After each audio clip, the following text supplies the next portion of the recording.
Oh, hi. Are you alright? Are you okay?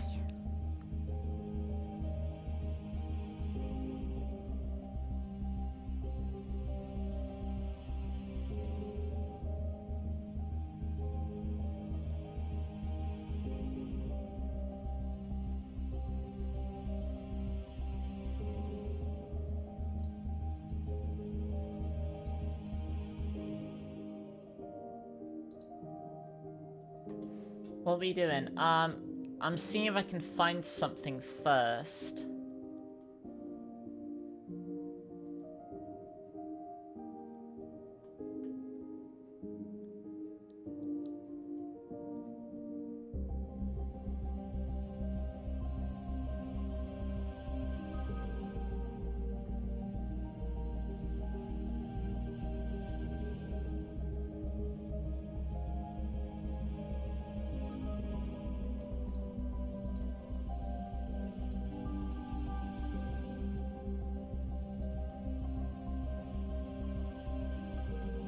But whilst I do that, how are you all today?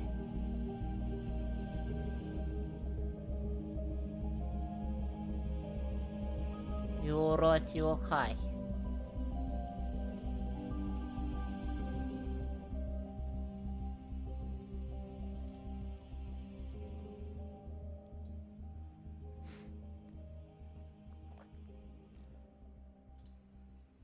Alright. Uh-oh.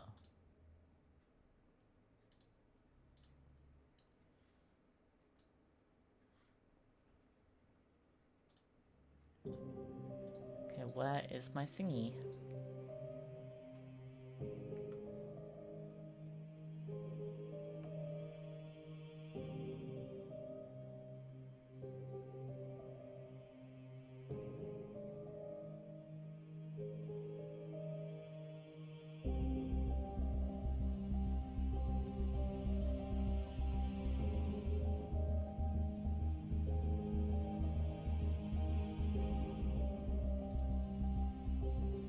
There we go.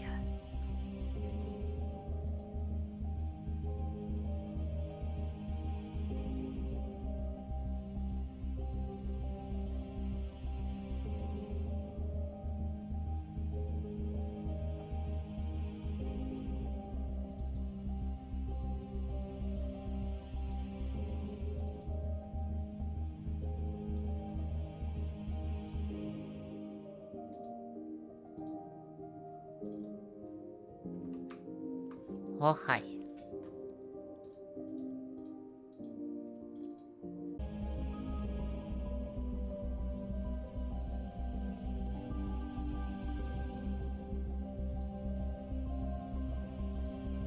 Where is...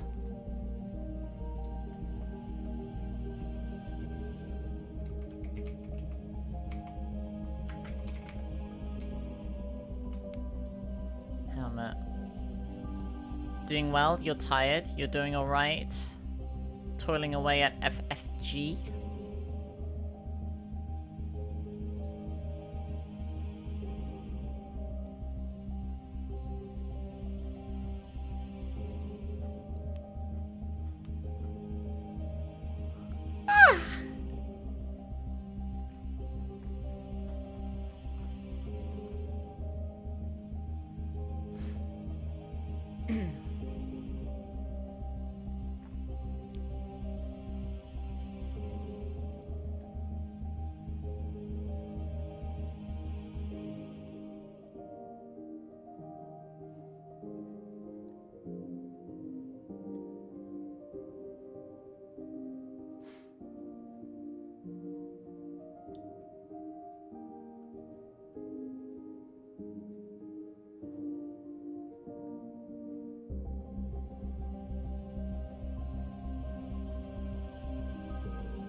Somehow I end. Oh, hang on. Is it? No, that can't be it.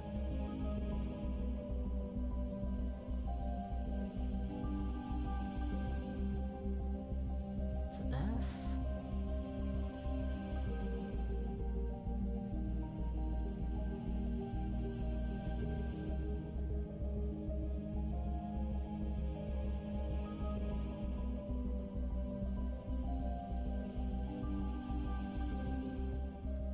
I found it. Okay.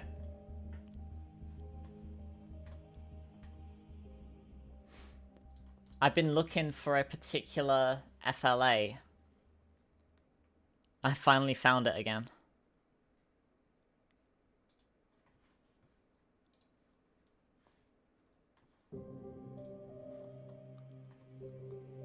I wanted to try updating an older sprite.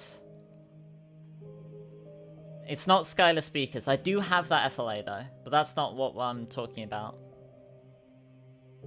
The music that's playing might give you a clue.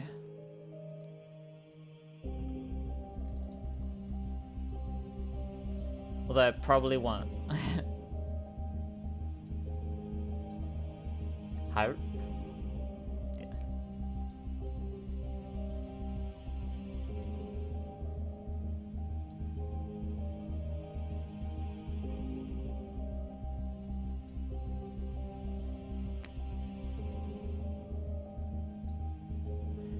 No Skylar today? I could do Skylar at some point.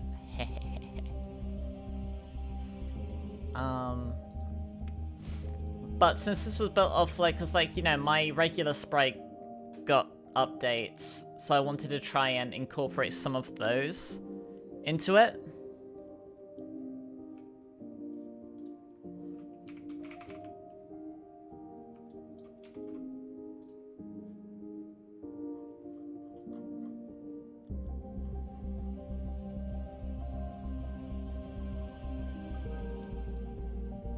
So I wanted to try, like, updating that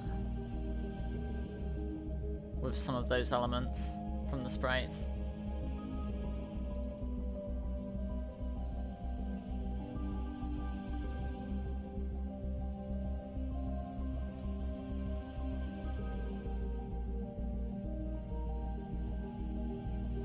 Tavern Cyclops.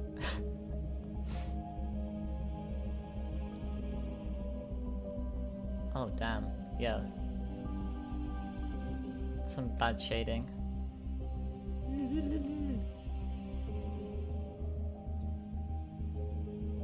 Because these are a bit weird shoes, aren't they? How is Skylar top?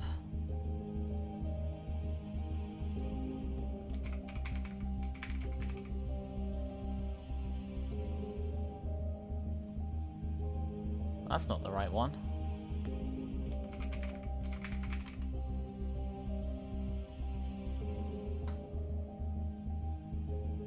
There we go.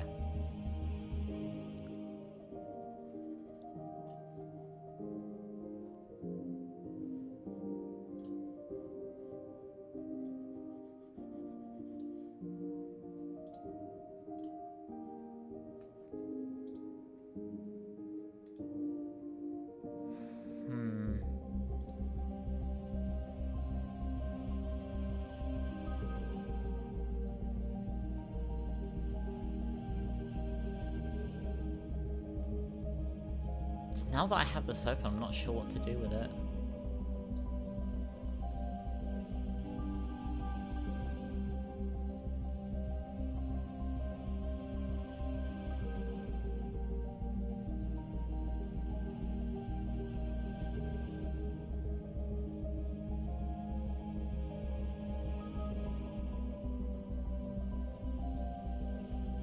Guess I could, like,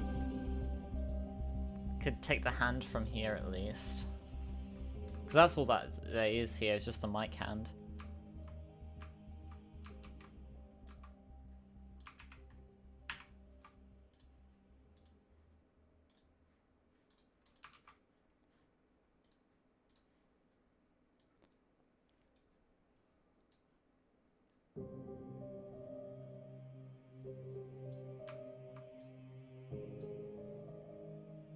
Don't know why it's missing a thumb.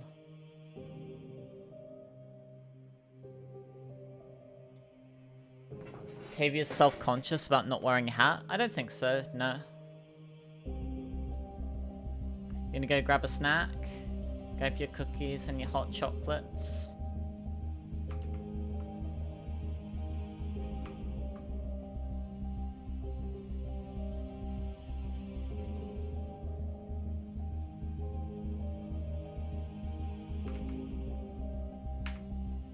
Arthur, why? That looks bad. That looks weird.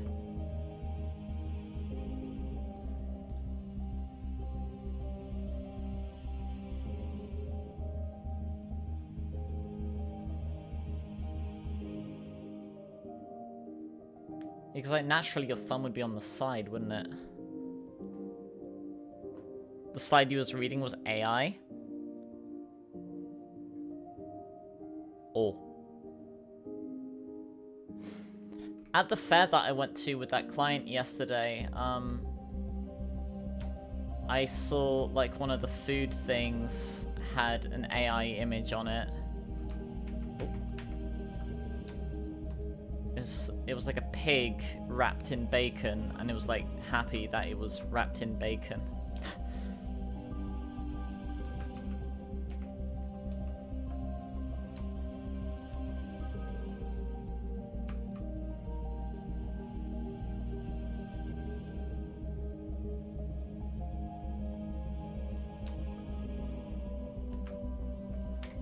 AI food.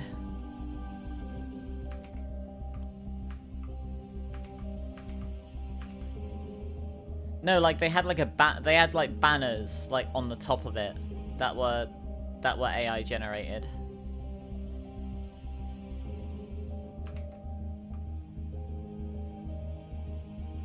No, brother, I've seen this before.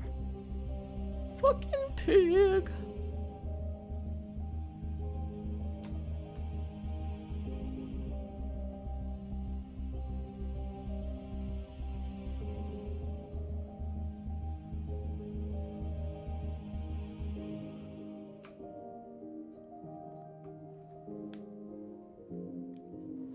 That's what her right hand, so her thumb would be coming up from the right, wouldn't it? If it's like if you're looking at it head on. Right? Yeah, like her thumb would be like there somewhere.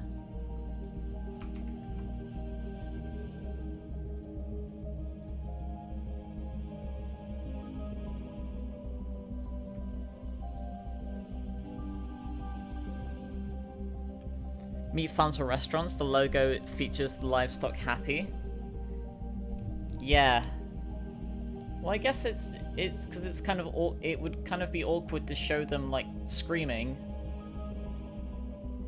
You know? Maybe it's because like, oh, it assuages guilt somewhat. Because they know it wants to be eaten. See, the pig is happy.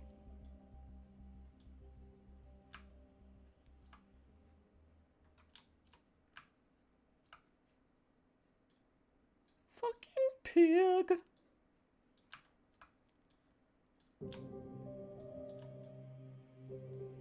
God, bro, like that doesn't look right, does it? Shit.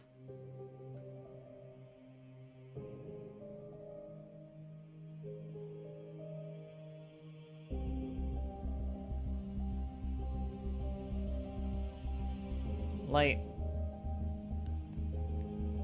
that's like the front, so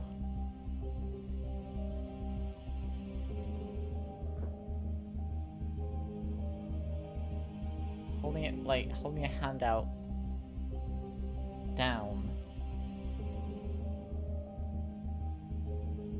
you would see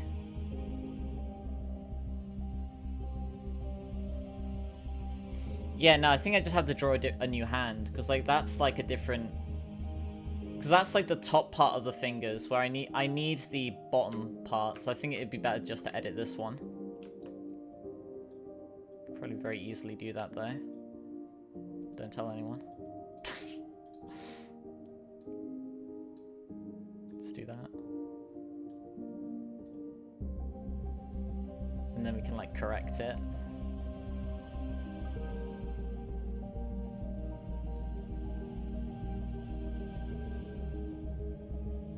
Your parents want to see K-pop Demon Hunters. Wow.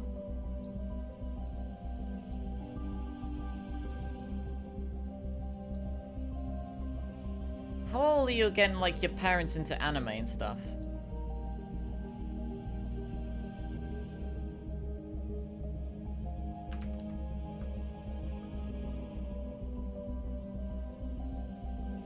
Where's the happy being eaten? I don't know. Like, you probably want to ask, like, a marketing, like, like, someone into marketing about it. I don't think it's taking logic into account, Kin.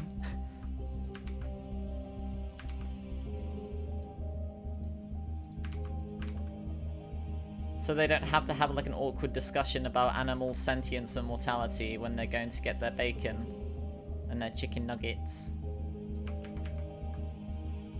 Spirited Away. I remember watching that. I think, was it Spirited Away? Is Spirited Away the one where, like, they, the parents, like, turn into pigs? Is it that movie?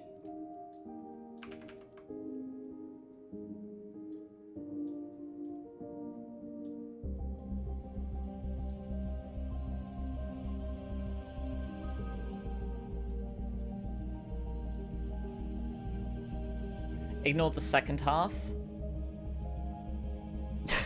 I didn't. It is.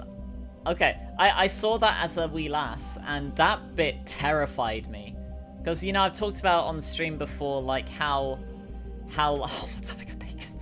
Like, how, like, forced transformation freaks me the hell out, right?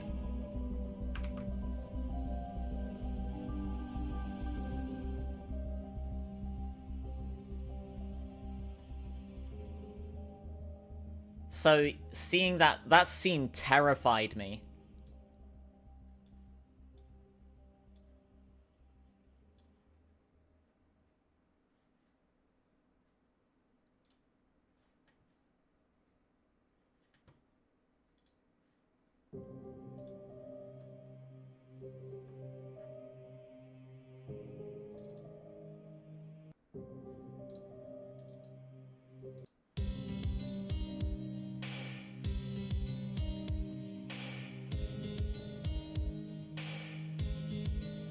It's a reference to the 7 Deadly Sins. Oh, is it? TIL. Gluttony, yeah. Well, that makes sense. Still terrified me, though.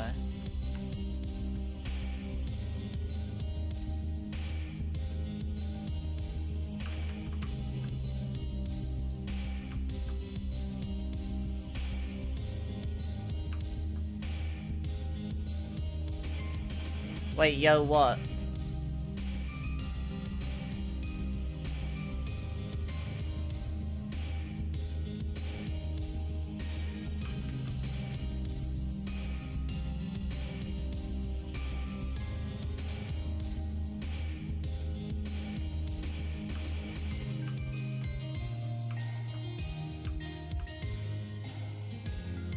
Does that hand look okay?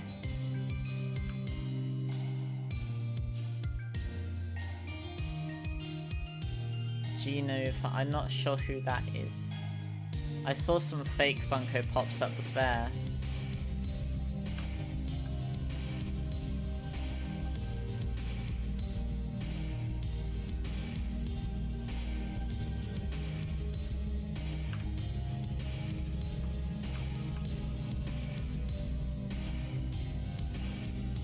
Call her wait, who? Call who Arthur?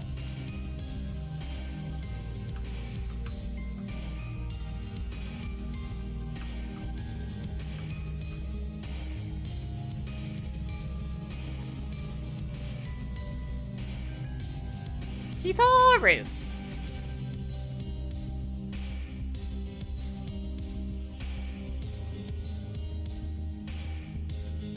5 PM? What day? Because I might be at work.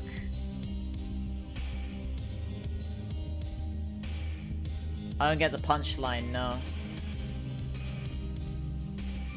Speaking of punching, though, did y'all see the new Pokemon video this morning?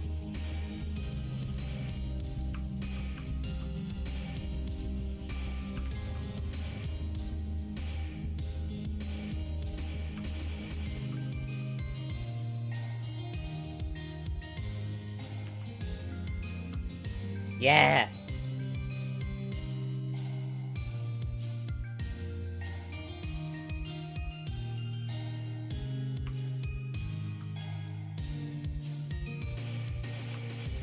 Sunday. Okay.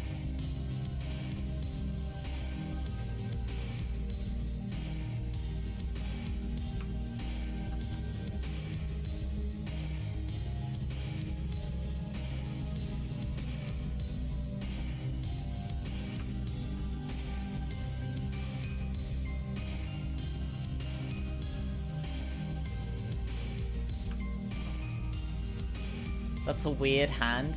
I'm doing my best.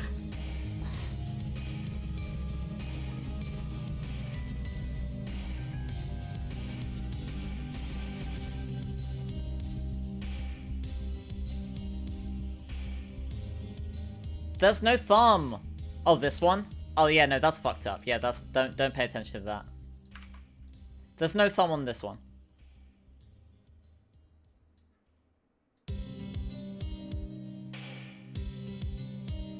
I need to put a thumb in.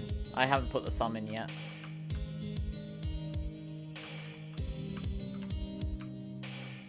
Appreciate the 5 gifted, Chris. Congrats to Phoenix, Logan, Tsubasa, Kian, hey! And Dark was.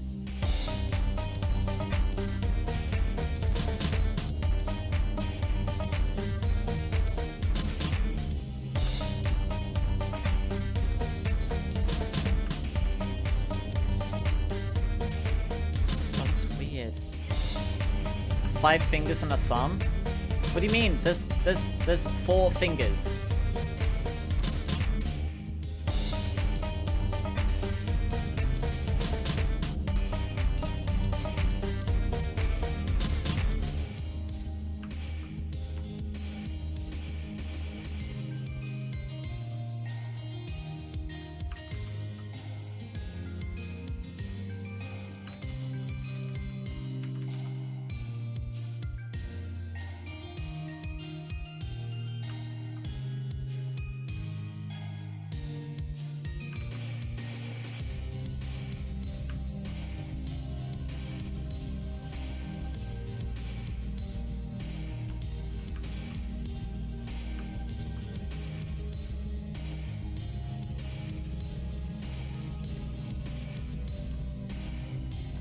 Silk Song in 6.7 days.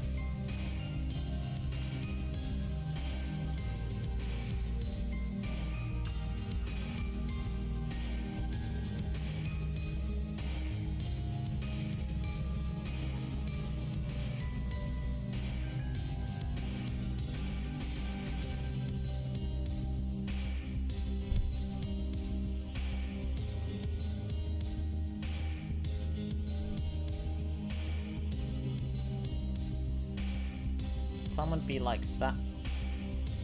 No, it would have to come from here, wouldn't it? Like that?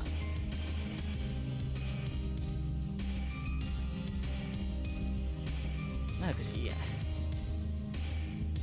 Hang on. Thumb would start here, right?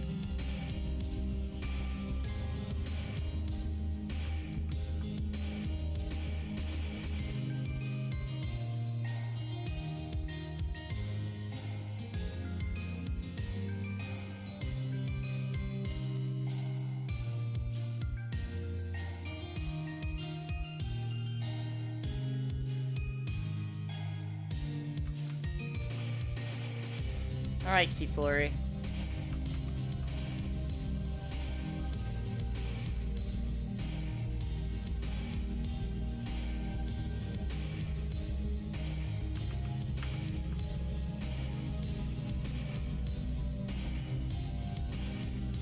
Could cheat and do that.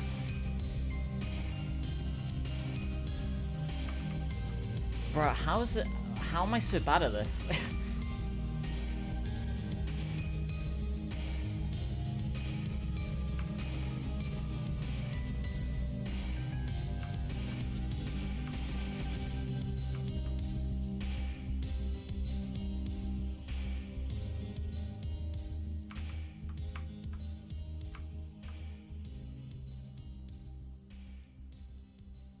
I should have just nicked that hand, shouldn't I? Yeah, should just take that.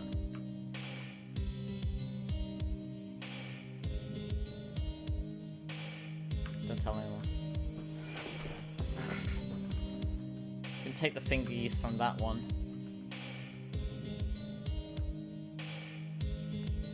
Well, that's... It's not shaded like that. Huh.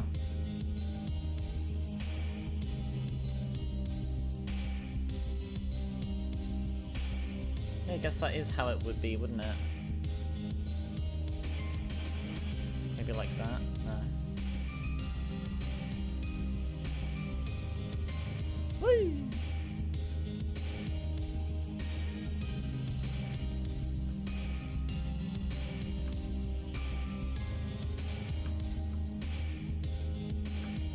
That look weird.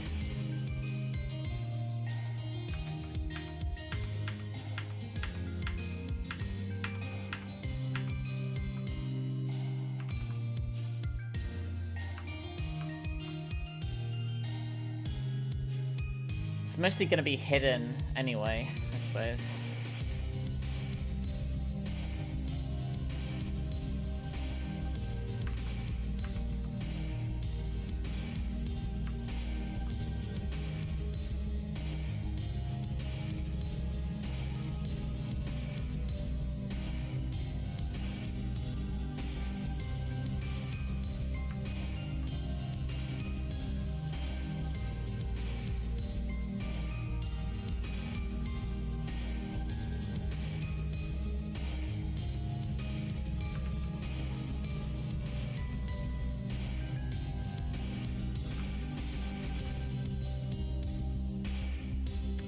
Weird. How am I so bad at this, man? Why am I even doing this? Like, why even... It's fine, like, you won't even see it anyway. It's fine.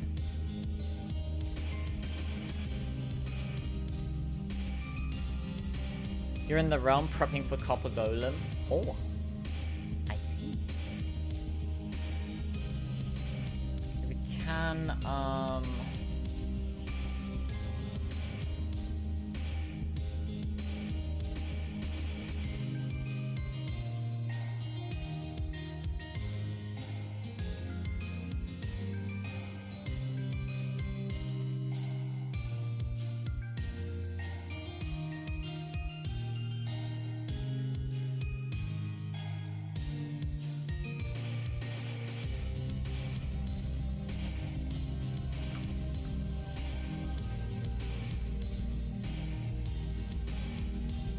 the shading on the arms changed like that?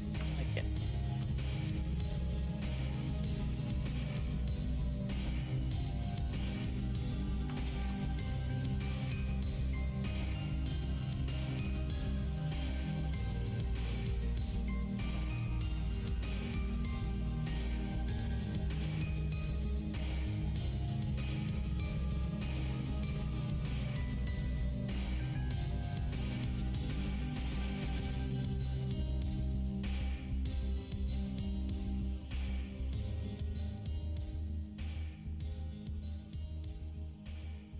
Do I know any wrestling moves? No. No, I don't.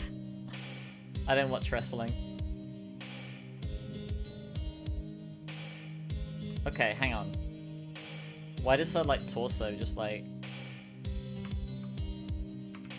Huh? Okay, well, hang on. Go parent these.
Yeah, that's not good, is it?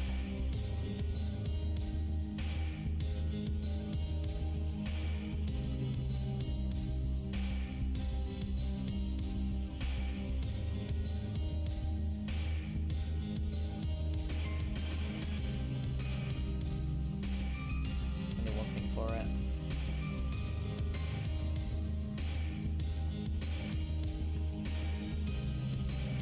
We can just remake everything.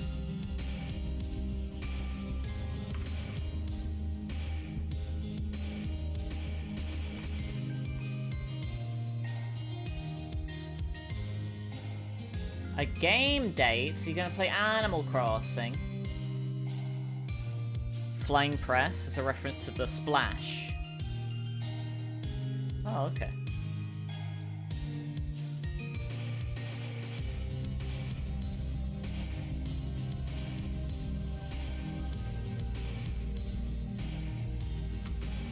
What? Okay, why is this not parented to that?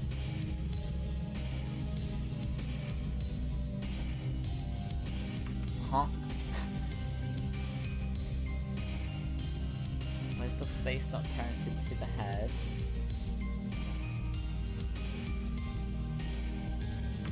Bruh.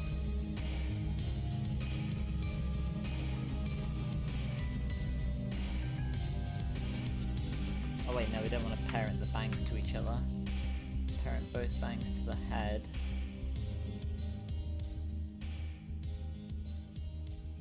The eyebrows to the face.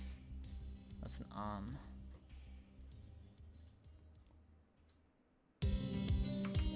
Okay, and parent this arm to the torso. Mince raft. Alright. Oh, hang on.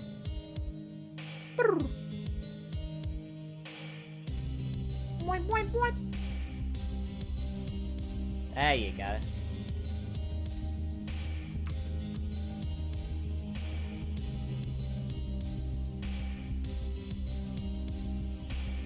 Wait, no, if she's going up, then these would come in a bit, wouldn't they? Yeah.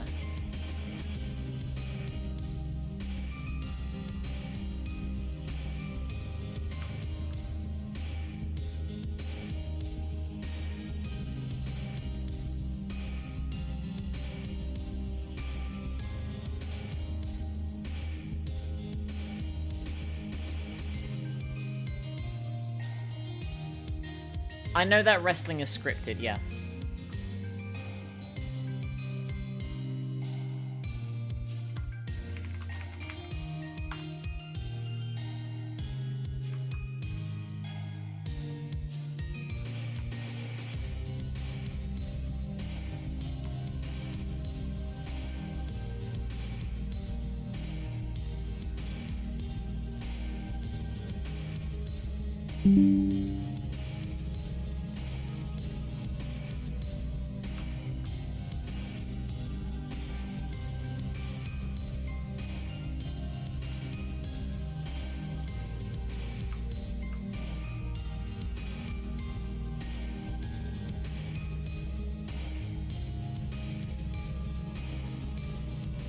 What are you talking about wrestling? A new Mega Evolution Pokemon got revealed this morning in a wrestling match. I believe Pokemon Company are actually sponsoring a wrestling match in Mexico City in celebration of Legends Arceus. Well, not Legends Arceus, Legends Z to A.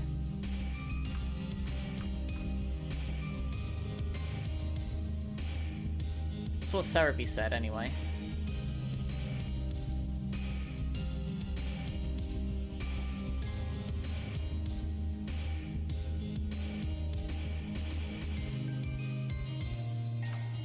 I did cry when I saw it, when it was revealed.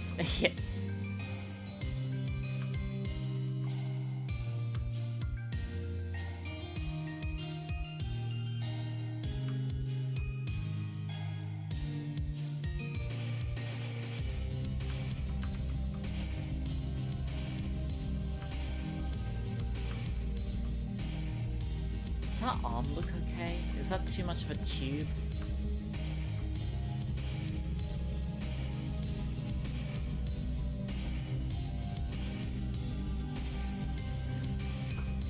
You thought it was gonna have horror aspects? Hmm. Which arm? Both, well, I guess both of them.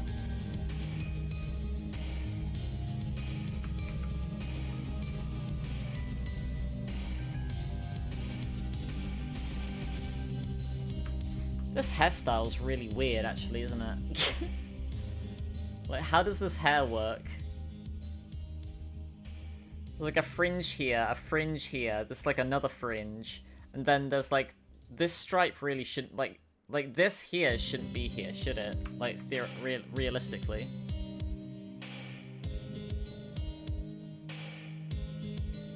Or maybe it does.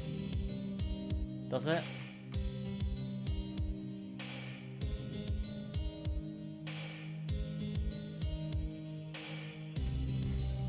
The bangs look like a pair of scissors. Well, good. I mean, let me get the reference image. The reference image is from like Rejuvenation.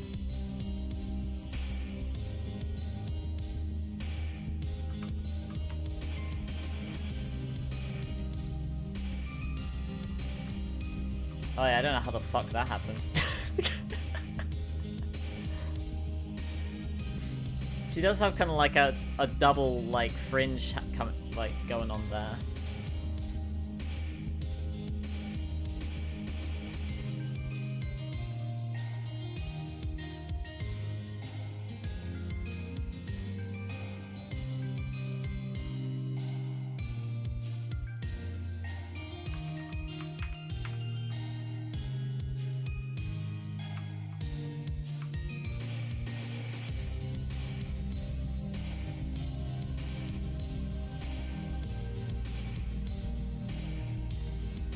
Try this.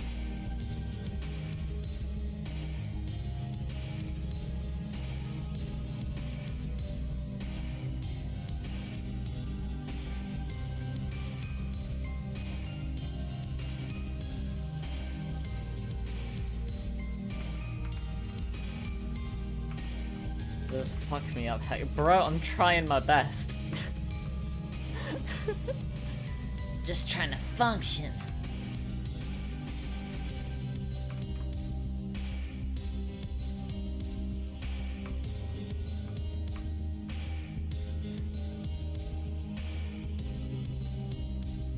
That feeling when you're fighting for your life, you don't have time to go to the barber.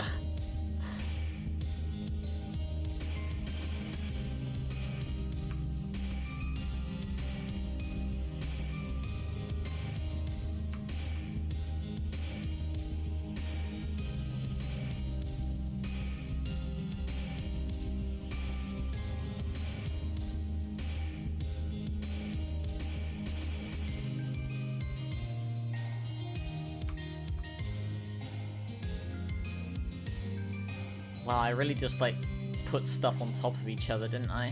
Damn.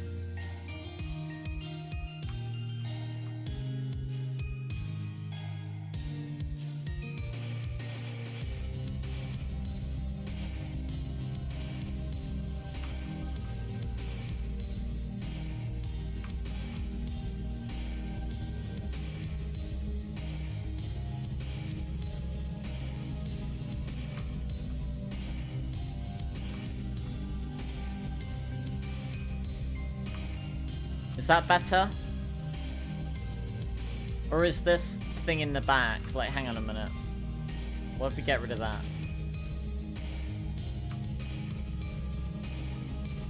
No, that looks weird now.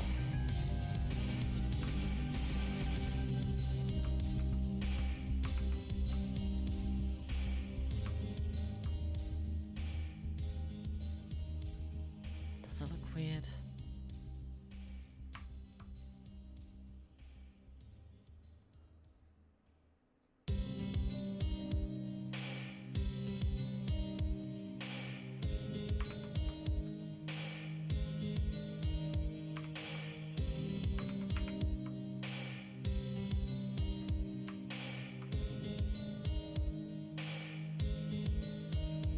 They don't like each other and they start hurting each other for real. Hmm.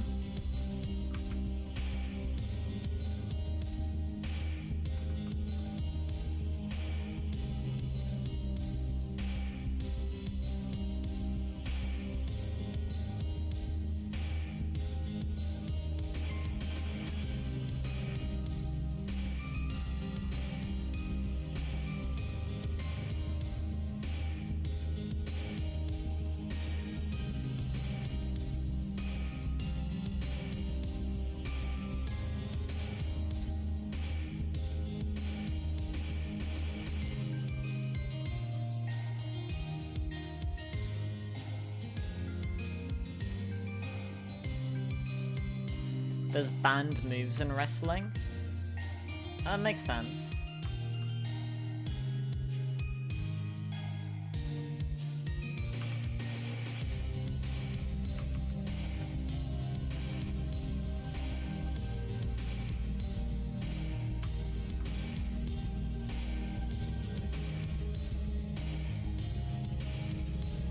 Is that better? Is that any better?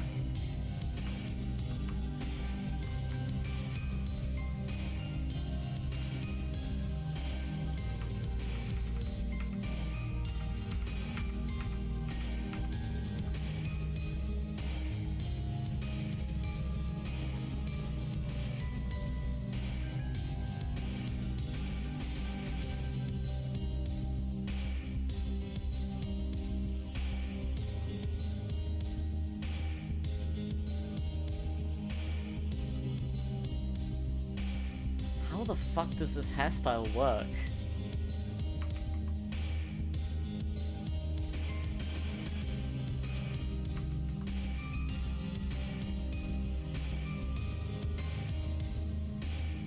Oh, the eyebrow is like... it's right in the line there, okay.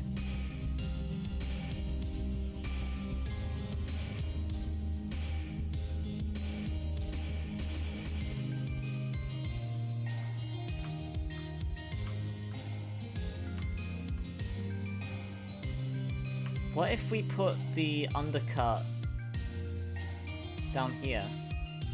Like that. Hold on, let me cook.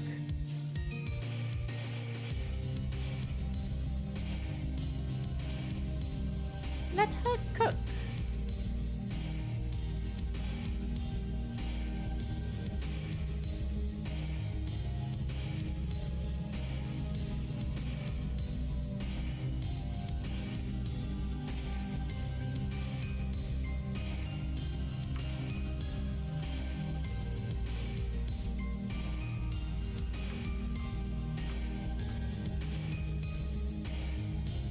Right, Kian, you have a good rest of your day.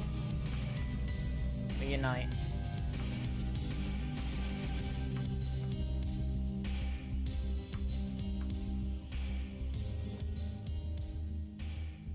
What are we thinking?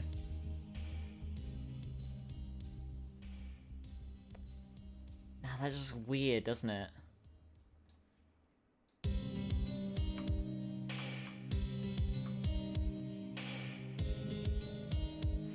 What? How am I so bad at this, man?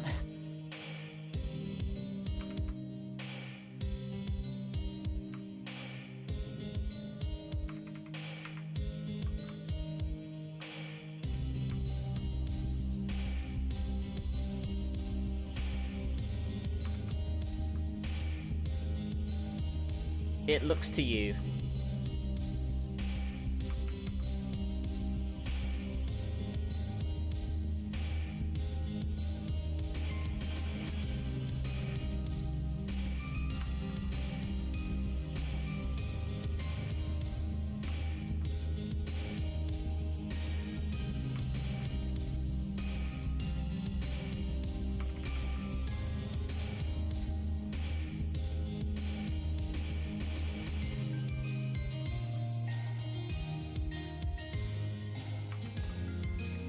Remember Kin like did a drawing of Tavia in an outfit where he gave Tavia like a ponytail.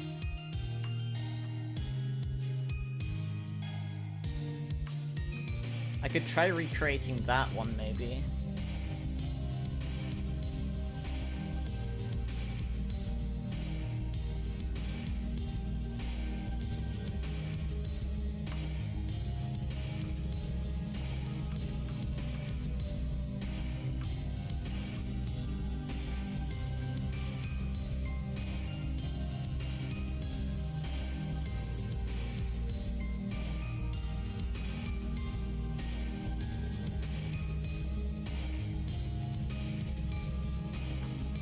that look okay?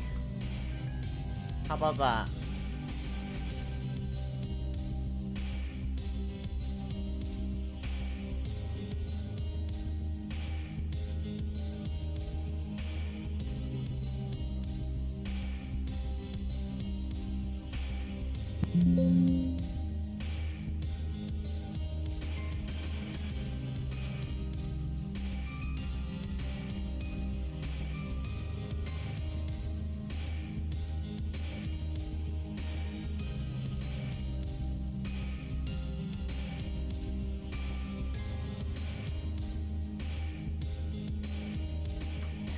About this, like this line being so sharp. What if this was more curved?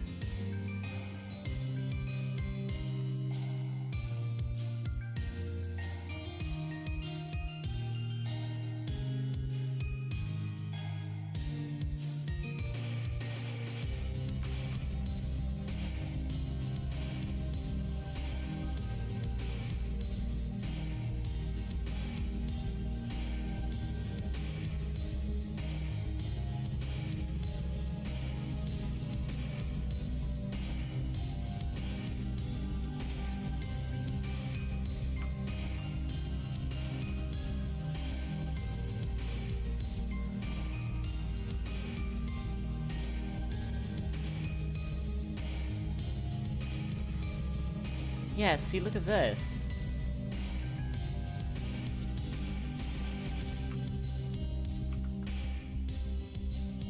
Look at that.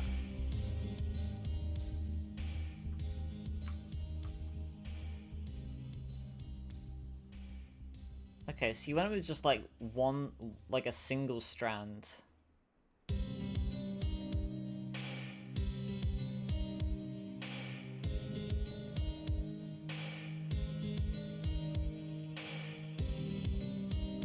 Okay, so yeah, you got that one.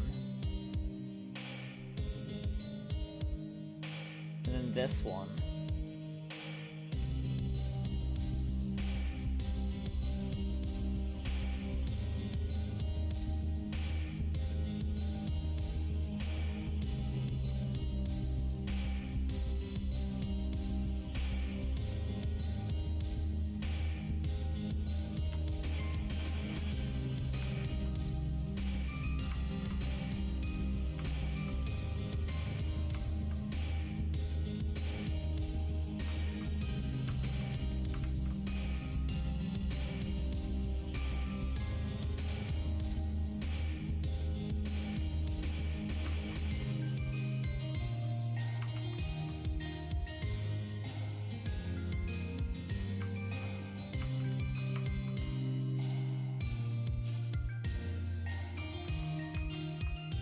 You think it's ready? Wait, what's ready?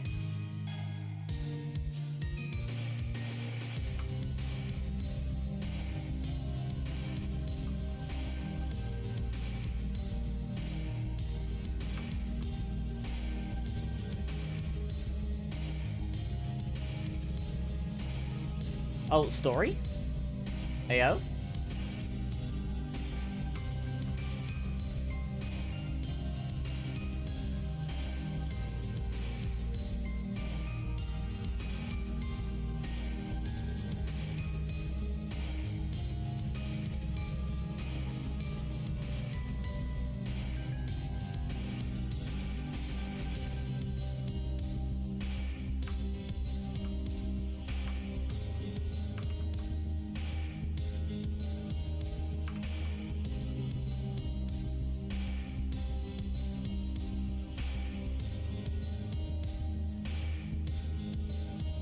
Ooh. Very much looking forward to reading that.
barbers, when you say to the barber, just fuck me up, fam. I got you. Say no more.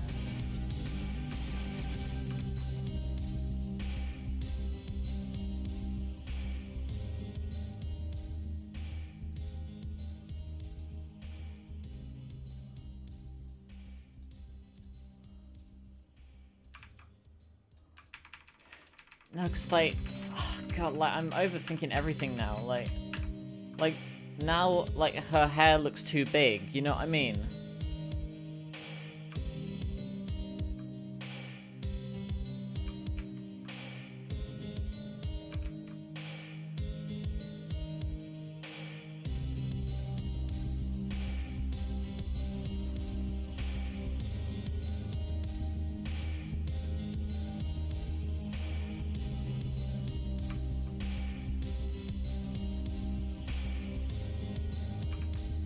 It doesn't.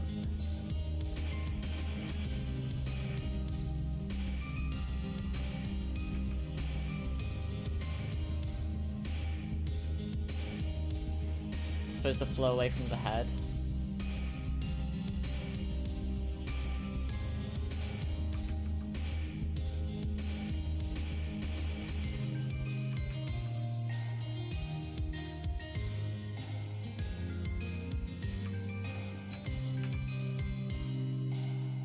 I guess so.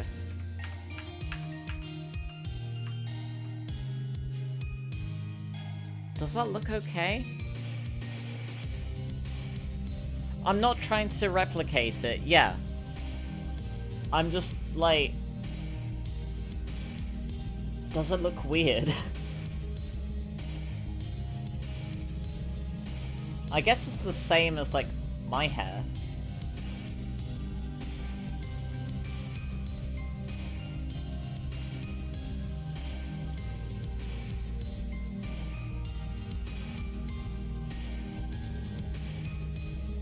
Yeah.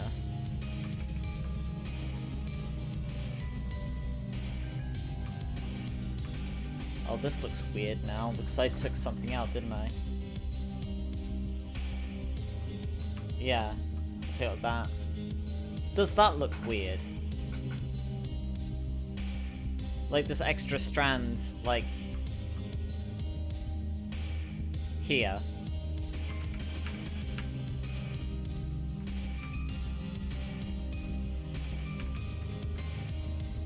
Does that look weird?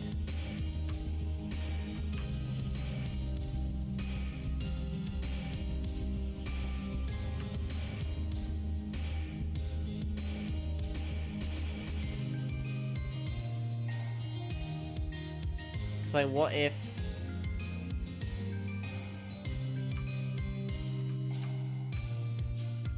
Do I have a version with it not there? No. But I mean, I could easily just, you know... do that.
It's hard to tell when you're thinking directly about it. Yeah.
Oh, I see what I did.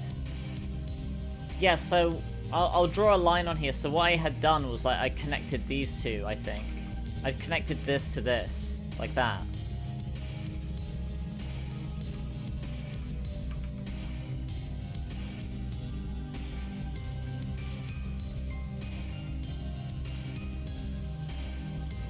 Yeah, from here, like that, yeah.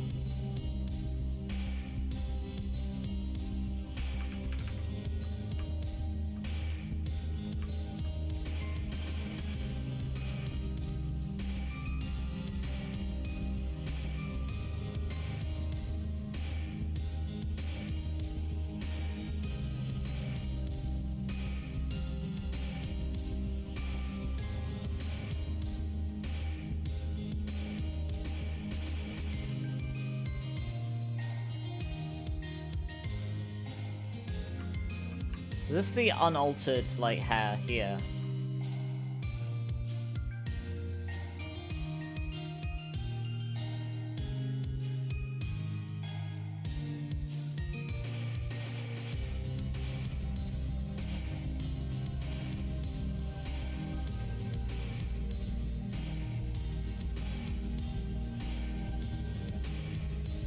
So that's how it used to be.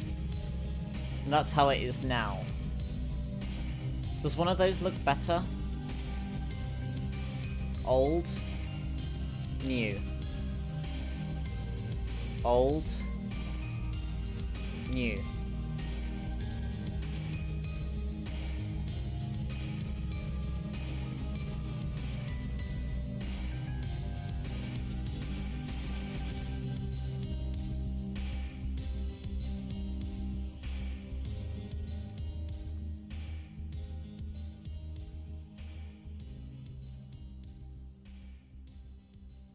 New looks better.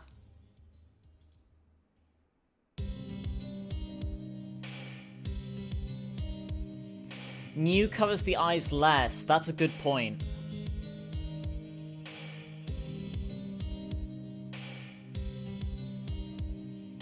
I did like it, like, covering the eyes a bit.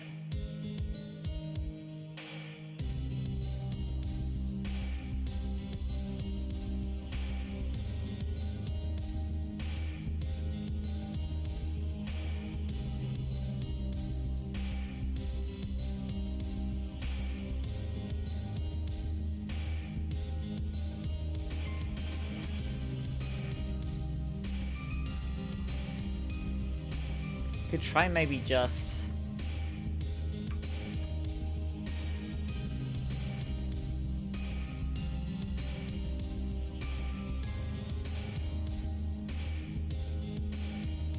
Wait, what are you agreeing to, Ken?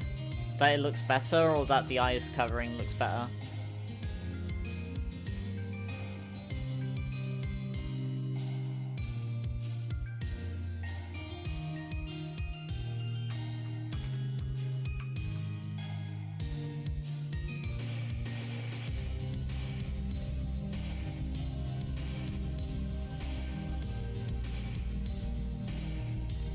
Yeah, which one?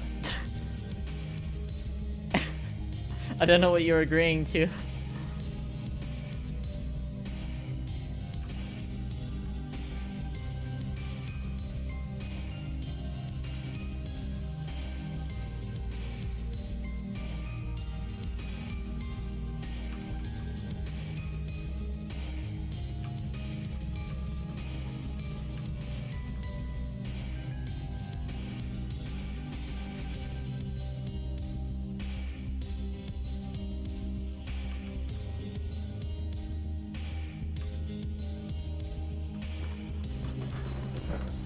The more covered eye, yeah.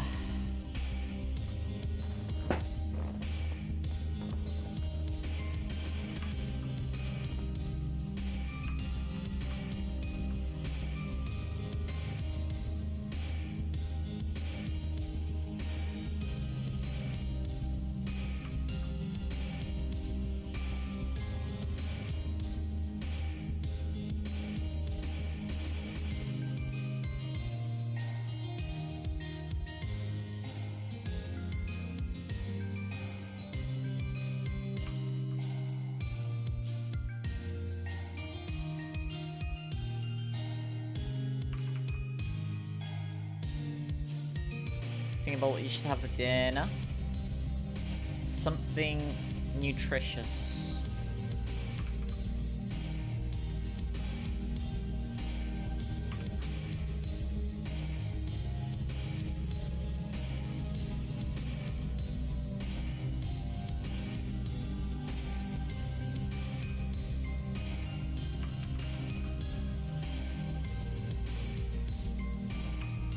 Large pot of pasta.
How each variant finds out they're lesbian. I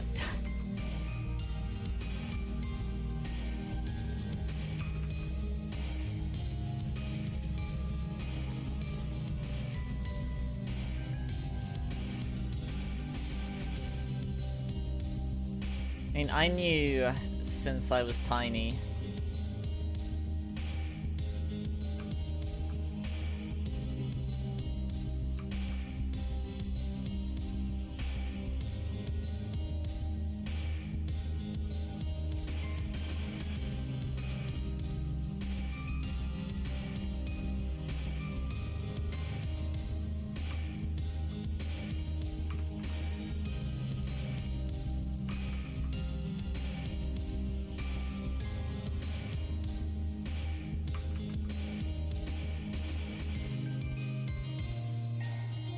Obviously, when you're tiny, you may not have like the words to articulate it.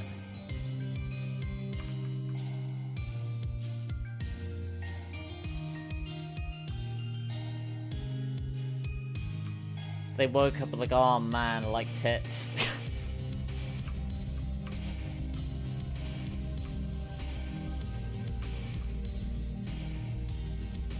Well. Girl pretty. I mean, honestly, yeah, like we were like learning about like I don't know why we were fucking being taught about like, you know, like what crushes were and like love and stuff. I was tiny. I remember saying that I like this other girl in my class.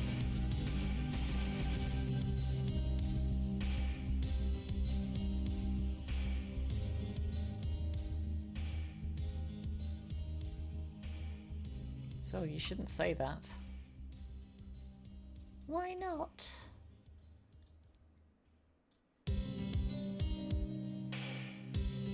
That's not how it's supposed to be. I okay. Was I afraid of getting cutie? No.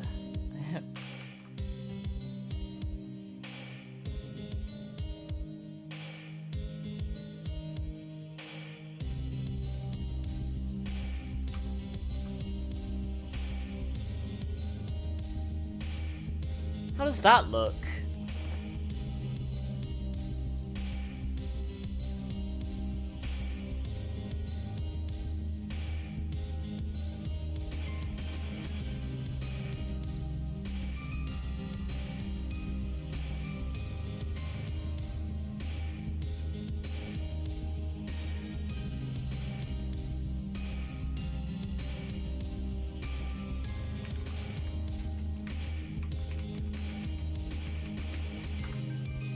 Looks the same to you?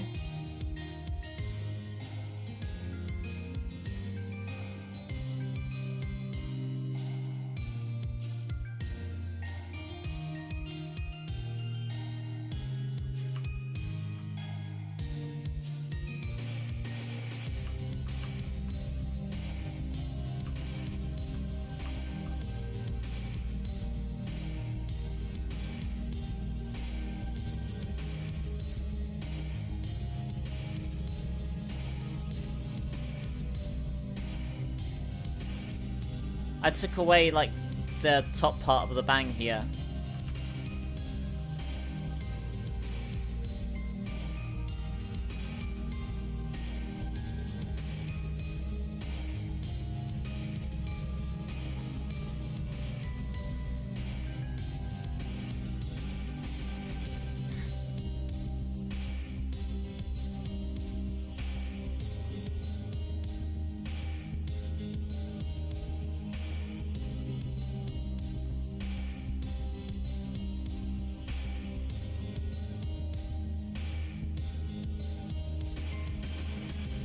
Does that look any better?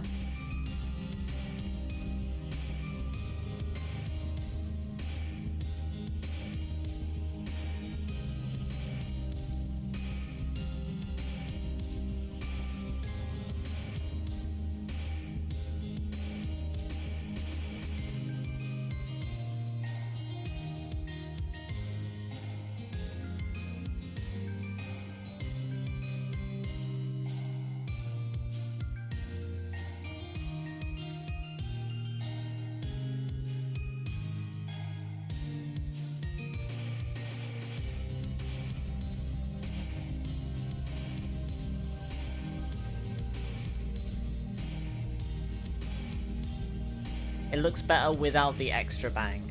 Like this.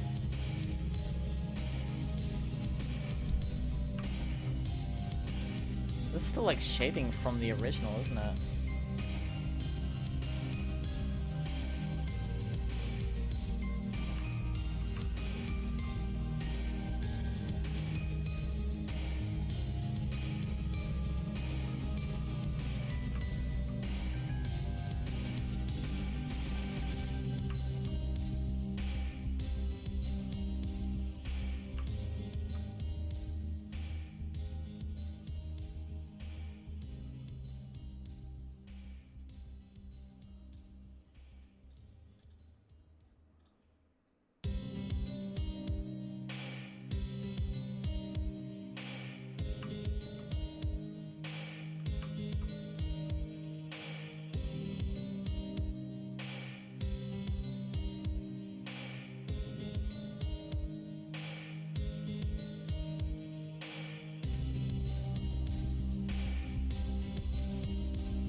Old, new. Old, new. Old, new. Old, new. What are we thinking?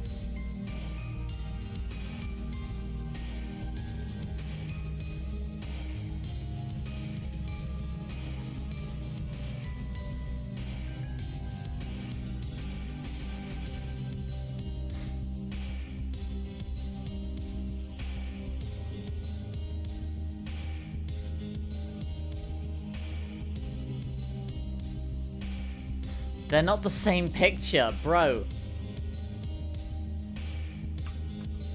In the old one, this top bit of the bang is still there. The new one, it's not. They're not the same.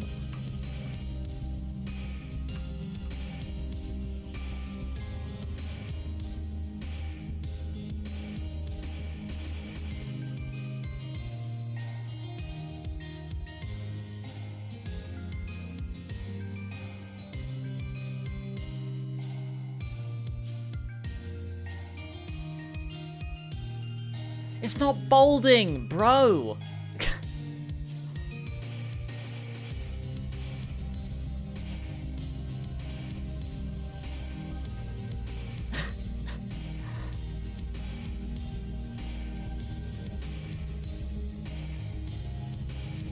Looks good, but does it look better?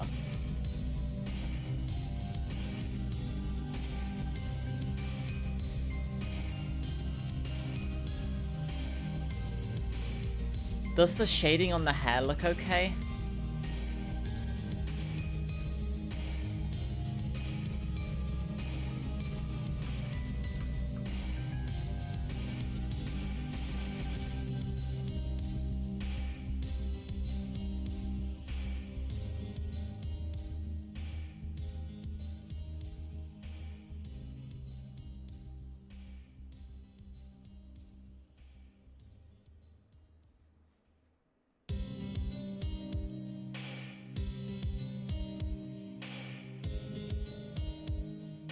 I'm overthinking it now. Like now, like looking at this, like I can't unsee that that her hair looks like a hat.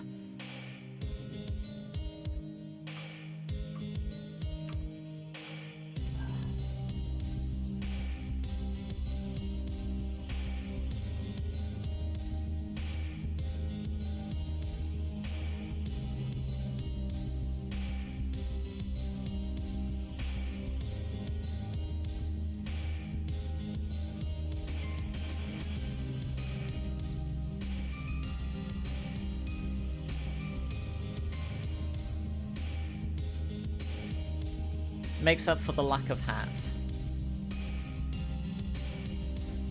I don't know what you're saying, $ sub.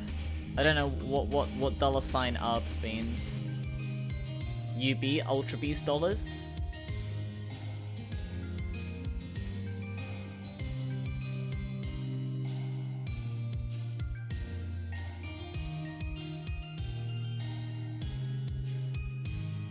Oh, that's weird as well.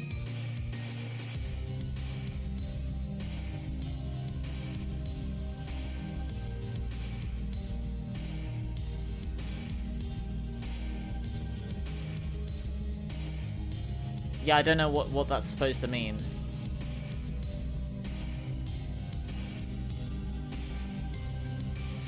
YouTube won't let you. It's probably because it's recognizing spam.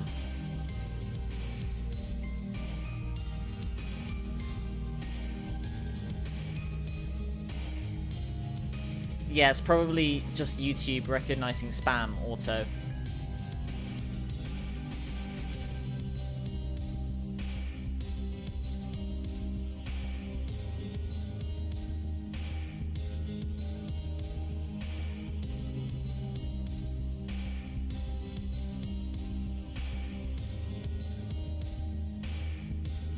I'm literally responding to all of your messages. What, bruh?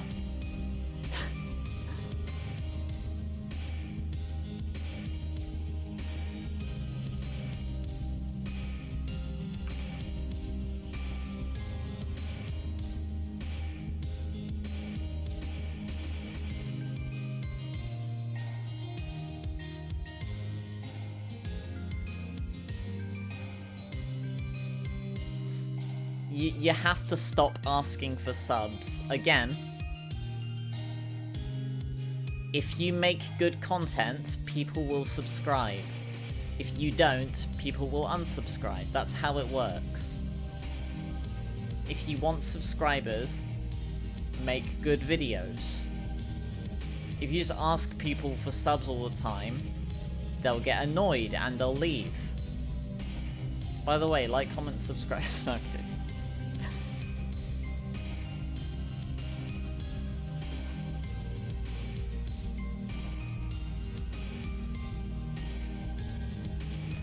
Those her VTuber, her follow the real... What does that mean? What do you mean?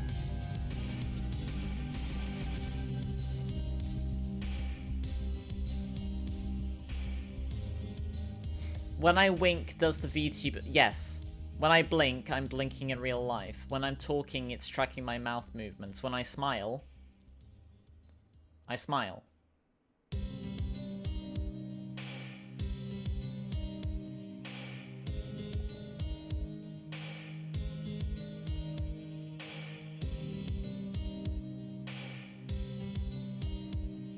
When I blink in the game, you blink in real life.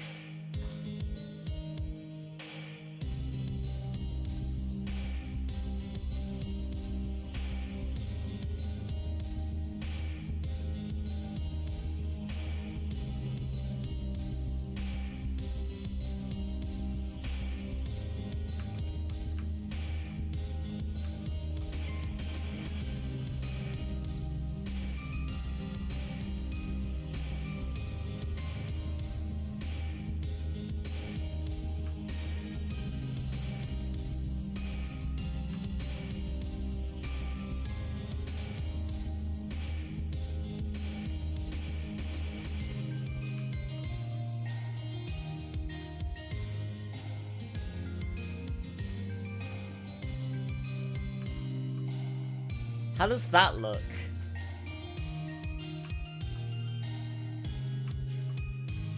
Does that look weird?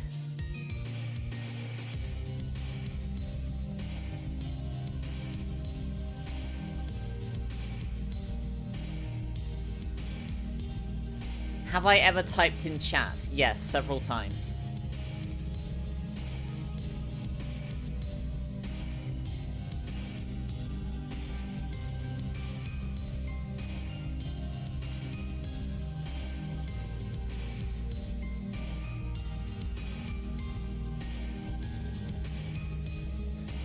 Would I rather have a lore cartoon be entirely voiced by...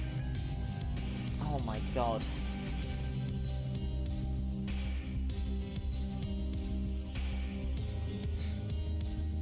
Honestly, probably the Lanky Box guy, because he's probably the least controversial.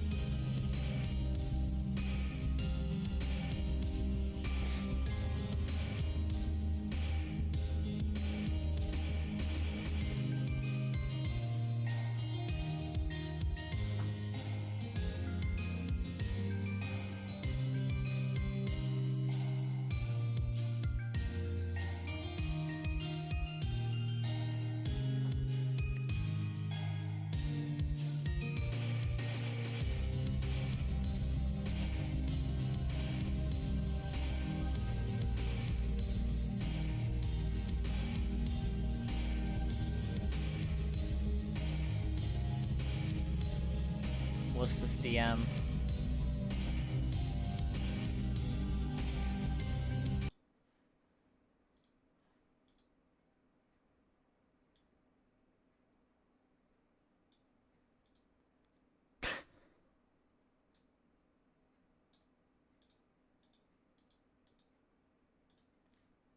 Okay.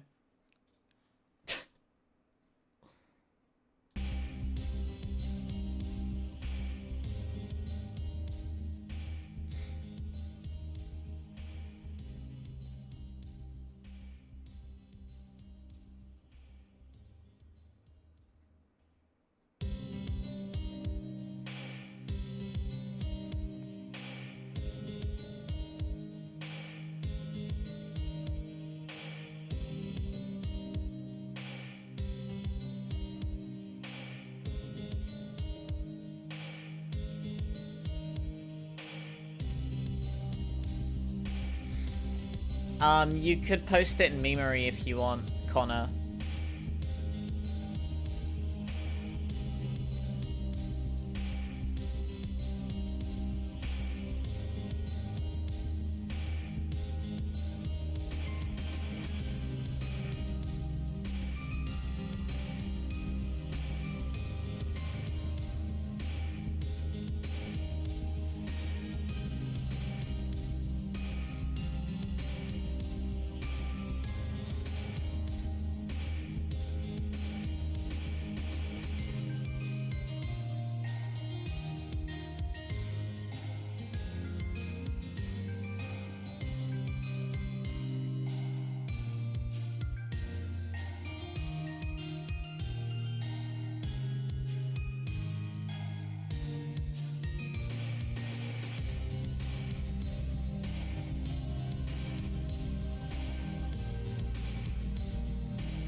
Sorry, I'm reading your story. I'm reading your story, Skeleton. I recognize some of this because I know that you showed me some of this before.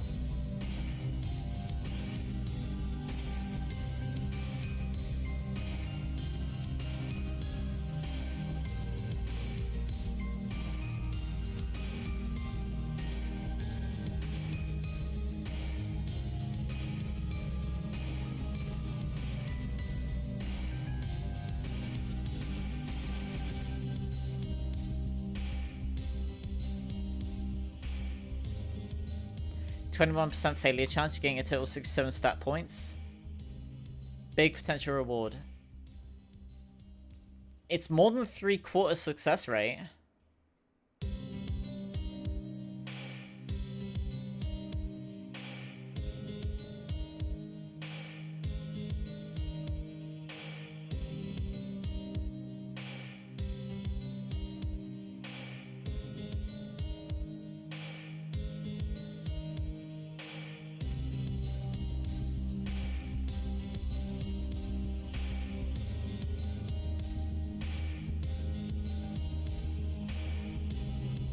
Did you win? Yay!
Oh, okay.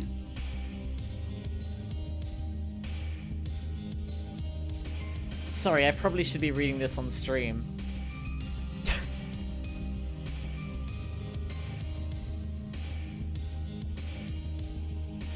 Yeah, let me get this story on stream.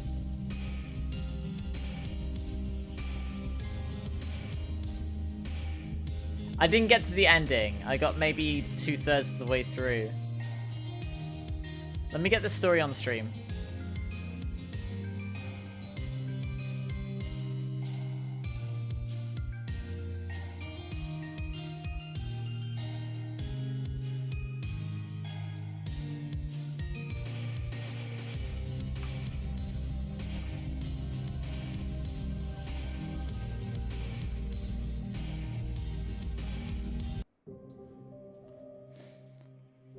Slowly, it crawled down the wall, reforming itself.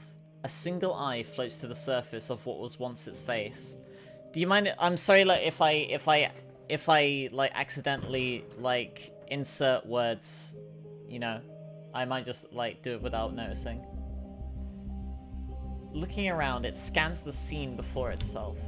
Bits of itself remain splattered against the wall. A gaping hole out to the There's a gaping hole showing the beautiful day outside, glass and metal littering the damp and dusty carpets. But they're not here. What a shame. How could it share the beauty of the day to an empty room? Never the matter. It begins to roll out of the hole where the aircraft crashed. A bliss fills its body as sunlight hits its flesh. It grins more and more as it feels the warmth across its body. Sliding down the windows, slowly descending downwards, it had discovered true beauty, and now it marches slowly to a group of ignorant souls to reveal it to. If you missed like if you've forgotten or missed like previous parts of the story, it's built off of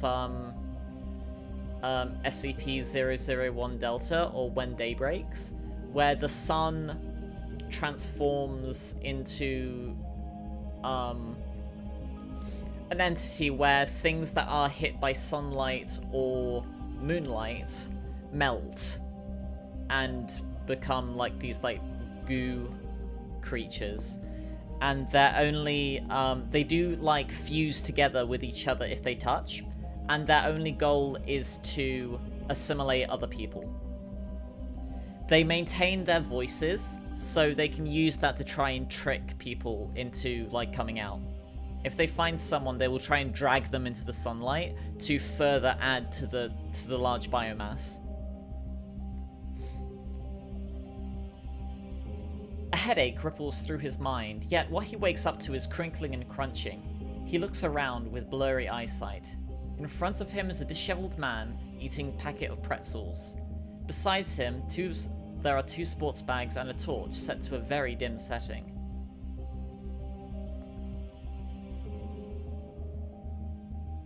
Hey, you know you get to an SCP that gets people to come out. Okay.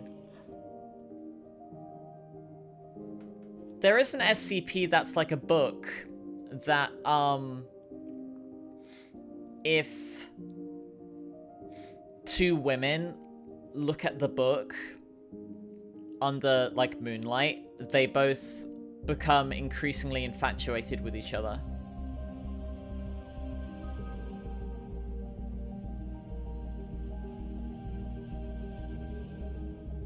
There is a gender switching stone as well.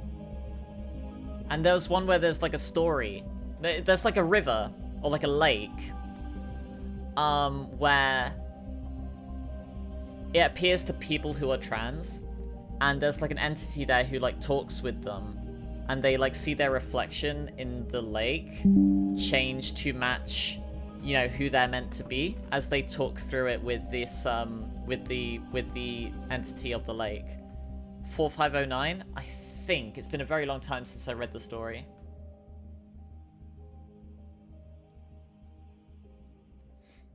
Lake 6113. Okay.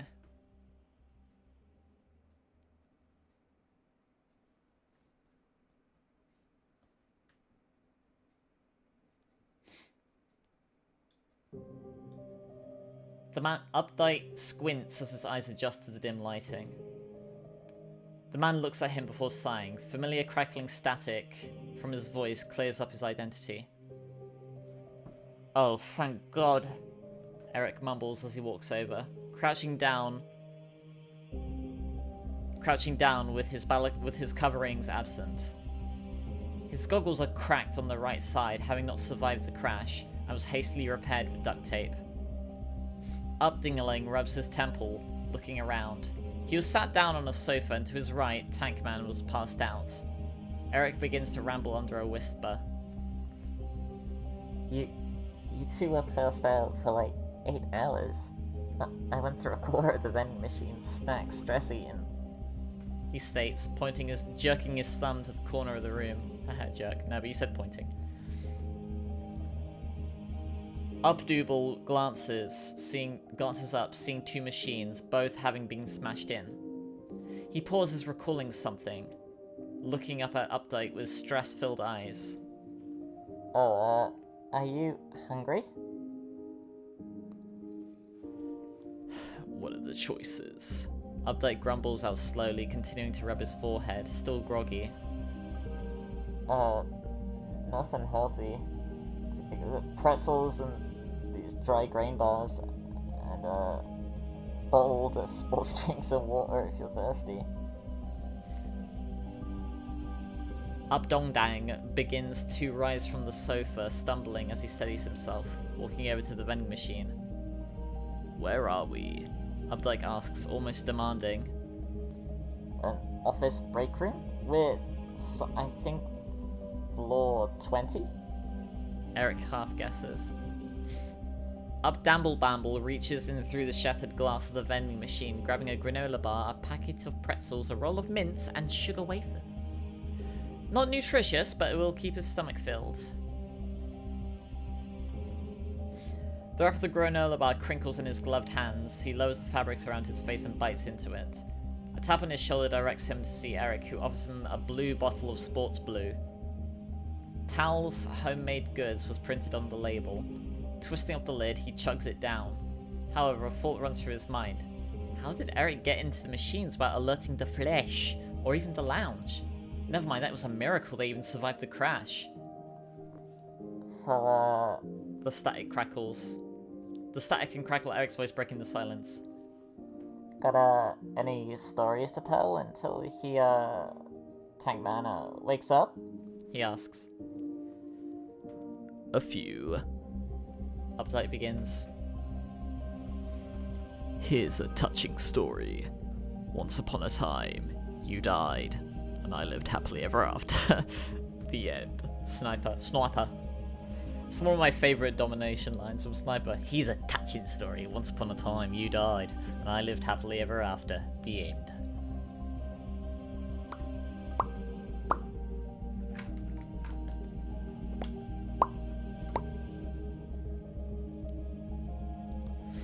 The Updumble voice is one of your favourites that I do.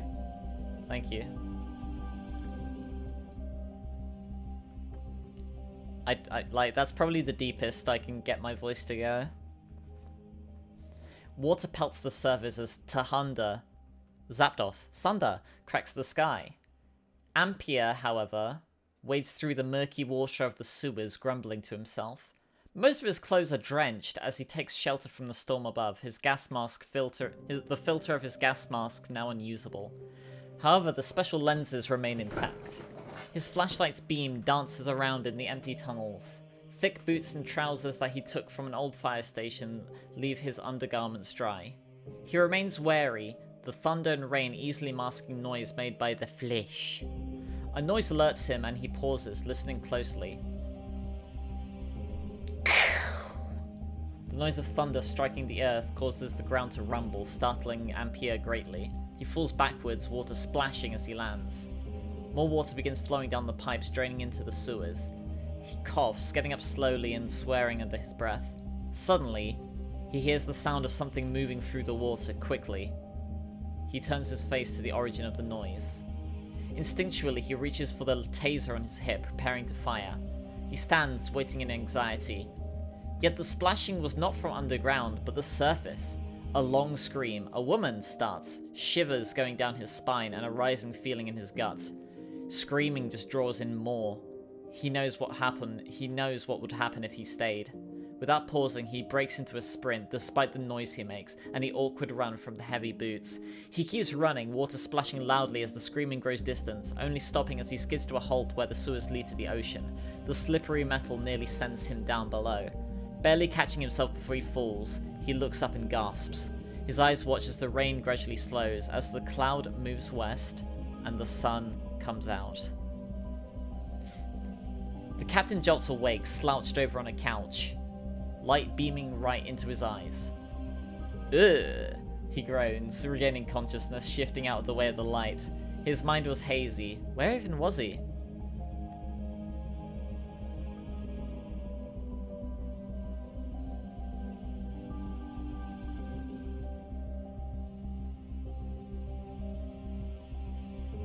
So, I'm gonna take some assumptions about, who's talking.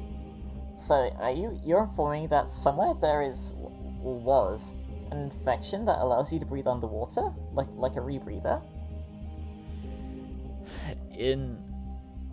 Oh, the other one, Updike is the one listening, right, yeah. The other one trying to say it. So are you informing me that somewhere there is, or was, an infection that allows you to breathe underwater? Like a rebreather? In a way, but you'd die in mere minutes due to the hurtling process when it's exposed to air, sir. Another chimes, the static and crackling tingling his ears. As his vision and mind clear, the first person he sees is a confused up-bongle-bangle, then Eric. The two somewhat normal people both turn to look at him. Eric's face shifts to one of concern as he shuffles over, pushing Tankman's body to lay back down. Don't move. He states quietly. Your arms are, not usable. He utters, trying to form a sentence that wouldn't bring alarm. The hell's that supposed to mean? He demands, looking down at his arms, confused by the vague statement. Only then he notices the huge gash. Looking back at Eric, horrified. I had to wait for you to be awake for this. He states, taking out a sewing needle and thread in one hand and a rag in the other. Wait, why did he have to wait for him to be awake? Gabriel, could you hold his arm still? The scruffy man requests, a lighter in his gloved hand, heating up the needle red hot. Before Tankman could protest, the rag was stuffed into his mouth and his arm held in place. Hold still and bite the rag, Updike orders. Tankman feels the needle entering his arm, and then leave, and then enter again. He screams, muffled by the rag. It hurts, but it was necessary for his survival. What only took 5 minutes felt like an hour. Tying the thread felt like an hour. After tying the thread, Eric cuts the excess off and tosses it aside. Updike releases Tankman, who coughs out the rag. Hey, what's your plan now, Brainiac? I don't know how to do a Tankman voice. It's probably going to default to like somewhere between the Sans voice or like a Brooklyn voice. Tankman asks abruptly in his sour tone.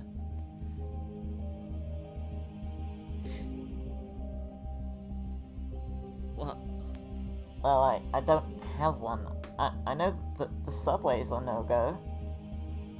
So why not try the sewers? The Tide director asks, sitting up. That might work. Not many people would have access, but we'd be at a higher risk of... Eric rambles before stopping and picking up his backpack and a flamethrower.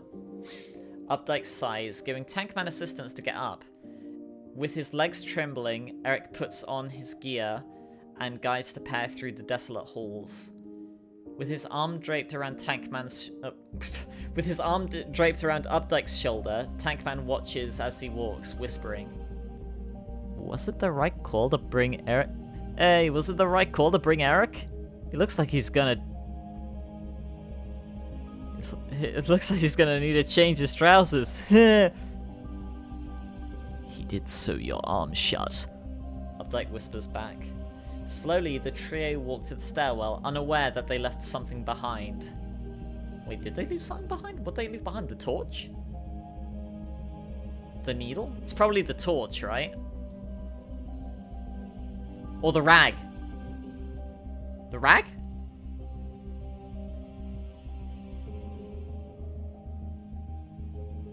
Or the lighter? I don't know. Yeah. I'm not sure what they left behind.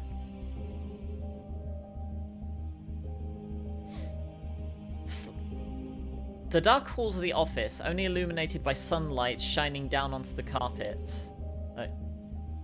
The halls of the office are dark, only illuminated by sunlight shining down through the windows. The rays are visible in the dusty building. The dust in the building makes the rays visible. Eric slowly opens the door to the stairwell. It creaks with age. Each step down was enough to put them on edge, as if one of the monsters could hear them. It was painful for the three of them, their bodies not used to descending so many stairs in one go. At last they reach the bottom, deep into the garage beneath. Eric feels his lungs burning, and Updike feels his body aching, as if they were both in the crash once more. Through the underground parking, their footsteps are more cautious. They notice a van with missing doors stuck underneath a support beam. The safety of the darkness was comforting. Despite the pain in the survivors' bodies, Updike stops, the sound of a manhole cover beneath his shoes. Letting Tankman rest against the vehicle, he removes the cover and ushering them through. "Go on," he whispers, as the injured man slowly descends, followed by himself, then Eric. The sewers are even darker. The scent causes Tankman's face to contort in disgust. Ugh. Shh. To his left, an injured man, limping beside him. And in the front, a paranoid man. Each step feels louder than it actually was. The stagnant water from beneath burns their noses. It was disgusting, but better than the alternative. The sounds of Eric's breathing under his mask, along with their footsteps, are all they can make out. The dark caverns under the city are only illuminated by Eric's flashlight. The walls are still wet despite months having passed. Christ, Tankman whines, both from the stench and the pain in his arm. The sound of running water tickles Updike's ears. Water? He paused. It didn't sound like rain. It didn't take long for him to realize what it was, and it was approaching from behind. Hello? A voice called out. It was clear that it wasn't just one. What are you doing down here? Beneath the goggles, Updike's eyes widen.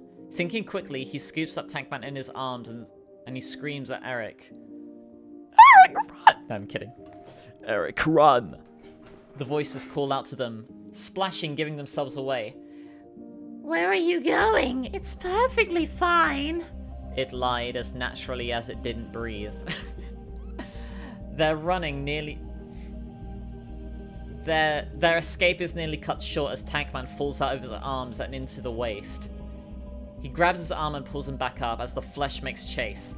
Come back! It yells. The three keep running, their bodies aching, strained from the exercise, yet they keep pushing on. Slowly, strands of flesh throw in through more of the tunnels, beginning to block the other pathways. In there! Eric calls out, opening the door to a maintenance room, ushering the others inside. Once inside, he slams the door shut. Looking around, he grabs a pipe and lodges it into the door. Just in time, the door shakes. Let us in!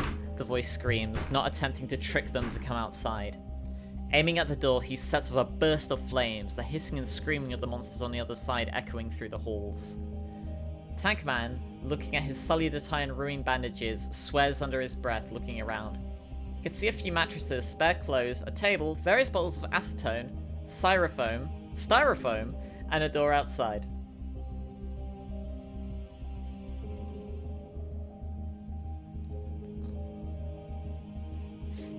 An alarm on his watch rings.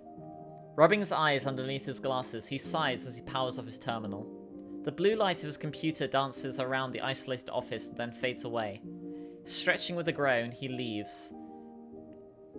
The doors slide open, and he has a satisfying... the doors slide open and he walks out into the halls, the navy blue flooring leaving a satisfying snap with every step he takes. As he walks, he slides his keycard through a checkpoint, and a pleasant...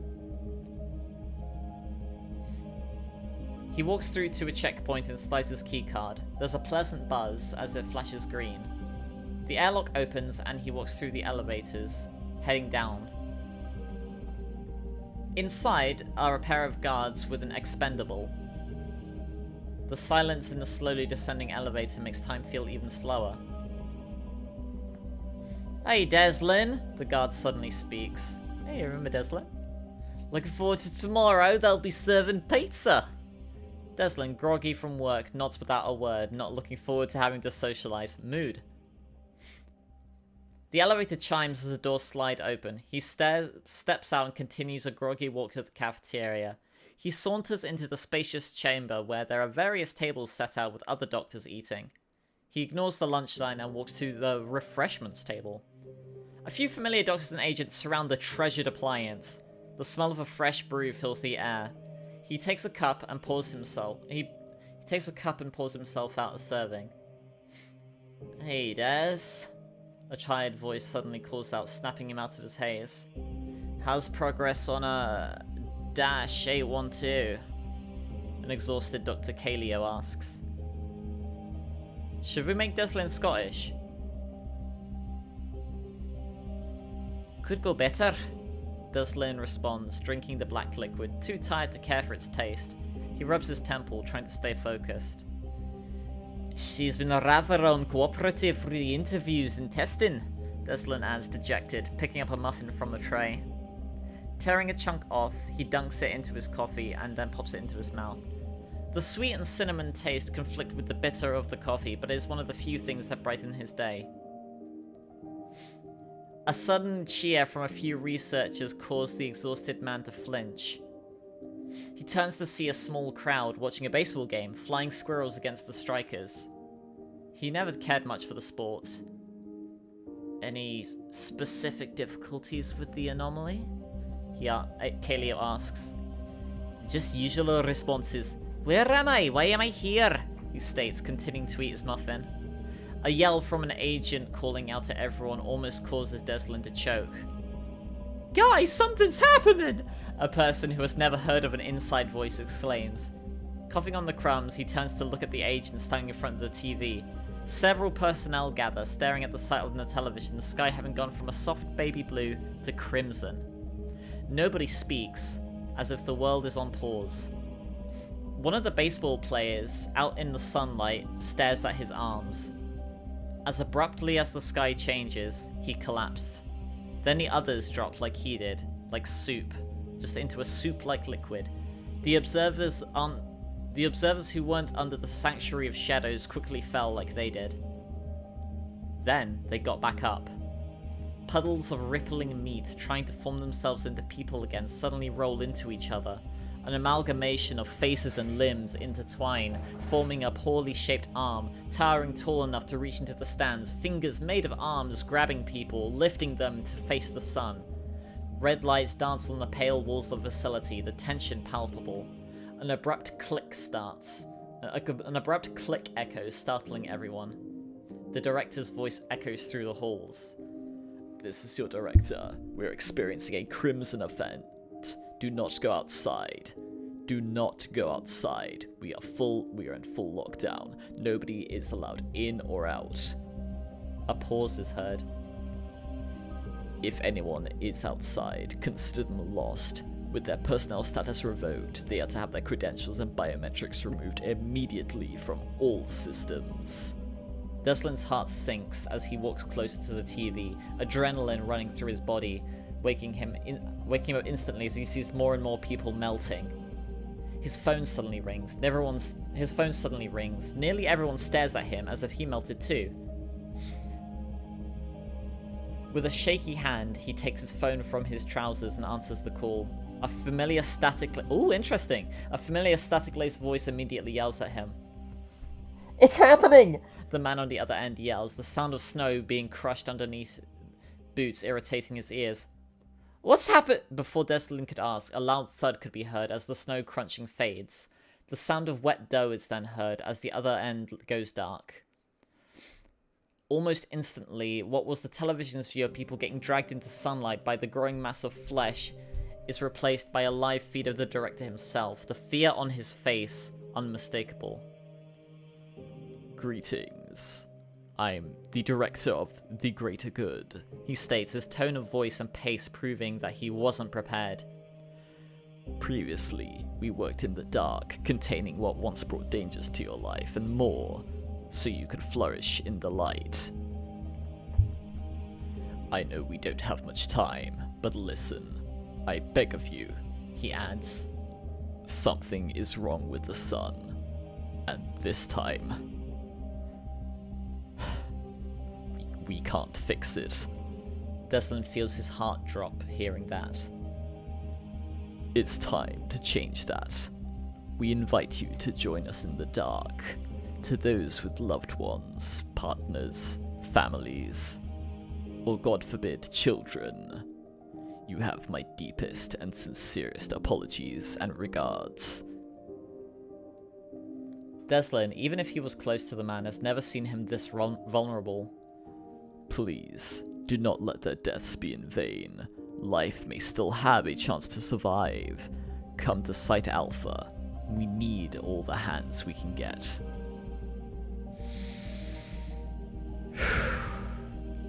Learn to embrace the darkness, my friends. Fear the light. As abrupt as it starts, the feed cuts off, changing to cards on what to do. Stay out of the light. Wear multiple layers. Cover your windows. Ignore the voices outside. Hundreds of voices scream as one. Updike and Tankman snap awake, alerted to the sudden screaming. Looking around, he sees a mess on the table, a dying lantern, and Eric, who was sitting on a wire spool, a flamethrower in his gloved hands, aiming at the door. Did you two sleep well? Eric asks, yawning. The flesh comes back. The flesh came back. That's fucking ominous. I don't know if you could hear that. As soon as I finished that line, I heard a police siren in the background.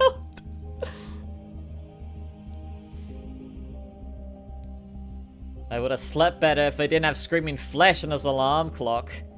Yeah, I don't know what fucking accent I'm giving Tankman. He quips as he stretches. Your turn. Eric mumbles, walking to the table. Up Brongle Bangle shuffles forwards, taking Eric's place. So, where are we gonna go next? He asks, unscrewing the flamethrower's fuel tank on the desk, shoving as much styrofoam and acetone he can inside. There's the back door. Well, there's that back door. Updike states, slouching. That's rather obvious. The way we've come's been flooded by the flesh. I was thinking, what if we head east to the coast, then make our way out back from there? The director suggests as Eric halts his work. How's the arm? He asks, looking to Tankman. Oh, fine and dandy. It was a half guess. Looking to his watch, Eric sighs. It's a few minutes till sundown, if my estimations are right. He walks over, sitting beside Tankman.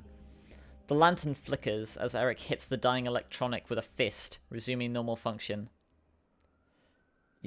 You're suggesting we head topside? Right after we nearly get turned into puddles twice!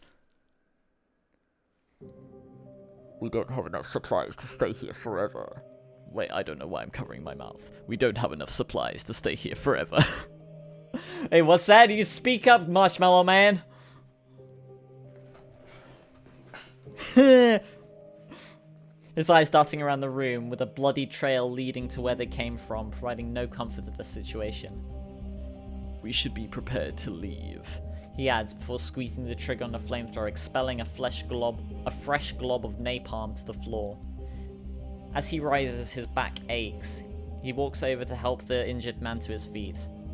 Eric lowers his goggles, screwing the lid to the container of fuel on, stuffing the canister into his backpack. Before he puts it on, he takes a dirty blanket to wear as a poncho. Triple check, right? Gabriel? He asks, nervous, as he covers his face. Up Bingle Bongle nods, I don't know why I'm doing this, as he checks his own, running his hands over his arms, making sure he can't feel his own hair. He turns to face Tankman, who is wrapping his injured arm in more rags. Everyone ready? He asks. The two remaining men nod as Updike returns the weapon to Eric. He braces himself on the other door before pushing. It slowly moves. Once wide enough, it slowly moves. Moving slowly, and once wide enough, they slide through, keeping it open wide enough for Tankman and Eric before it slams shut. The trio resume their long walk through the tunnels of the sewers once more. Updike turns on his flashlight, the water dark and murky. I don't speak Russian. Would someone be willing to translate, please? The trio resume their long walk through the tunnels of the sewers once more. Updike turns on the flashlight, the water dark and murky, with the same putrid smell hitting their face. Let's move, Updike whispers, taking the lead. The further they go in, the closer the walls become. Slowly, droplets of water come in, the soft patter of rain echoing above. Trickles of rain fall through the pipes, each step making a loud splash. Rats hiding from the sun scamper through the sewers. I wish I'd packed more food.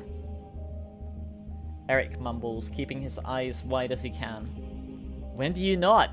I don't mind giving me like... When do you not? I don't know why he's Boston. Tankman, he's getting a different accent every time I speak. Tankman retorts, chuckling at his own joke, but his laughter stops. The sound of rain hitting metal tickles their ears. Another moment where he rarely bites his tongue as Eric's watch beeps. Keeping their distance, the sun sets before them. The light's rays taunt them, visible as it tries to touch them before fading. Carefully, their boots splash fresh rainwater as they walk to the hole outside. Speckles of rain hit their goggles and clothes. Rapid plinks come from below, where an airplane became a tomb. Better than moonlight, Updike mumbles, looking both ways before he descends, the metal surface clanging under his feet. You gotta feel bad for those lost in airplanes. Eric adds, lowering Tankman down with Updike's help before lowering himself down. The plane shakes beneath them, the metal creaking from months without maintenance. Voices of hundreds scream from inside, muffled by the metal and rain. Oh my god. Walking up the body of the plane, their boots stamp on the sleek metal, taking their time as not to slip. Wait, so there's a bunch of flesh inside the plane? And they can't get out. Oh my god. The sky fully darkens as they reach the tail. Where are we? Updike mumbles, looking around.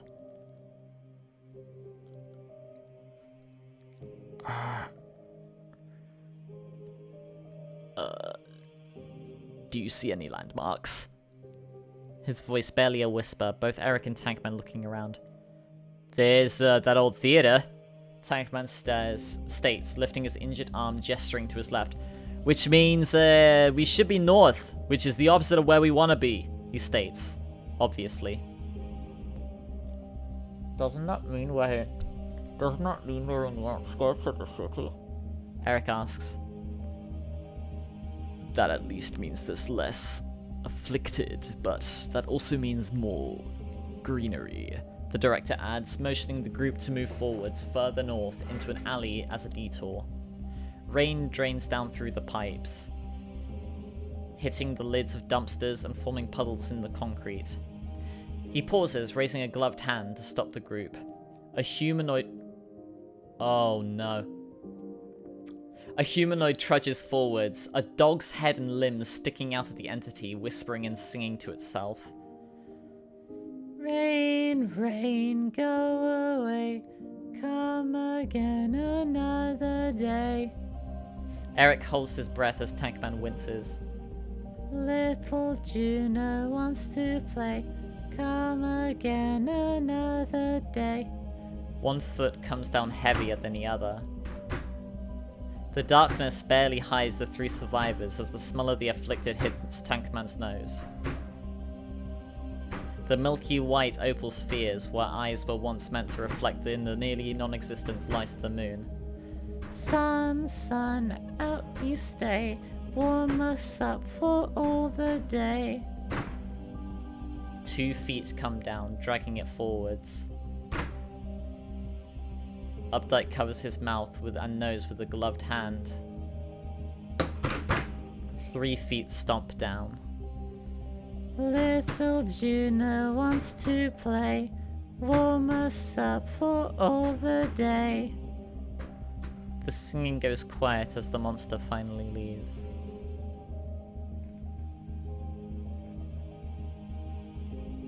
Did that add to it? Updike nods, motioning the group to move forwards before it returns. Water splashes with each step they take. The moon's rays danced tauntingly behind the clouds. No matter how hard it tried, its fingers couldn't reach out to touch them. The three eventually find solace from the weather under the roof of petrol pumps, and once it comes out, the moon's light. A luxury at this point. Peering inside, Updike could see the piles of clothing that littered the floor, but nothing that was still alive remained inside. Give me a hand with this, Updike orders under a whisper. Eric and Tankman stagger behind, wrenching their gloved hands into a defunct automatic door. Grunting, they finally pry it open. The smell of something rancid hits the nose of Upbongle Brangle. Wincing. Turning on their torches, they look around. Everything was almost untouched, an imperfect time capsule. Hey, still as rancid as I remember, Tankman mutters, walking forwards, but an irregular shape beneath his foot causes him to stop. Leaning down, he picks up the trousers, feeling around in the pockets. Finding it, he takes out the object, revealing a keyring. Hey, is a car still a good idea? He asks, jingling the keys. They echo through the lifeless building. It's better than walking on foot, he adds. Oh wait, no. I think Tankman's saying this, yeah. It's better than walking on foot, he adds, playing with the keyring, twirling it with his good hand. Where were they? It stared up at the sky. The dark clouds obscuring the sun. It was alone. A feeling it can't recall, but knows that it's felt before. The rain splashes on its flesh. It missed the warmth, the comfort. It rolled and flopped down the street, water splashing. Buildings devoid of the unaware. Good ability, by the way, I'm sorry. The dark clouds rumble above. A single sliver of night shone through. For that brief moment, it feels warmth and love again. And just as quickly, it leaves. It felt cold, yet it kept moving. Then it stopped. Something made it stop. A light. Not the one it loved. A dim light. It extended a long, thick strand of its mass towards the source. Slowly, it dragged itself towards the light.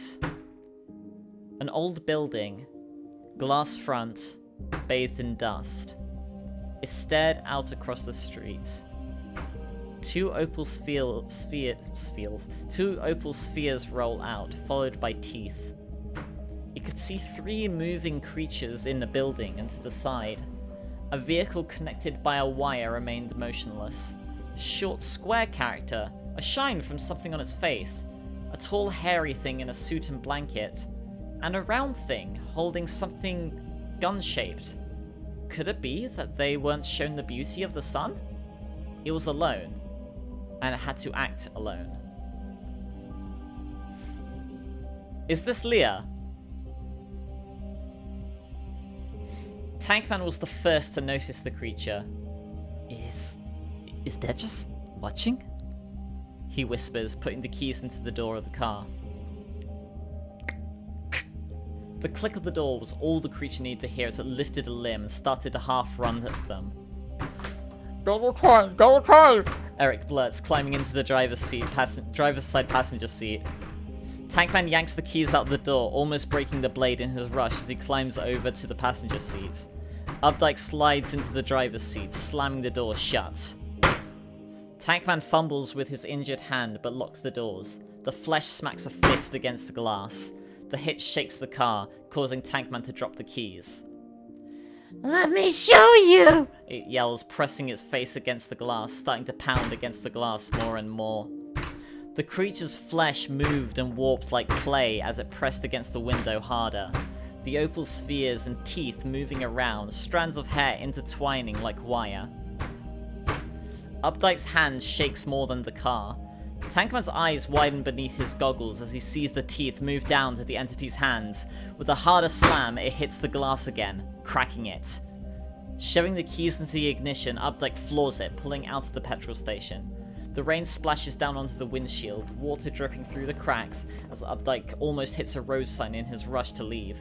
The flesh monster was slowly falling behind.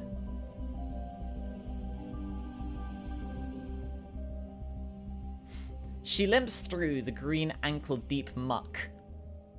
Don't say muck back for the 3. No, I'm kidding. Each step feels like walking through molasses. Underneath her glasses, her eyes dart around, wary for any monsters looking for their house.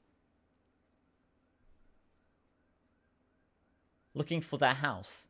The stars above twinkle in the silent night, and the moon frowns down at the world.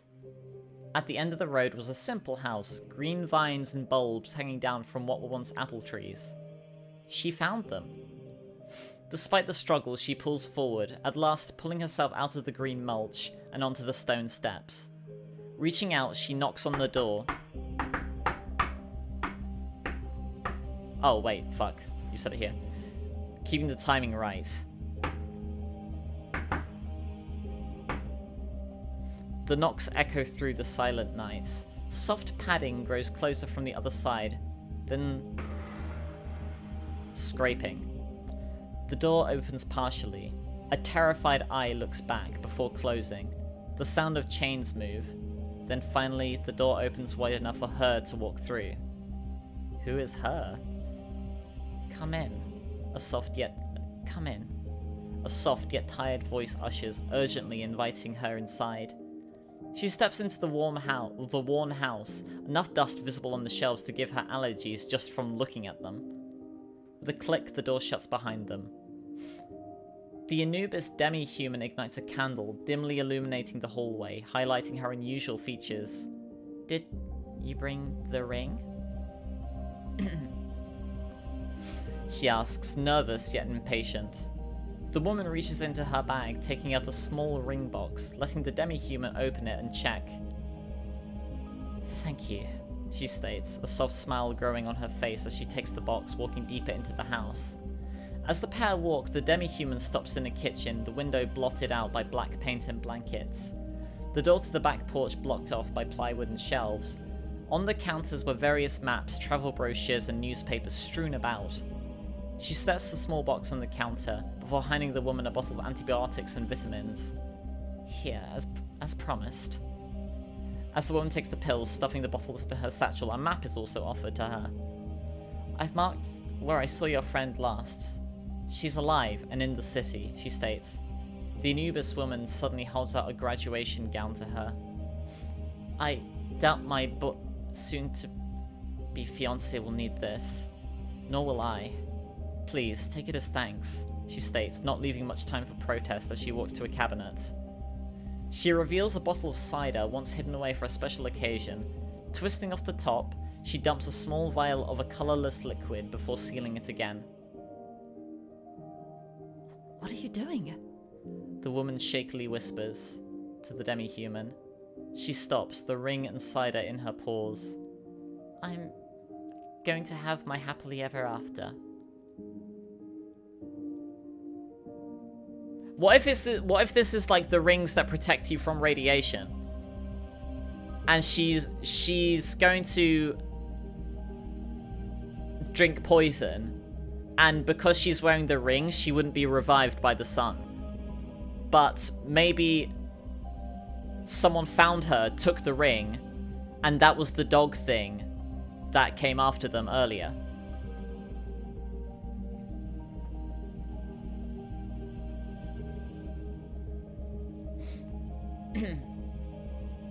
The fuel gauge's arrow finally dips below the E, and the lightning bolt. The car slows to a crawl before stopping completely. Climbing out of the driver's side, Updike shuffles around and then to the back seat. He supports Tankman as they both get out. Eric looks down at his watch and yawns, mumbling a swear before looking up. His eyes widen, a harsh feeling of nostalgia washing over him. Wait, I've been here before. He comments, walking up to a familiar house and up the concrete steps.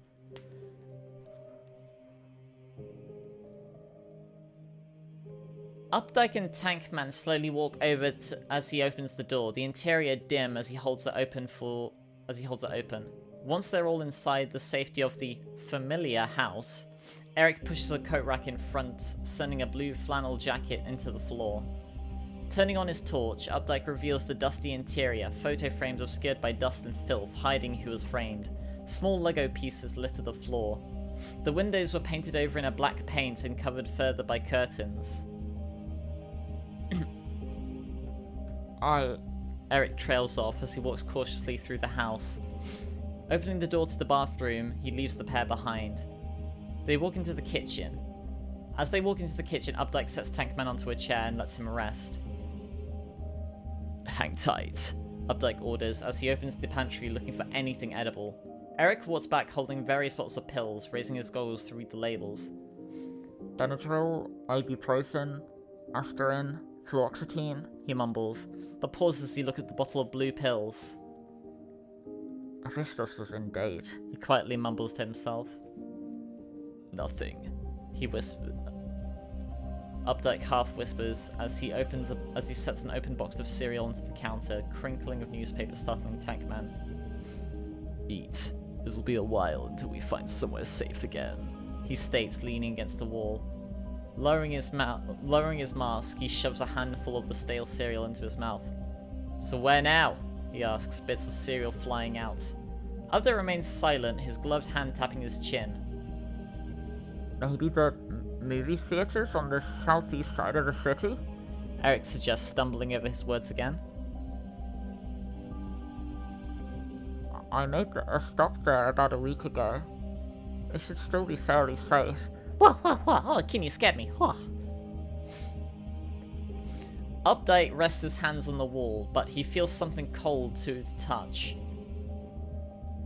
Running his hand over the wall again, he feels the hinges of a door. Turning around, his eyes follow a seam. A small slot on the wall sticks out where wallpaper was scraped away. Small gashes in its place. He tries to shove his fingers into the small gap. They couldn't fit, as if it were meant for smaller hands. Eric, do you have anything that can open this? He nods, taking up his backpack. He reaches in, fishes around inside, and eventually unearths a multi-tool. Scoot. Eric instructs as he shoves the blade of the multi-tool into the crack, using it to pry open the door, revealing a set of stairs leading to a basement. Taking a wary step, Updike begins his walk down, motioning for Eric and Tankman to follow. Put the cereal down, he adds, leading to a... I just imagine like Tankman just like holding like a box of like Frosties. It's like, aww. Just like munching and crunching. The basement was fairly dusty, and most of it was just filled with boxes, unused furniture, and shelves. The taller furniture was rearranged, blotting out windows in the basement? The first thing to be seen was a single corner, a dark blanket covering the walls. A table was set out, 2 plates untouched. As the 3 men walk over, Tankman picks up a bottle off of the floor, turning it over in his hand. What? He mumbles to himself, confused, as a set of white string lights shine behind them abruptly. Still has batteries, Eric whispers to nobody. Updike paused, staring at the lights. A wave of nostalgia filled him as he remembered the stars outside. A distant memory of him and Cloud seeing the meteor showers before it all happened filled him with warmth. It went away quickly as Eric prized out the batteries, swapping out the batteries in his torch. His eyes went down, looking at the table. A small black box set in between a plastic vase with a plastic rose. A candle recently burned out, still smoking, the wax starting to solidify. 2 plates laid out, both with servings of spaghetti. One was covered in sauce, one with barely any. Seems like some kind of dinner happened here, he comments, picking up the small container. It had a clamshell opening. It was empty. Eric bites his tongue.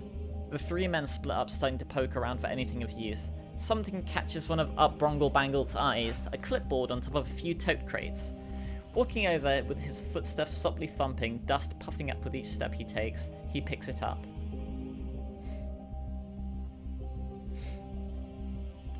He quietly mumbles to himself as he reads. Water. 8 gallons left. Food. Enough for 3 weeks. Medicine. Gauze. He pauses, thoughts running through his mind.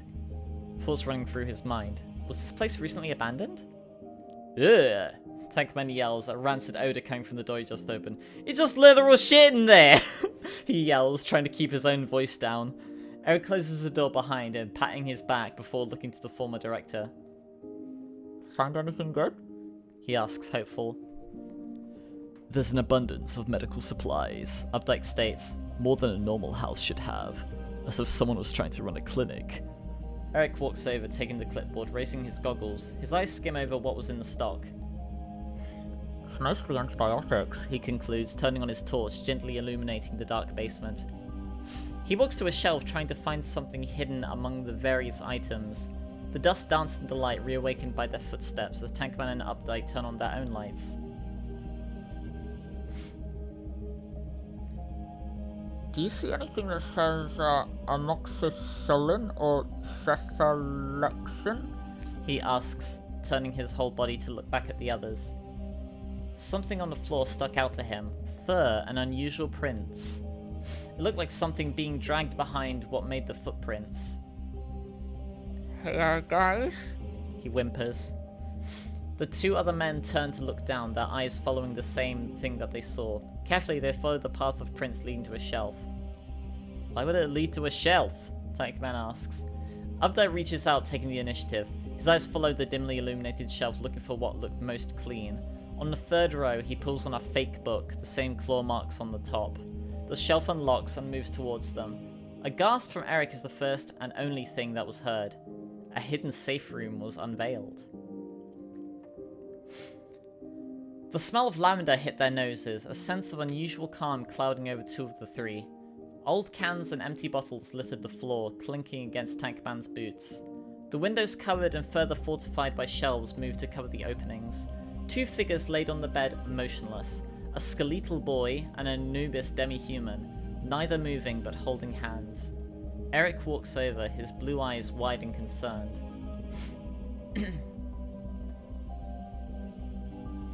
Updike walks over, carefully stepping over the litter on the floor. Both of the bodies had a tungsten promise ring on their hands, one on the right of the boy and the left of the woman, their fingers intertwined like rope, never daring to let go. On the man's right ring finger, was a ruby wedding ring. An empty glass rests on the floor and a bottle of cider on the nightstand set beside an old radio. Eric carefully takes off a glove, revealing a latex glove hidden below, before resting his hand against the boy's forehead, then the woman's. Still warm, he states, before picking up the boy's other arm, thin and limp. He presses a finger against the radial artery. The pulse was absent. He lowers the arm gently, before checking. The fur felt dry. There was a faint pulse, but it was fading. One of them's dead. The other's still alive. The static for once barely noticeable in his voice.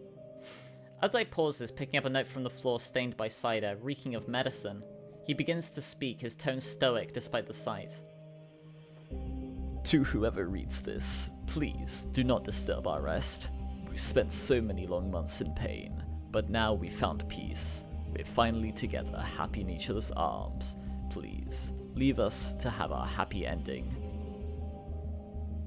The handwriting becomes nearly illegible, but just enough to read. Sincerely, Delta and Bowie Lavandula. Finished reading, he looks up, but something stares back.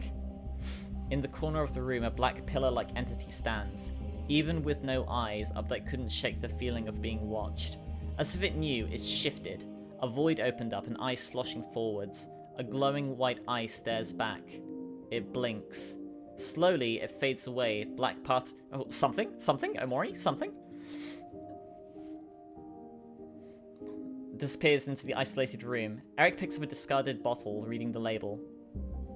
Antibiotics, perfect. He mumbles as he begins unscrewing it. He hands Tankman a pill, looking at his arm warily before putting his gloves back on. He turns to face Updike, who is holding a small pamphlet. What's that? Updike begins to unfold the laminated paper, the sound filling the room with a noise that felt thousands of times louder than it truly was. Eric cringed as if he had read Tactical Cupcakes as fanfic. No, I'm kidding. As if the noise would awake the two bodies in the bed. When Updike looked at the map, something on it made him feel a spark of hope. Come here, he orders, Causing the other two to turn to gather around. On the map, a larger circle was marked around the forest to the south. Safe? Jotted down. That's where Site Alpha is, Tankman points out. Hospitals and large supermarkets were crossed out with "No" written as the note. Seems as though they've been looting the surroundings. Updike mumbles, tapping where smaller stores were, crossed out with "empty" or "patrolled." A blue circle was around the library. The note written below sparked an idea. Blue-haired woman. Tell pink-haired woman. He reads off, looking up. They have a change of plans now. Is this me and Skylar? Oh, that was me with the dog woman!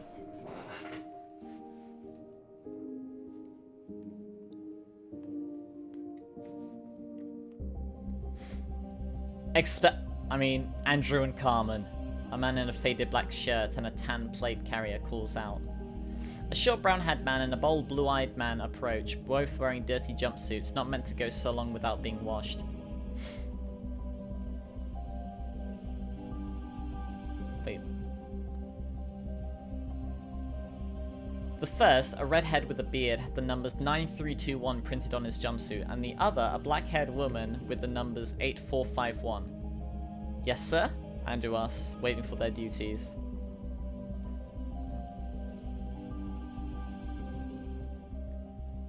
There's a goof? Oh. Please drop the "sir," the man ordered. Refer to me as Daniel. Regardless, your duties for today involve cleaning out the offices and helping with tonight's rations. Yes, Daniel, Carmen repeats, saluting the man, before walking with Andrew to the janitor's closet. The walk was quiet, even though just months ago the building was full of life. Upon their arrival, they entered the closet, picking up a broom and a dustpan, and the other taking a duster and rag, before they start their long walk down the halls. Carmen, what were you before this? Like, being here, not the whole world going to hell? Andrew asks, his tone curious as a woman in a lab coat passes by holding a briefcase. A barrister, she states. Got on death row for poisoning my ex-girlfriend. I do regret that. How about you? She inquires, the footsteps echoing through the lifeless halls. Andrew's face returned thoughtful, recalling why he was there in the first place. Prank gone wrong, he states, his tone strongly implying he didn't want to talk about it. The rest of the walk to the first office was silent. Inside, dust was gently laid on top of the desk and shelves. As he begins to sweep the floors, he speaks up again. What were you scheduled to test for? He suddenly asks. If I recall right, I was told I was going to be used to test a prion that's currently in a concrete tomb below us, he states. Dunno, the woman retorts as she wipes off the monitor, the rag leaving a trail where dust once was. Never got told like you were. The cleaning uncovered the soft dim glow of a red light as it waits for an input on the computer. It was a few minutes of silence until Andrew speaks up, sweeping the tiled floor. What food do you miss most? He asks, walking over to Carmen. I'd eat a sheet of paper for one of those square pizzas. I'll admit I would too. It's kind of tiring of eating just canned stuff, she responds, leaning on the desk as she looks back. Her hand lays on the keyboard as she rests, causing the computer to rise from its sleep. It coughs out dust as it begins to wake up fully. The TGG logo flashes on the display for a moment, drawing in the two formerly expendable personnel like a moth to flame. Welcome, Researcher Jansen. Someone was still logged on? Your credentials have been updated. Access level 2-5. An alert box pops up on the display. Interesting. 5 is the same credential level as Updike and Kofi. An alert box pops up on the display. A revision to TGG-001 Delta has been added to your local network. Would you like to view? Curiosity blossomed inside the two like a weed. Do we want to look? Andrew asks, his hand already reaching for the mouse. What if it's something we don't want to know? What is there that could be worse than what's going on above? Yeah. Andrew opens the file. Testing and gating guidelines. Unnecessary.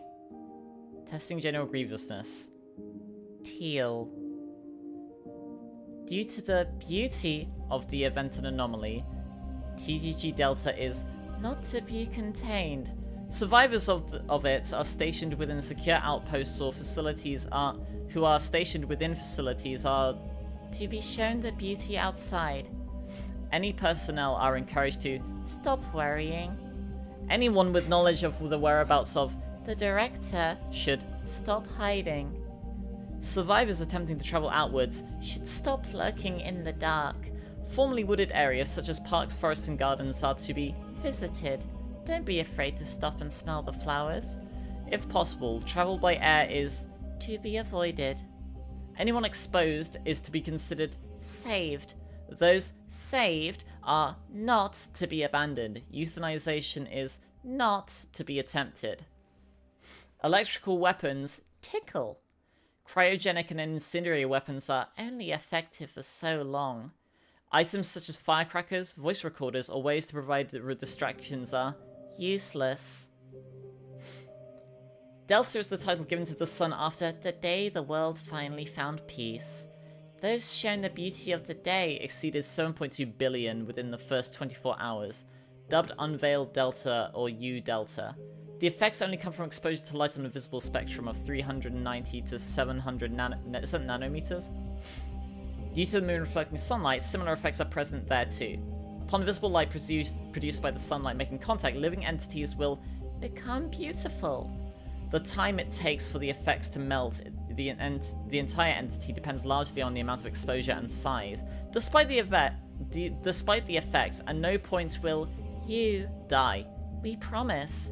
After becoming free at last, the new entities will be freed of all suffering. Flora remains inert, yet still goes through photosynthesis. Organisms capable of flight lose the ability to do so.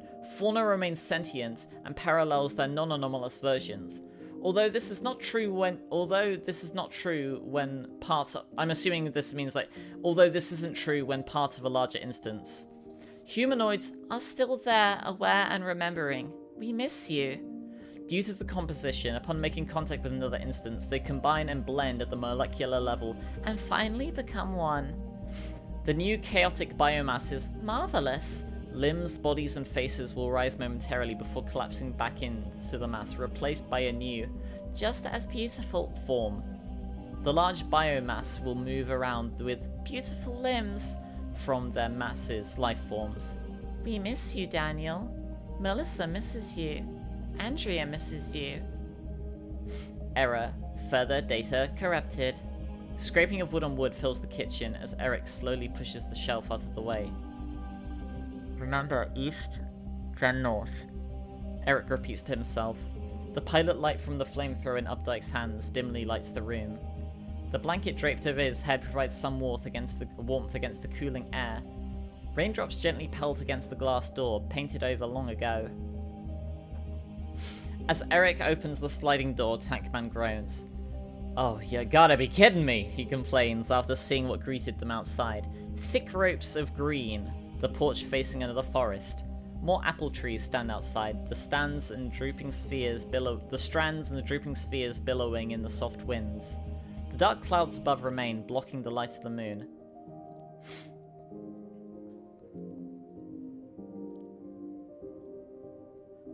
It's either we walk out onto the streets on foot, or we can take the long, safer way. Tankman bites his tongue. One by one, they step into the rainy night, but not before closing the door behind them.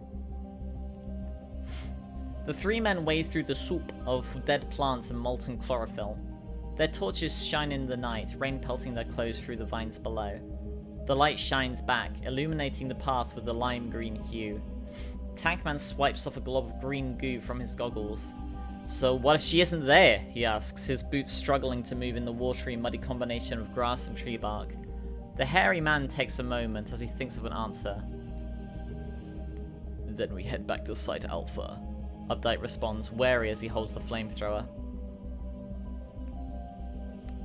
Thank you, Vinny. This is lengthy. Yeah.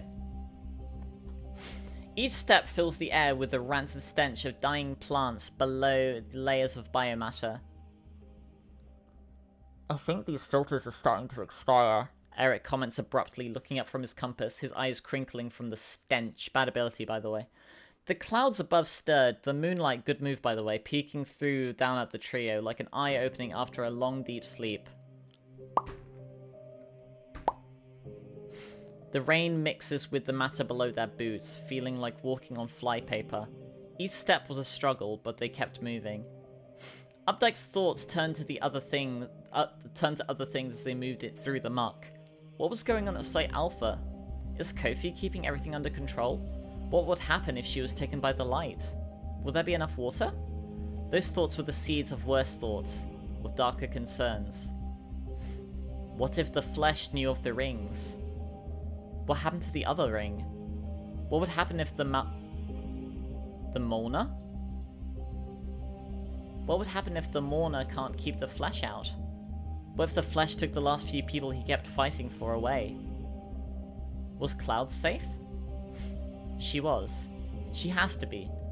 She had the ring. He remembers giving her the ring. He remembers what he told her that day. No matter what happens, this ring will keep you safe. Those words echo in his mind. Her response chimed back. Okay, Dad. Such a simple response. Even though it was only 2 words, he relaxed, knowing she was safe. Cloud is his adopted daughter-in-law, if you didn't know that. As he thought of her, the clouds above parted, the storm finally clearing up. The clouds reveal the moon, staring down at them. Updike looks up, the stars shining in the sky. The way the moon lined up with the stars made it seem like it was smiling. It can see them. Tankman bumps into his back and snaps him out of his trance. Sorry, he mutters, continuing forwards. The canopy above hung like tentacles, but weren't grabbing them. Finally, the vines clear, exposing desolate streets once more. North, north, someone parroted, turning off his torch. Updike stuck his head out the woods. He looked to his left and then to his right. Clear. He whispered. Stepping out into the moonlight, they walked, wary of the monsters that could strike down. You ever get that feeling you forgot something? Eric asked suddenly as they tread into an alleyway. A feeling of doubt grows in their bodies. Did they? All the time. Remnants of trash torn open by something crinkling under their boots. The moon's smile grew as it lowered, the shadows stretching out, preparing for the day. The steeple of a church cast the outline of a cross onto the street, pointing to the treasure they seek. Updike peeks out of the alleyway looking at the church. A feeling of unease fills his body as he recalls what happened. He wondered what happened to the 2 residents who once lived there, or even what happened to the new resident. He clears his thoughts, walking back to the back of the church. Careful, He muttered, walking through the slime that surrounded the former sanctuary. The moon kept smiling, the stars staring down. Just west, across one more street, was all they needed to cross to reach the library. Slowly, as slow as they could, they began the final walk. As Tankman trudged forwards, he heard something metallic hit against his boot. Probably just something like keys that someone had dropped when everything went wrong, he assumed. When Eric felt the same object, he looked down. A chainsaw. He tried not to imagine who previously owned it. Weaving through the street and abandoned cars, they reached a parking lot. Finally, they approached the main entrance. Tankman groans in disdain as he sees a trail of muck leading inside. It goes through the front door, imprints from someone else's boot immortalized in the mess. The door's barricaded by a chair's legs, preventing the pull bars from opening. The crescent moon dips below the horizon as more stars climb the skies. Have I seen what you said about my voice reel? I think you said, like, I had good range, right?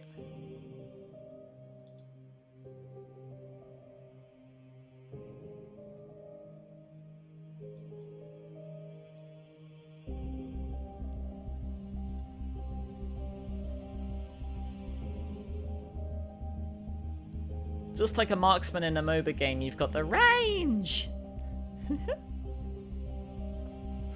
I appreciate the compliment.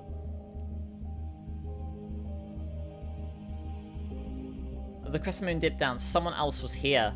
The stones and pebbles click and rumble below their feet as they trudge around the fire exit.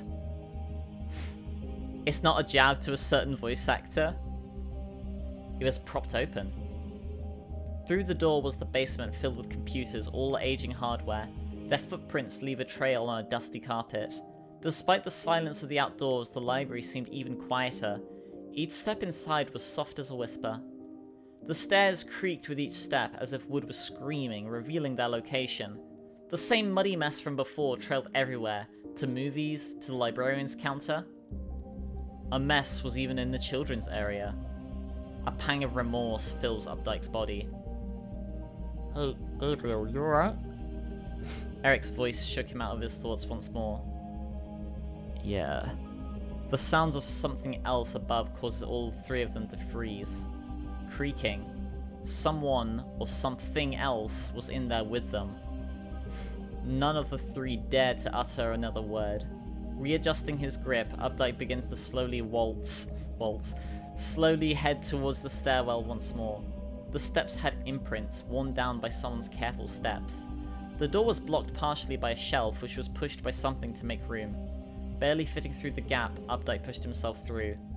Rustling fabric of Eric's backpack caused him to cringe as he squeezed down through as well. Shelves were knocked over throughout.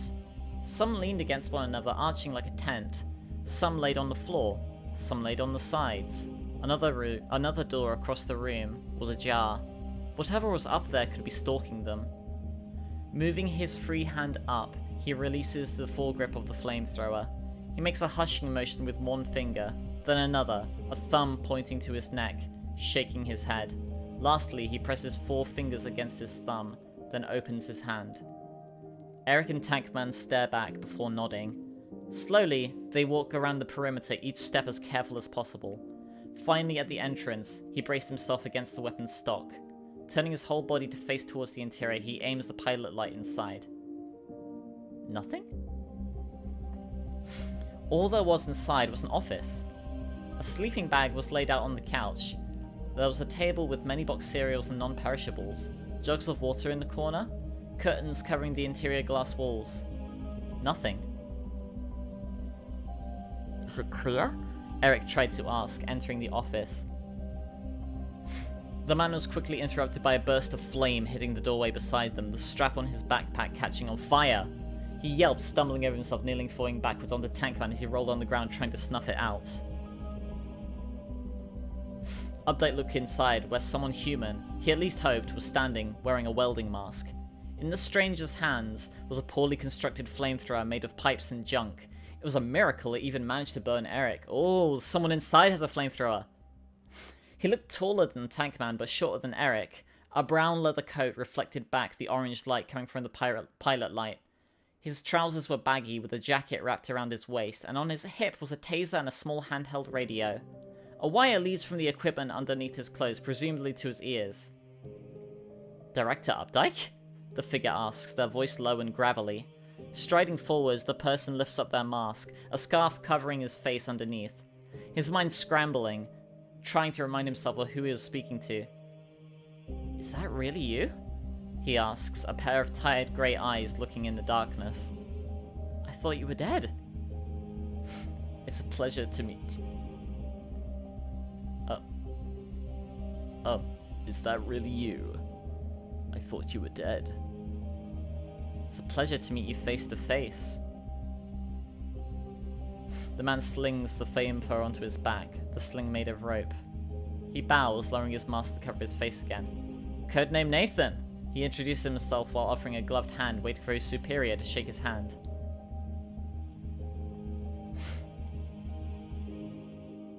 Oh.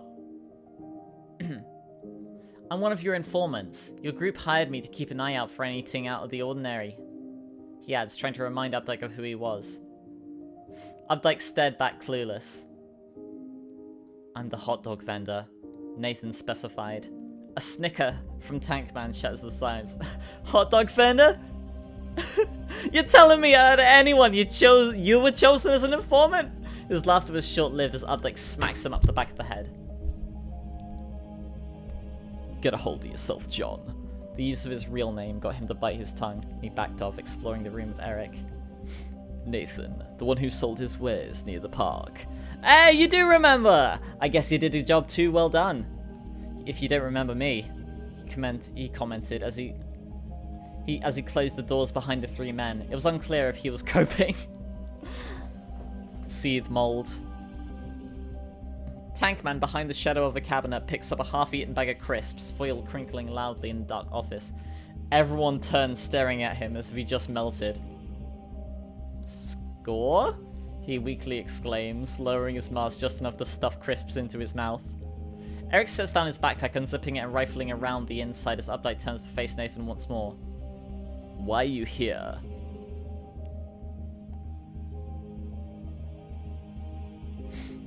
Nathan tilts his head, bewildered. You don't know? There's a manhunt going on for, 5KY? And that pink-haired girl. Which one? Tankman asked, rudely talking with his mouth full as he covered his face with his mask, crumpling the empty crisp bag into the wall. There's multiple candidates, like the one who likes the ice cream, who isn't allowed to be mentioned by name. Too specific. Couldn't be her. There's that zombie girl. Oh, who looks like ice cream, who isn't allowed to be mentioned by name. Savon, okay. Too specific, that couldn't be her. There's That zombie girl.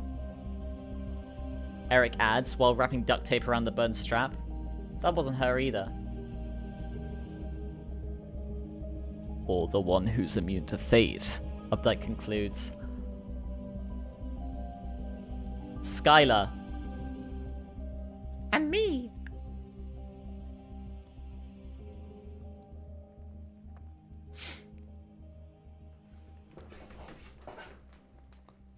Strands and puddles of meat move in the night. Days of searching for the untaken. Oh yeah, so I did write like logs like about like, you know, TGG objects, and there is a entry for Skylar, which was 5KY. I can link them again if you're curious, but they're on my AO3 page. Days of searching for the untaken. It had no luck. The string slithered towards the building coated in molten muck. Once it reached the clearance, it stops, letting itself re-amalgamate into a large lump. Slowly, strands reach up for the stars before intertwining like rope. They reach higher and higher until reaching the first floor of the building. Or was it the second? It didn't matter. A pair of eyeballs on stalks emerged from the top and middle of the pole of flesh, trying to look through the glass.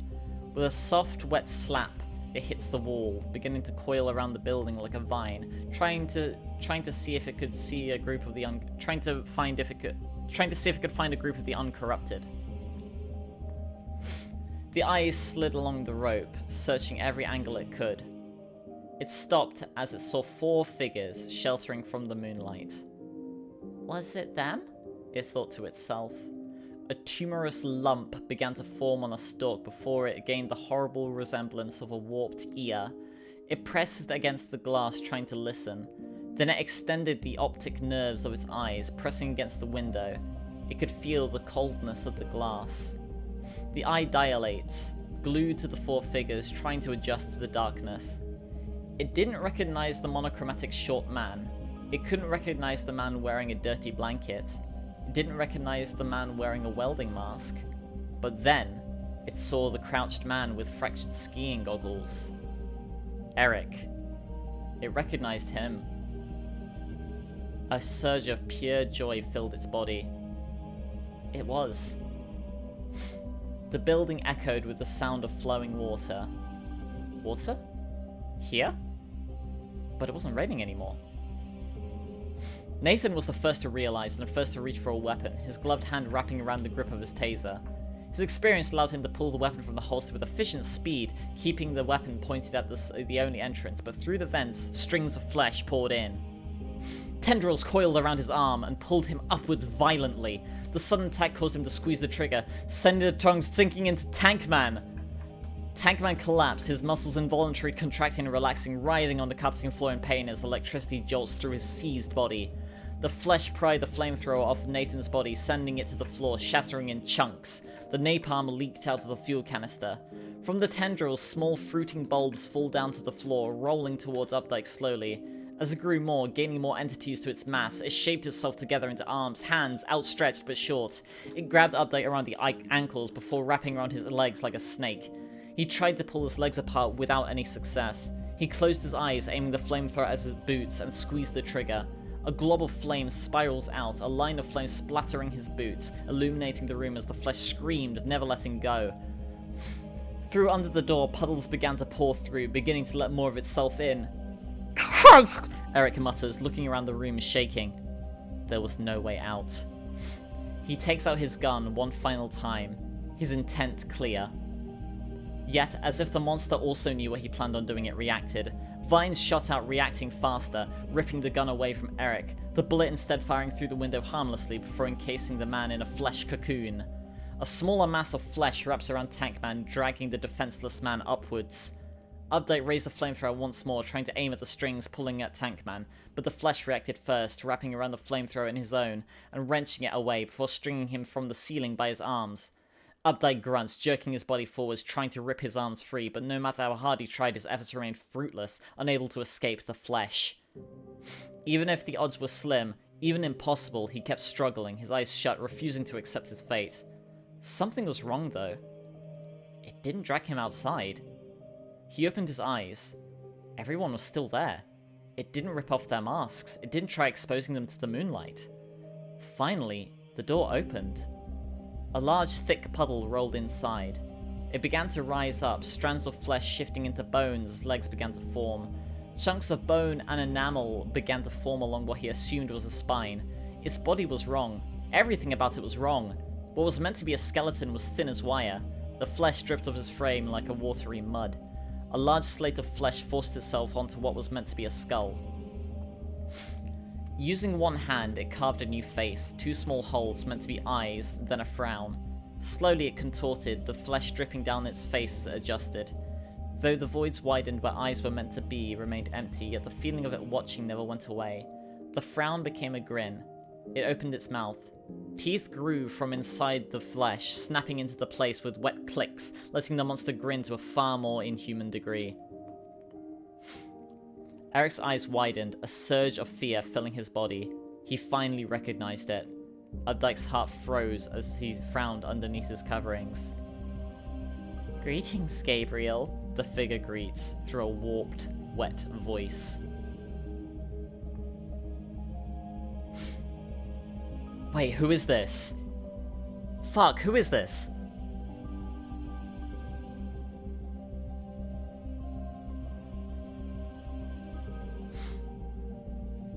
Deslin. Description of the figure.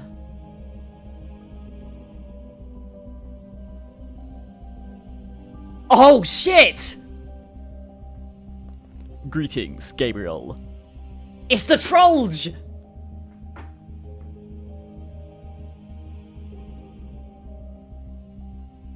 It's Smiler!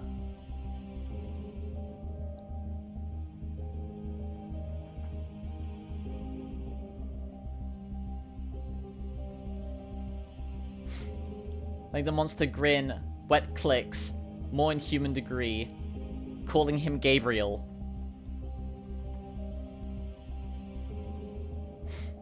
Deslin logs in. Connected. C2. Council members 1 and 3 are currently presumed lost. Noted. Anything else we should know? Do you remember Eric and Dr. Eric and Dr. Ampere? I do. You did mention backups of Eric's data being in the biocontainment site 25, right? Indeed. What are you planning? Can't say what I've got in mind exactly. Step 1. Send a group of whoever you can to collect enough supplies to maintain Alpha for a minimum 5 months. Why not send the What's the Mourner? Only 4 squads of the Mourner remain in this part of the States. They're stretched thin, and we can't risk losing more. With Project November coming closer, we are running short on time. Might I ask what the second step is? With the director presumed lost, we don't have a choice. We need to activate Ampere's project.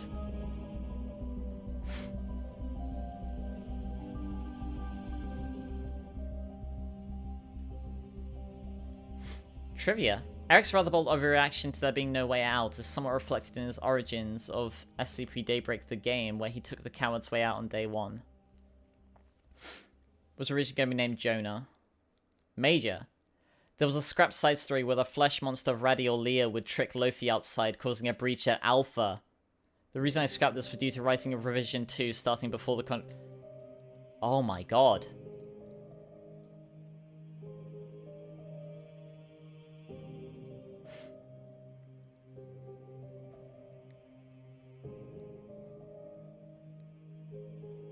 Oh, Raddy would have been, like, really awful, because not only would it be a flesh monster, it would be radioactive as well.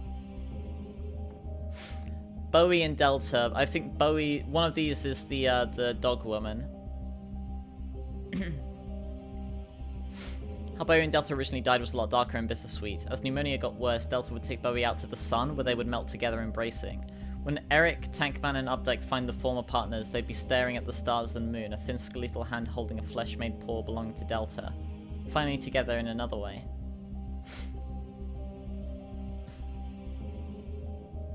The original line of communication was convoluted, contradicts what you plan in Chapter 3.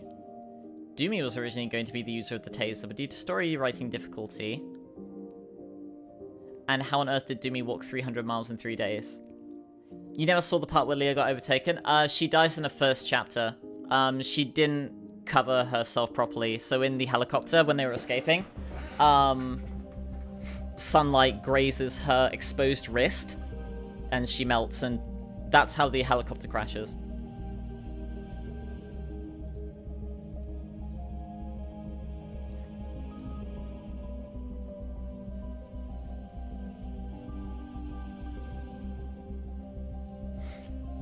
Very good, very well written. Gripping.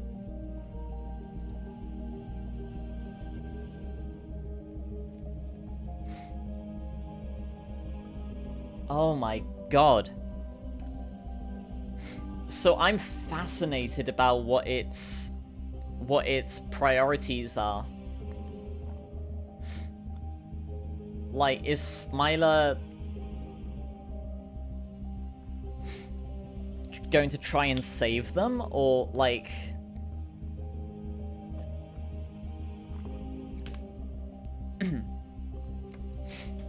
what's it gonna try and do?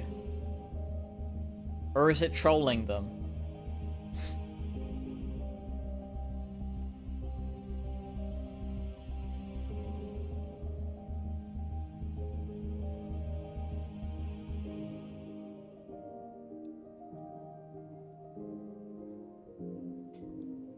Couple of confirmations though. Confirmation that it takes place in the AO3 universe.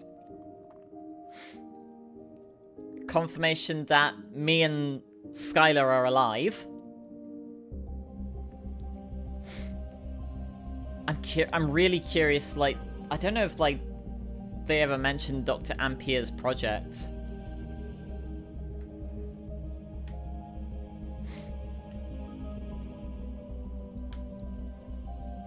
I initially thought that,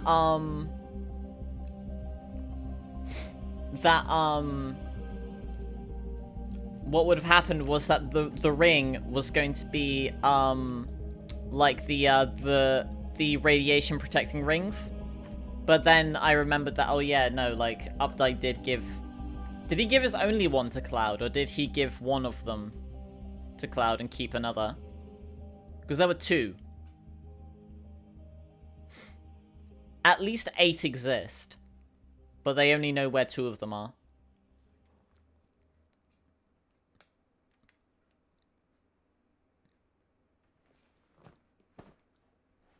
I initially thought that he prioritized Cloud over himself. Okay. I initially thought that,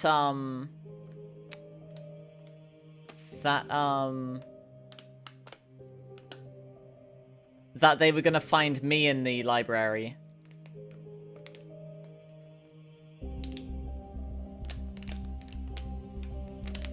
But fascinating. Despite everything, they're still, like, trying to track me and Skylar down. So I visited Bowie and Delta. It's good, because I originally thought that the ring was going to be one of the protection rings that we give to them. As, like, the wedding ring. And then the dog creature that's singing is Delta and Bowie mixed together. Because they take the ring out off of their finger, right? So they're no longer protected from the light. So they would then melt and, you know, come back. I'm glad that I was proven wrong, because that feels really grim.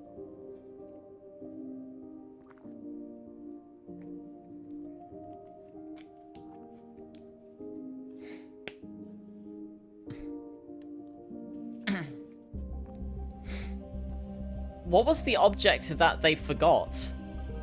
I couldn't pass what it was. What did they forget?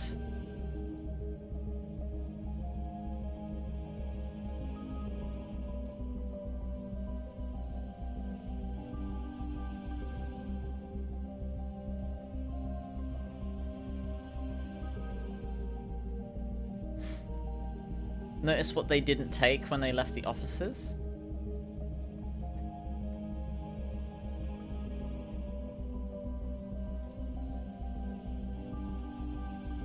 Like, all I can think of is, like, the needle, right? The needle and the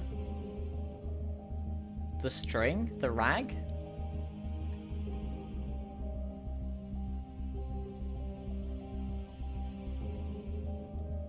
Would it affect TGG001? No, it would. The duffel bags.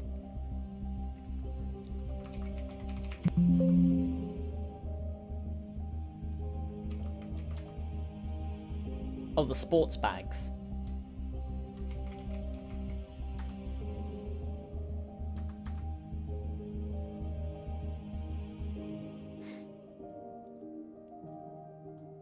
What was in those? I did a search for duffel and it didn't turn back anything.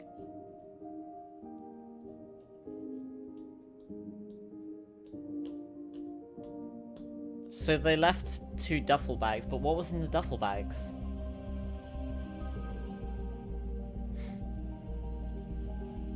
Food and important items from part 1. I've already forgotten what those were, it's been so long.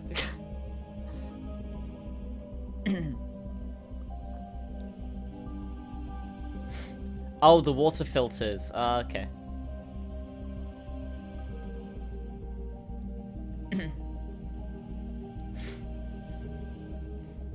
But yeah, no, a key factor of Daybreak is is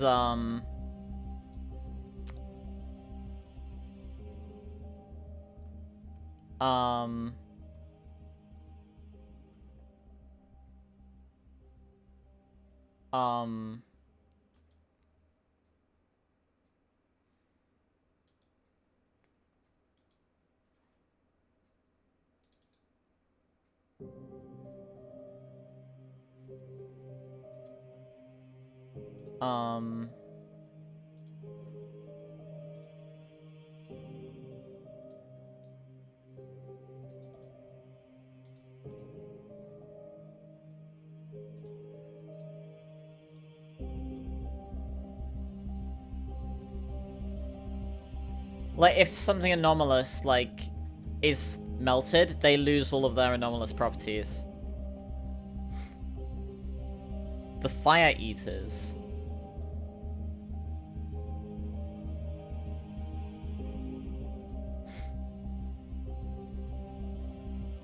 Daybreak is the anomaly itself. Mano is the name of volcano in Hawaii. Okay.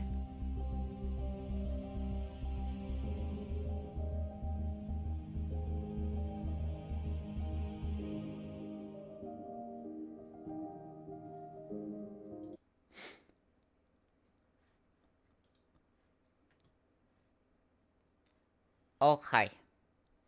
Well, very good.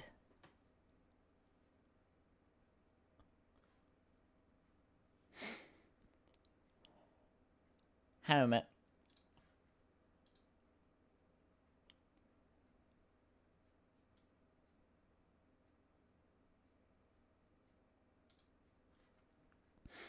Do you guys want to hear something that I was doodling? I don't know if I'll ever finish this.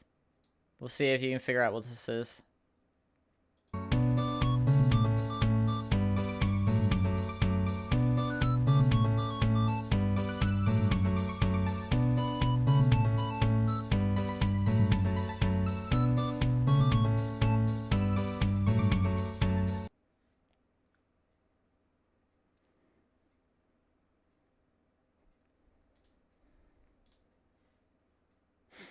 Fresh law mix.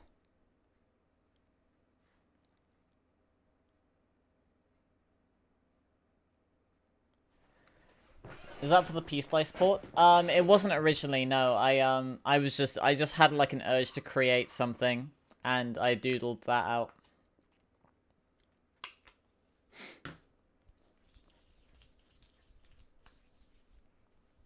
It's not great, but it was a neat little doodle.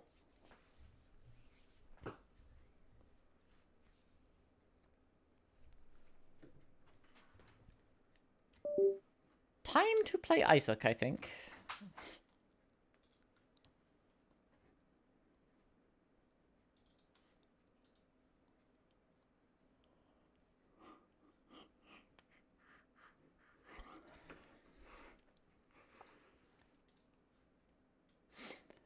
But yeah, very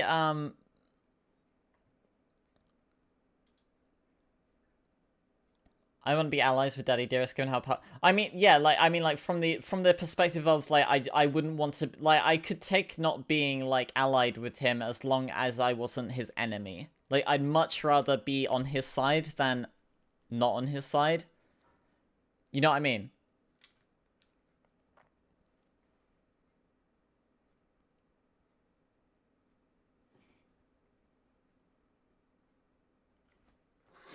Because his power scaling is, like, intense.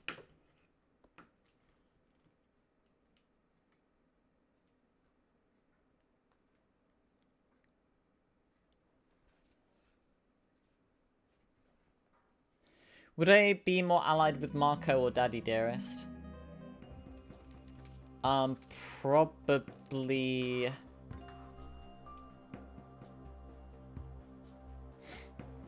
Marco called me mean things. Okay, so we've done Judas, we've done Magdalene.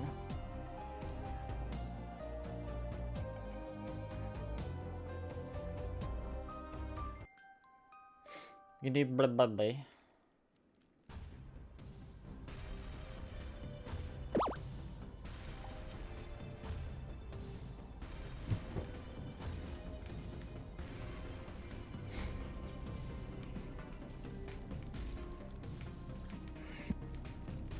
Oh, okay.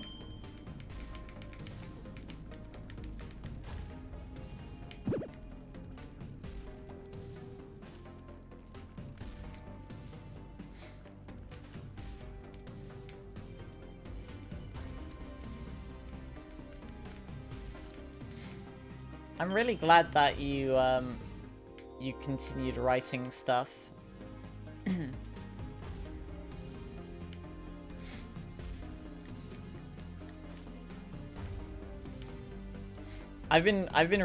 He's mean, and that's about all. He's usually all bark.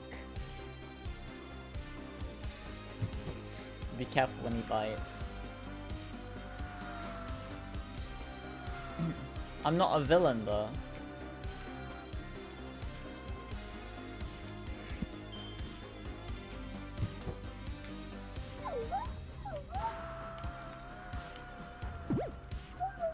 Uh-oh.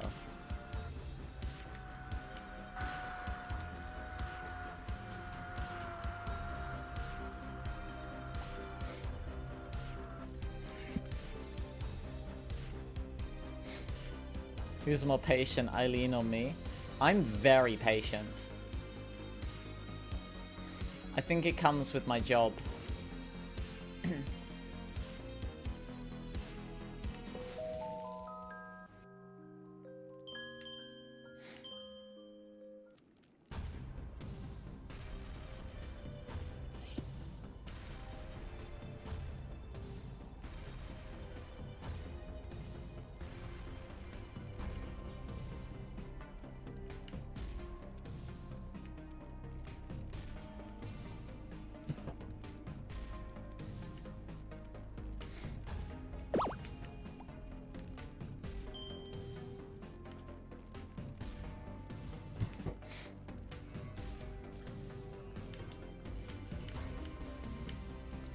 Shoot.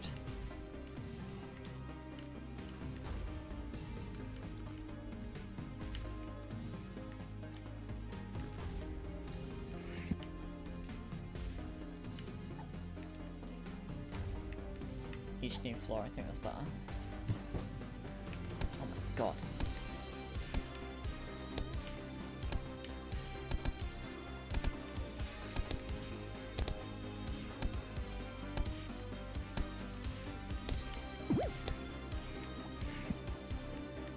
Here's the key. Working with a boss that's constantly yap dumping about nonsense.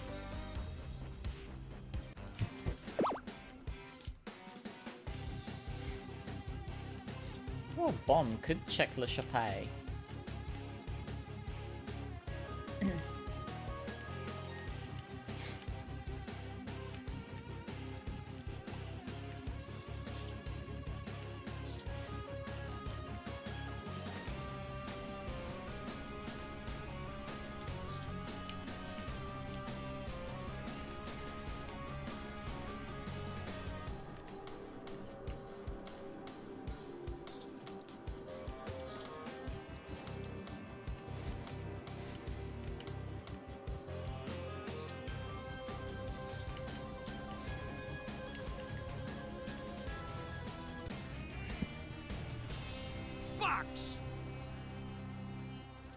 Box! Ooh. That's better, we got a double friend. Reverse justice? Bombs are key. Infinite bombs. Find a crawl space.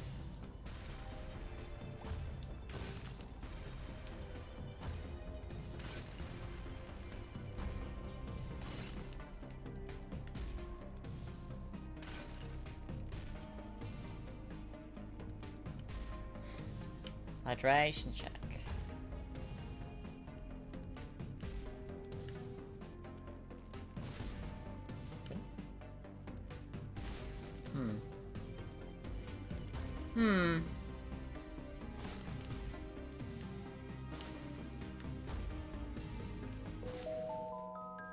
Smiley Friends, the animation style featured on the program is something that existed in YouTube beforehand.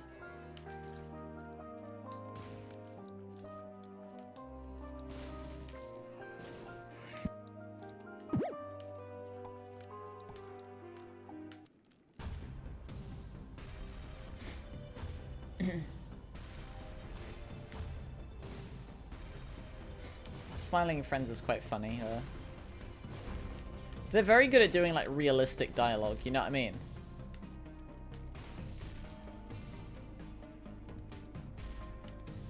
Like the dialogue has like, you know, lots of like the Curious George anime. Wait, which one? Because there's like 3.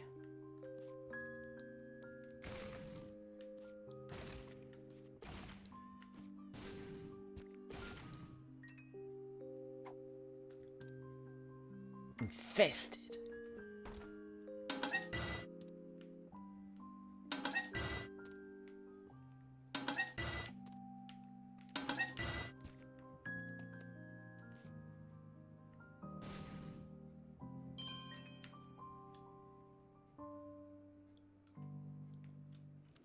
Two of clubs.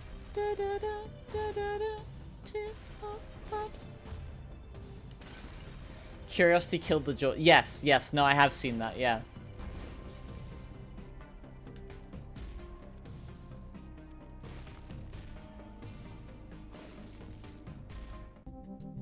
Ooh, stopwatch. Yeah, give me that, please.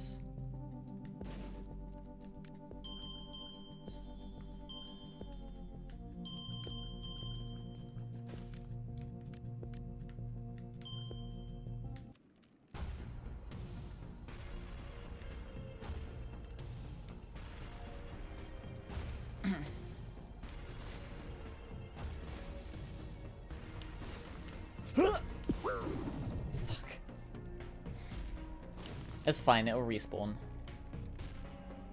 Can we take that then?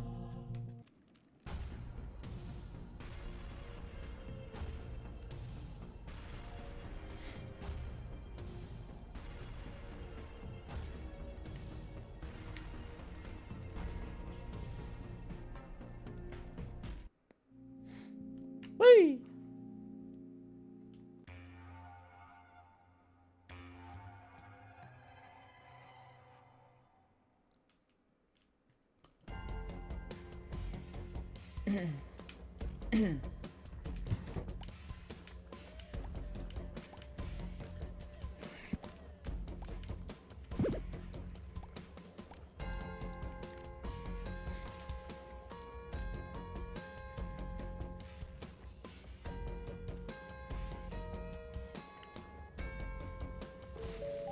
Shit.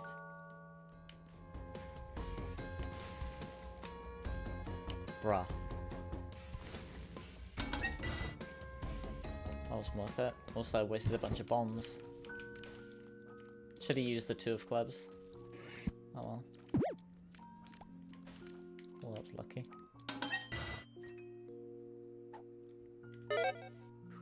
Ooh, pretty fly. Nice.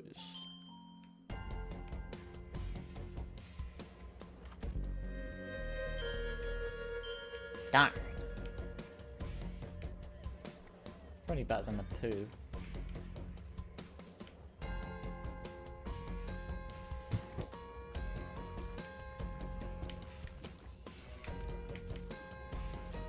Actually, no, the other's probably better in it.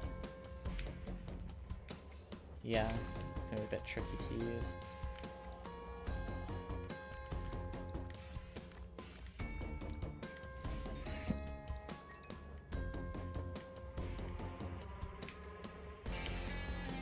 Magic slime.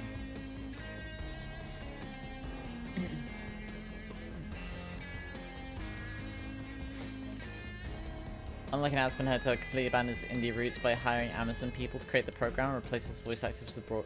Wait, did they actually like replace their voice actors?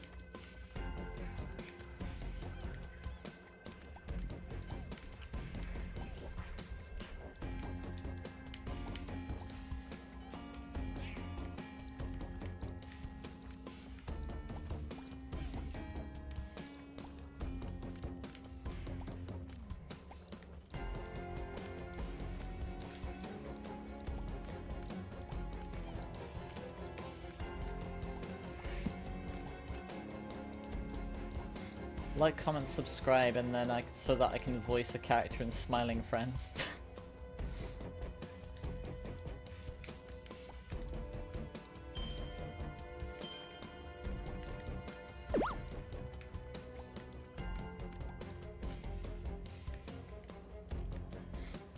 TC, why do I hear so many horror stories about the red sun? Why do you ask? Usually it's a good thing. It's a shiny Solgaleo, no?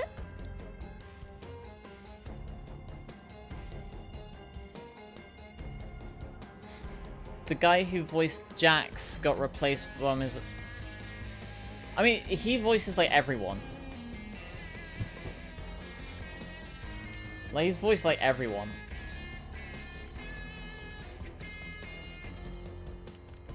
Like, he's in that Mr. Beast anime, isn't he?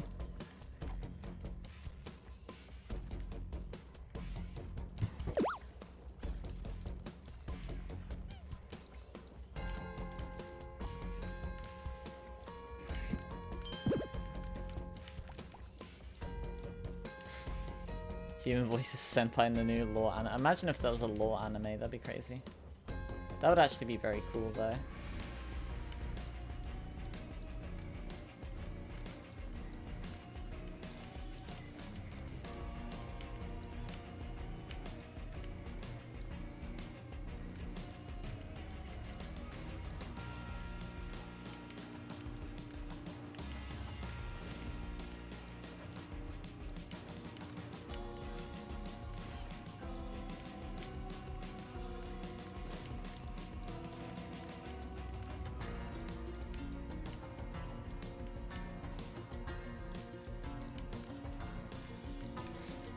big musicals in Disney.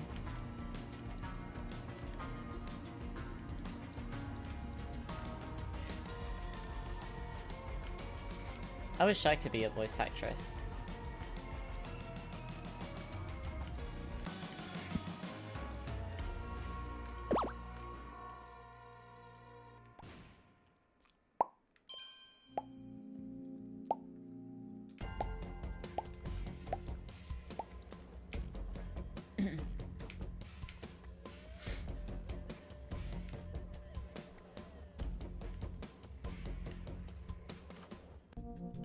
Ooh. Good item.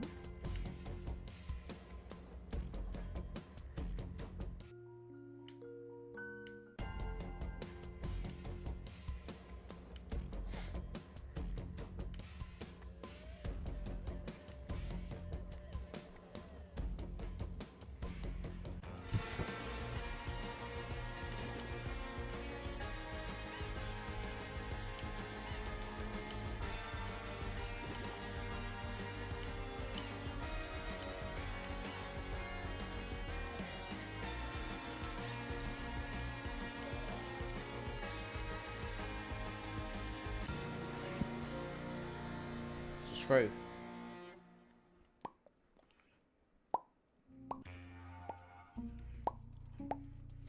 Hot cups.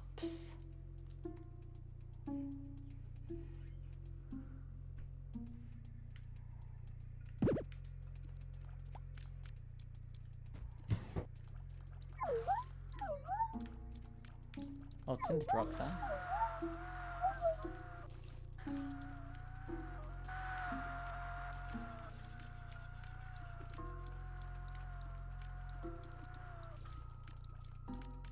Chloe with a Y? Voice might be a bit shot because I read out that whole thing out loud.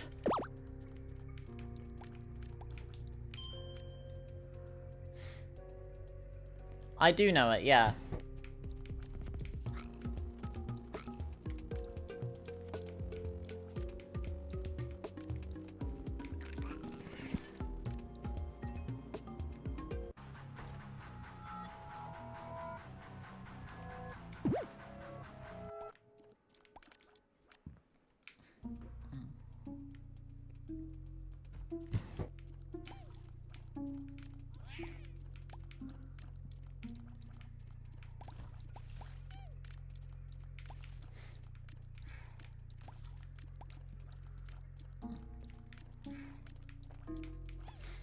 Are you gonna make like a Discord or something for the VAs?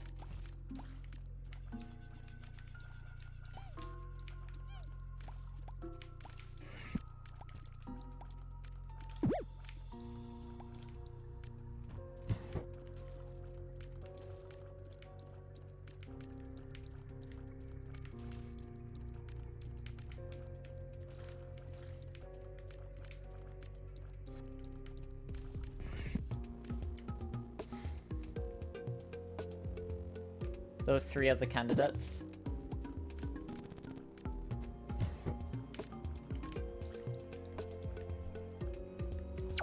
I need to remember to go back for that tinted rock. Bombs.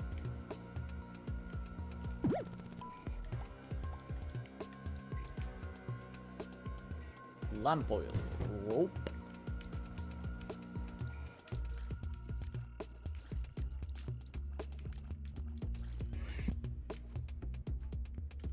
Darn.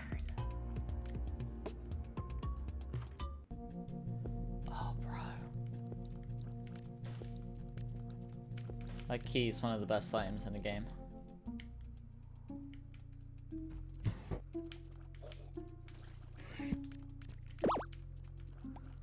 It's a shame that the little guy can't pick up stuff.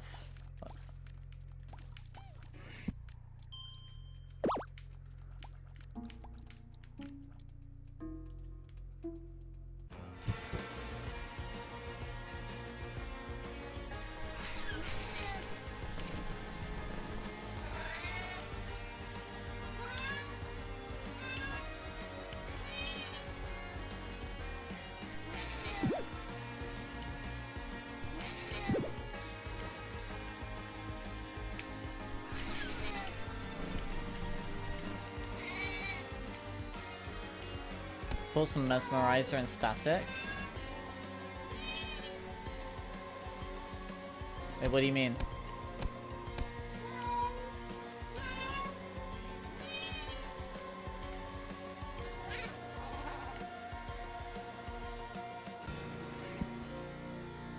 The key.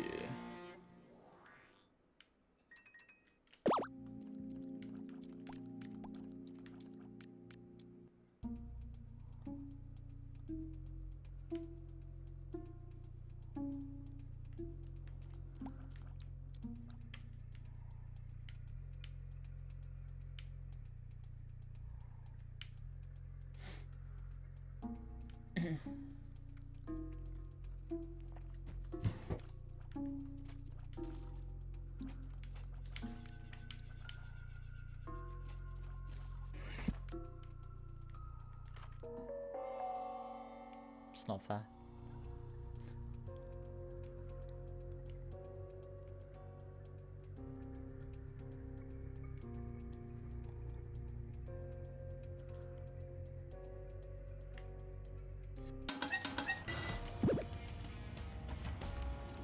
It's a very good trinket.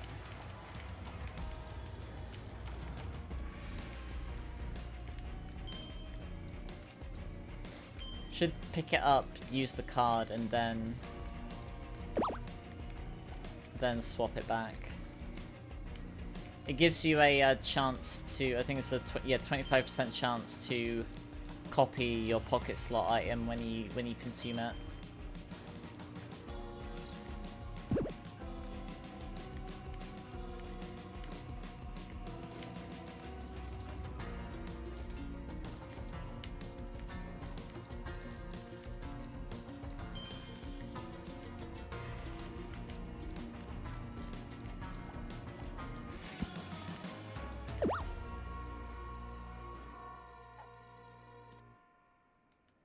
The Bohemian Rhapsody movie.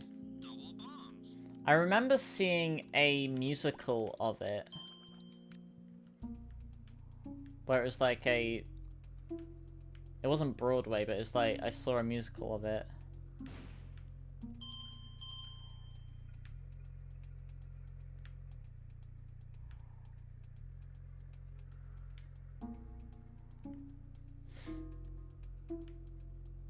Isn't that just the music bit? No, like it was like a full-on like thing. Yeah, they made We Will Rock You, yeah.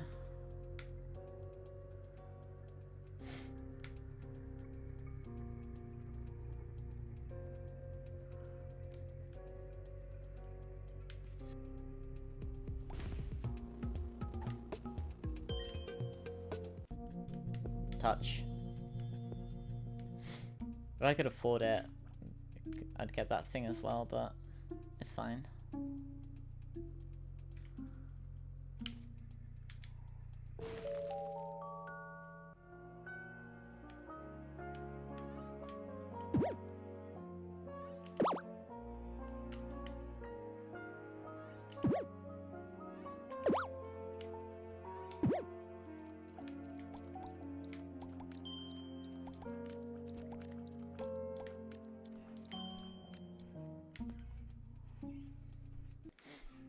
Your laptop crashed? Oh no.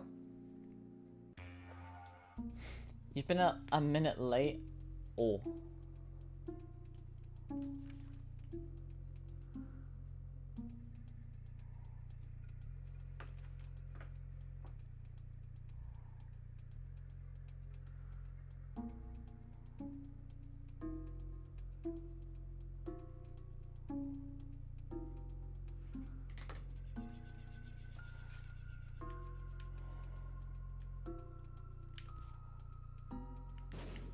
Damn.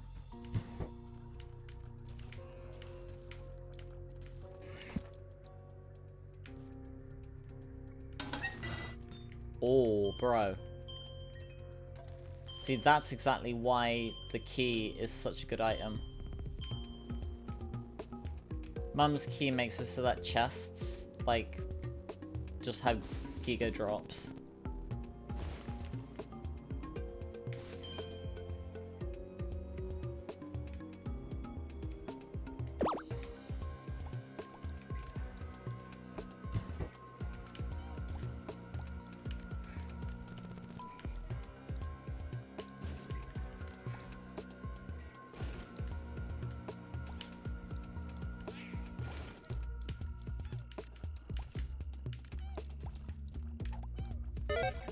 Ooh, nice.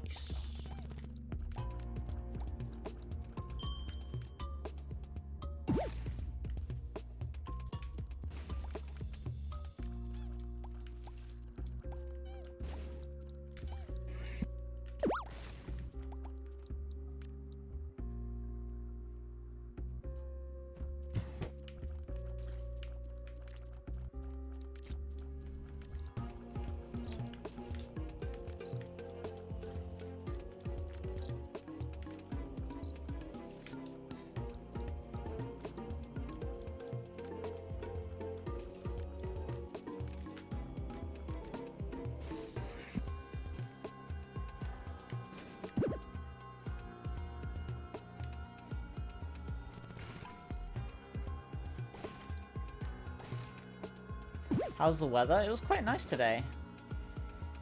Tese, Joken, what up? Yoro Chukai.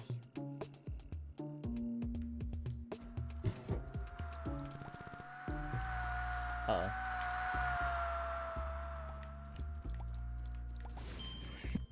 Phew.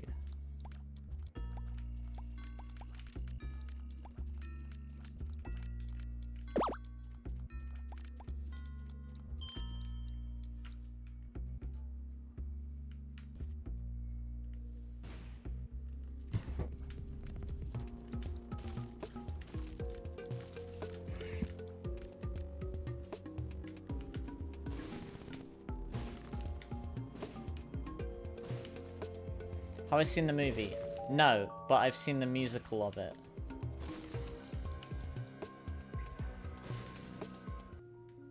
Ooh. Ooh, interesting.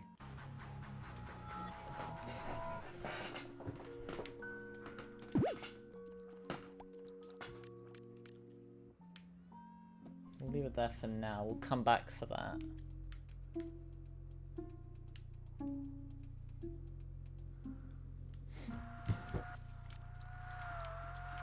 And no, it might have been called We Will Rock You.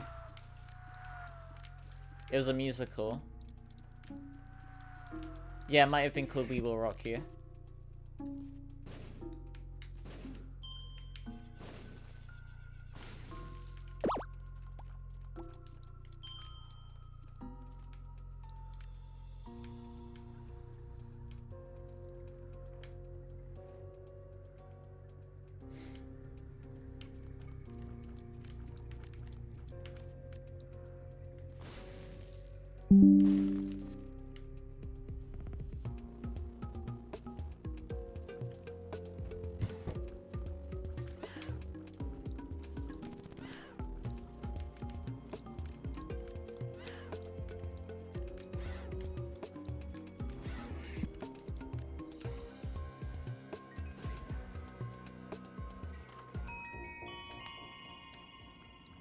Techno!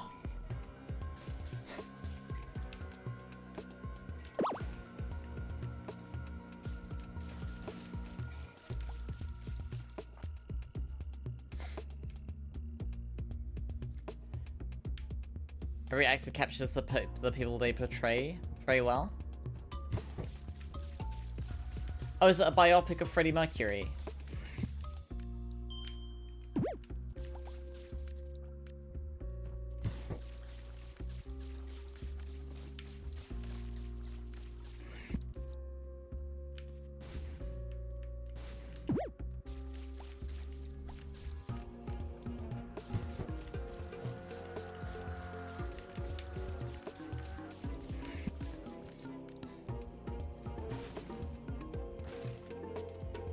No, I don't know.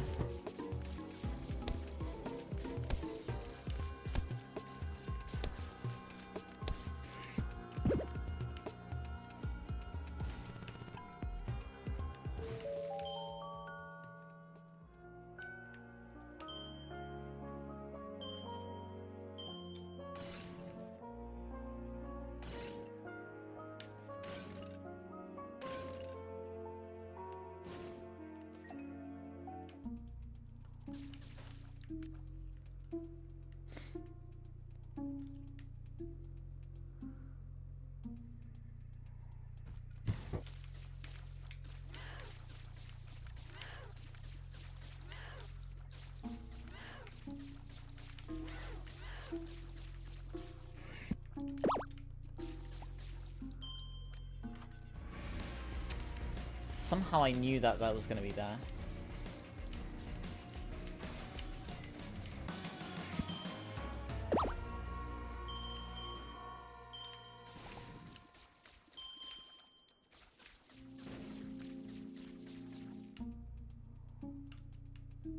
Well, let's go get the sack of sacks.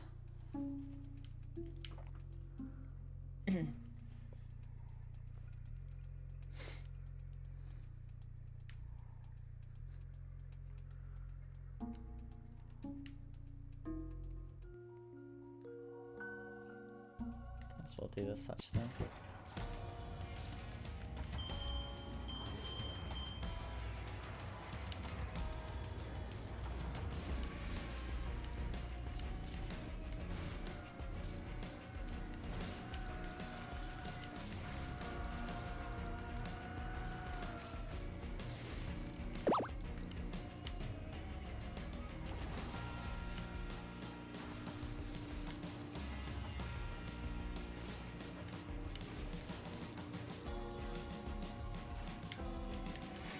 Queen wasn't supposed to be in Live Aid, but they were snuck in. I didn't know that. Check DMs. Uh-oh.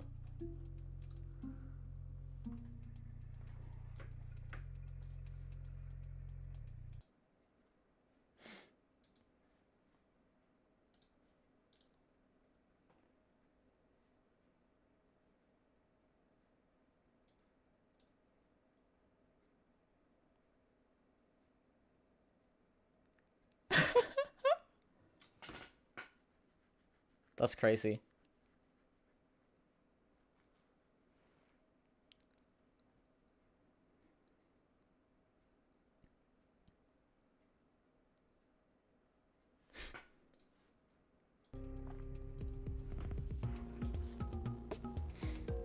Food influencers, is that even a thing? What even is it's like isn't influencers like, isn't that the title, like they're trying to influence someone to do something? Oh damn.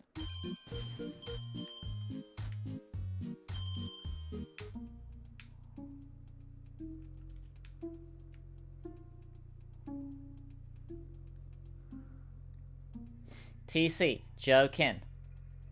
Do I know Paul Prenter? I do not.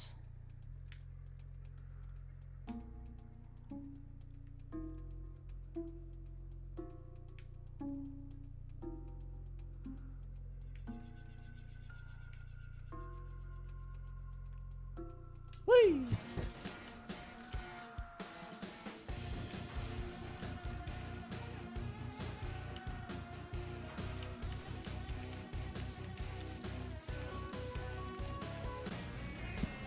Ooh.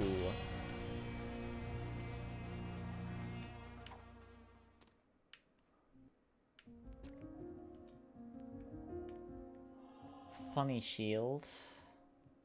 Divine intervention. Prayer card. I like funny shield.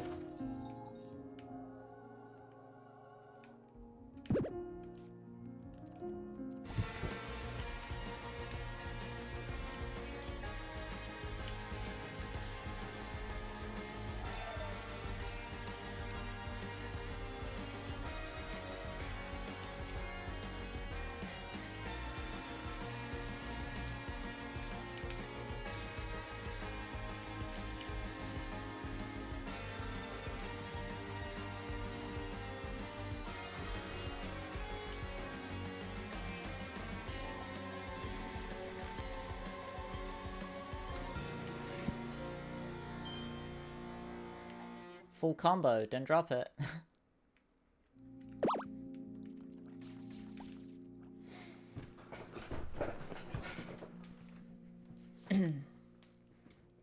I think this thing might be better though. I don't have anything that runs a luck build right now. What was Din Din? Chiclon.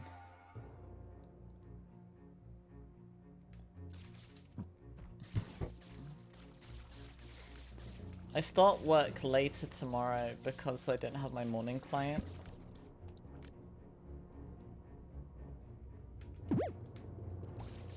might call up the sandwich place to ask when they close. Because if they close earlier, maybe I could get my sandwich for lunch instead. Manipulated Freddy to have a solo career, leech off his wealth, causing Queen to almost break up. He's actively sabotaging Freddy's phone call when his old friends are contact. Damn.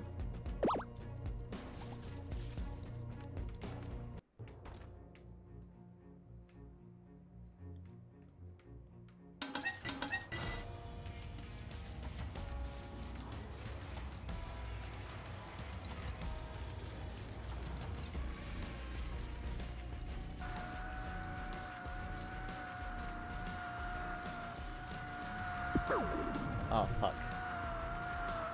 Rip little guy.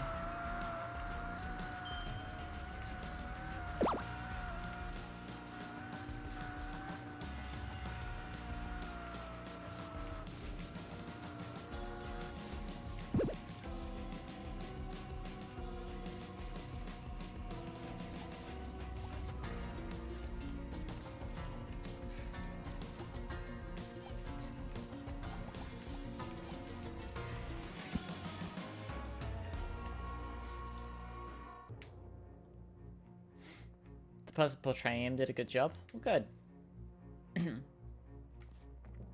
Deserves to have an accurate portrayal. Bombs. Oh, hello.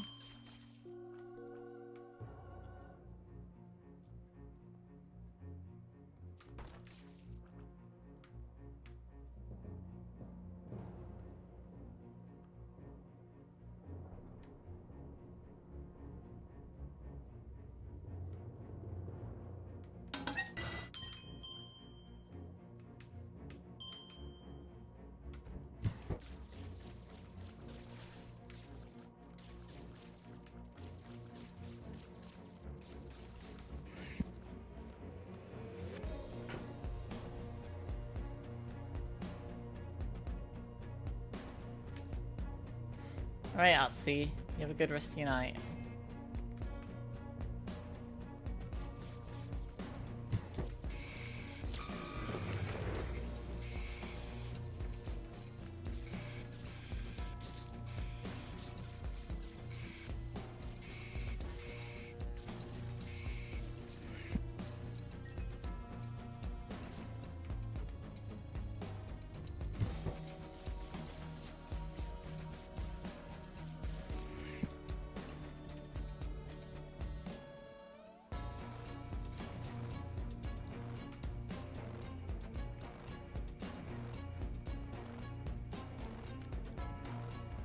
Bro.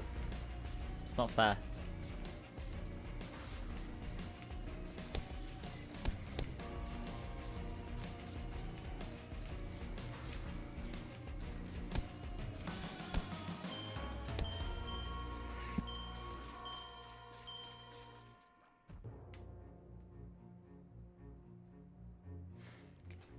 You can send it me, yeah.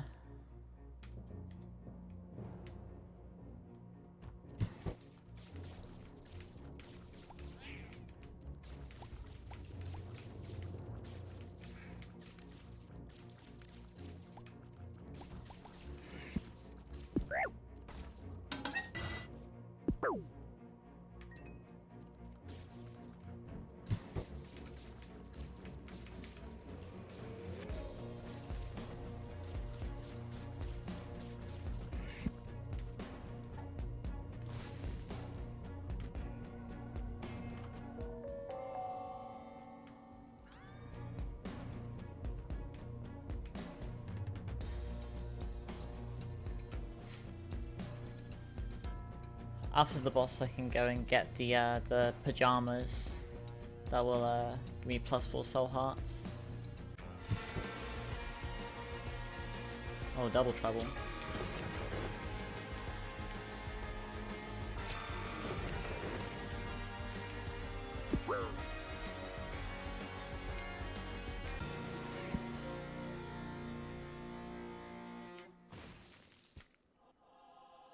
Oh, never mind, I guess I don't need to go get the pajamas.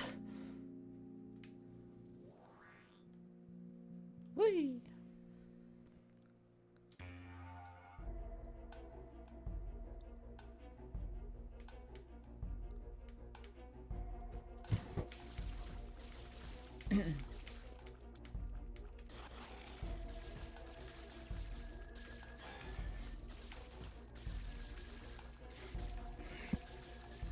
macaroni and cheese.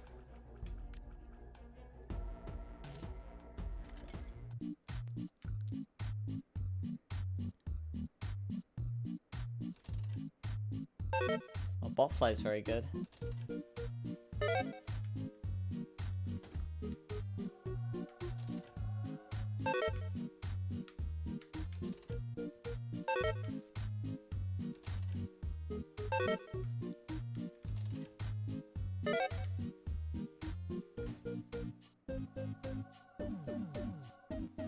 Oh, Jacob's Ladder.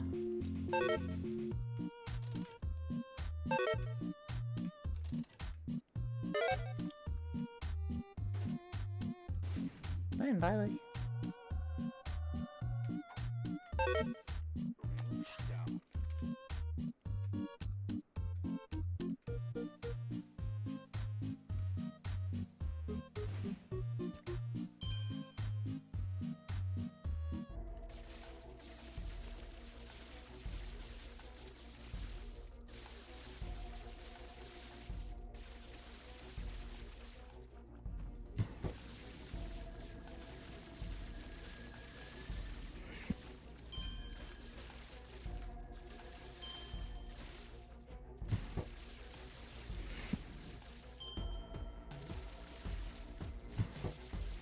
Sant.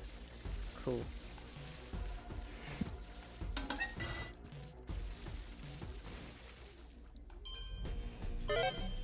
Beep, beep.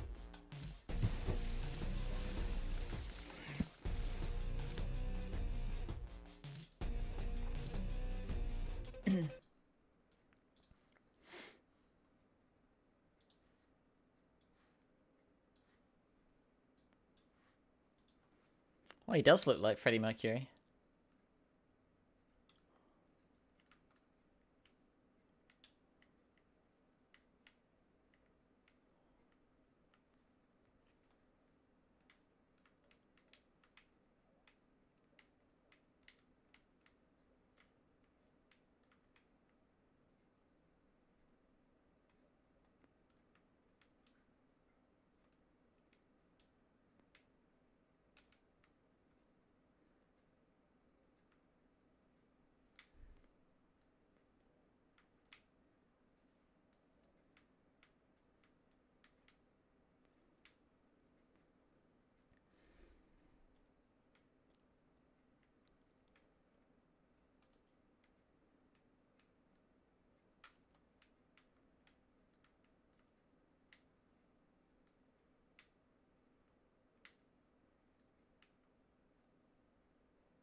Kiss.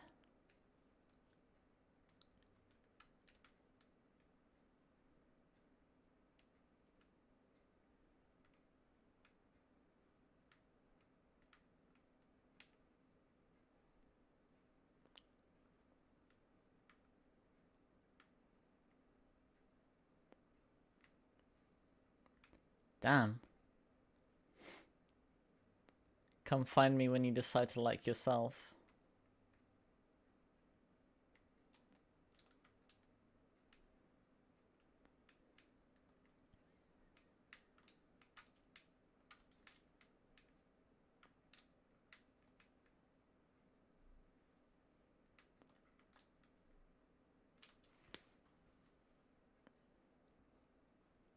You're missing a video of someone making Marco chromatic. Well, that was very cute. Engaging. Target spotted.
I guess it's a sign.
Whee!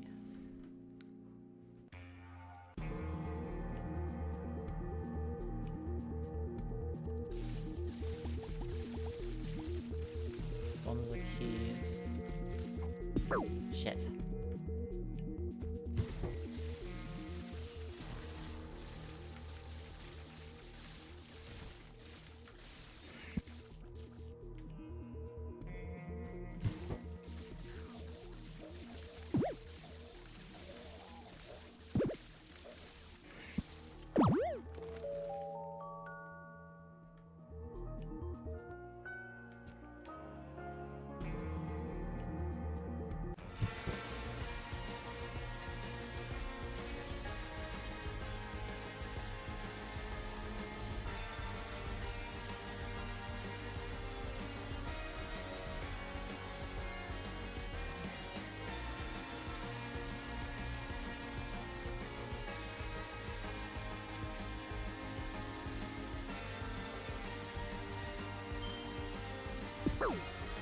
Shoot.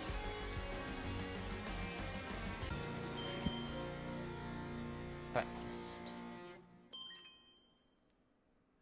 Whee!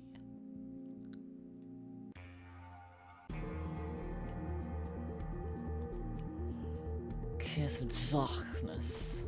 Oh, hello.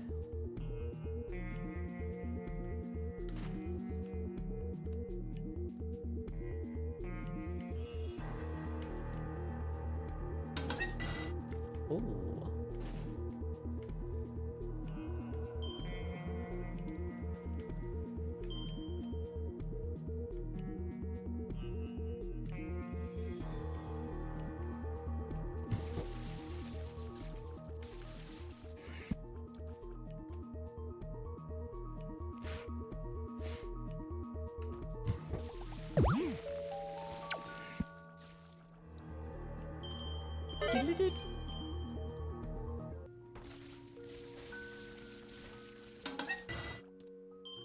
Wild card, Wheel of Fortune, Soul of Isaac.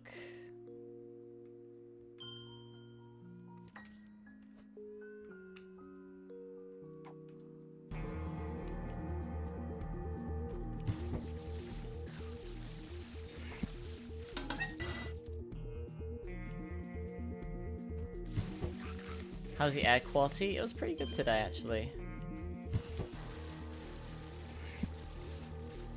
Sitting quality, I am sitting down.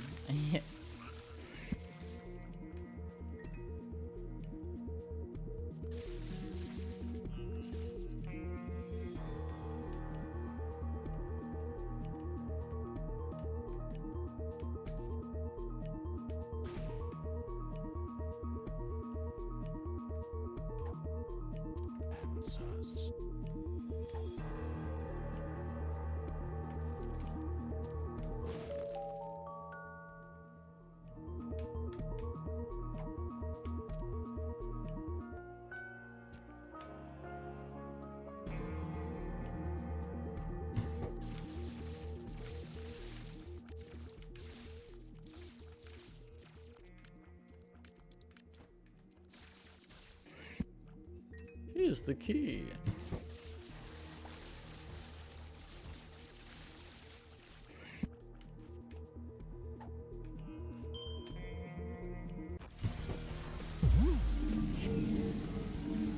Oh damn, that just straight up opens up the hush fight.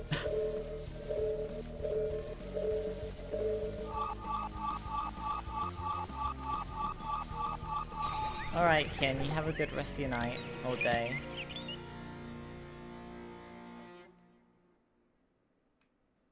Whee!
Oh yeah, wait a minute, I've got the thingy that makes me invincible, don't I?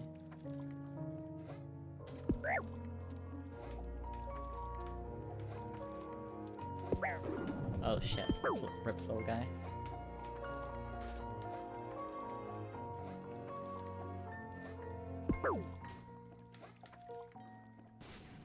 Oh.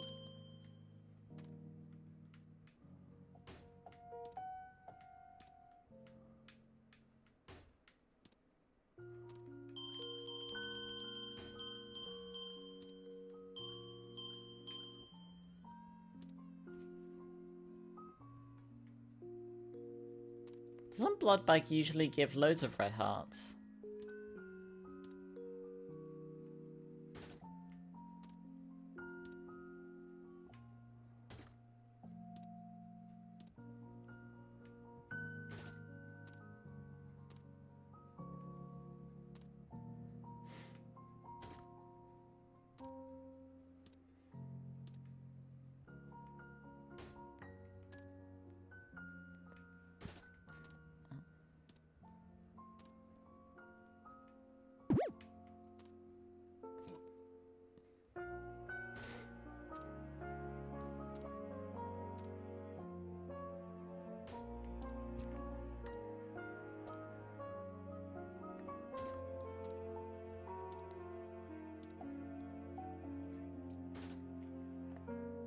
Soul of Isaac. Probably should have saved it for the other room, for the treasure chest. Oh well.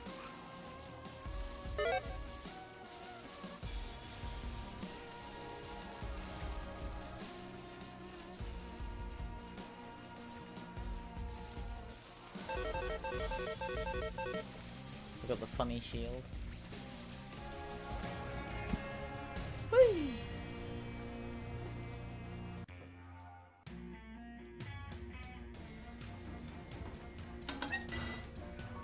Curse the blind, bro.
Shoot.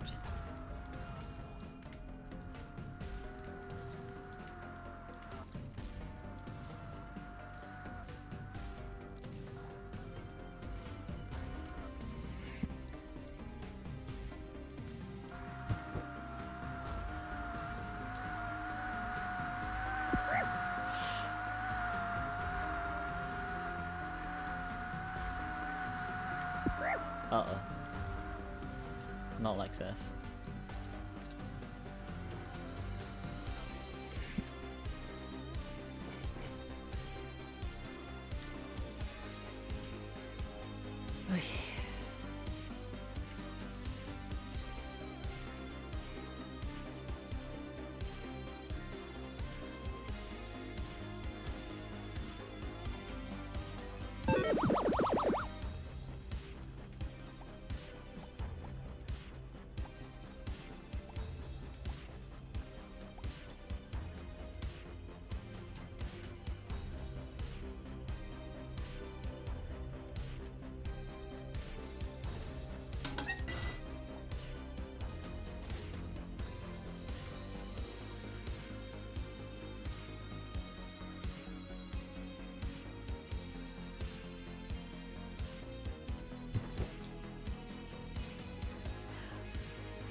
Shoot.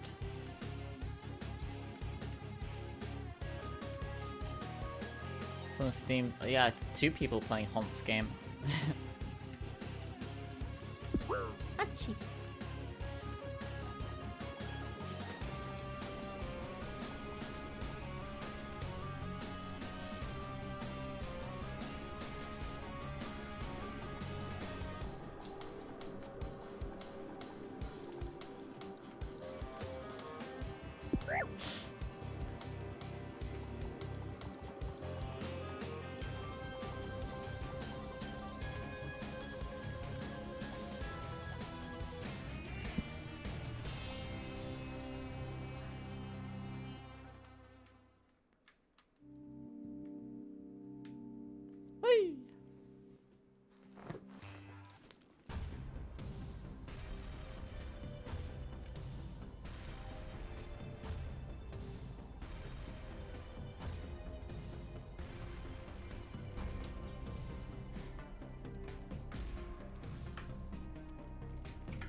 That's false, Chris.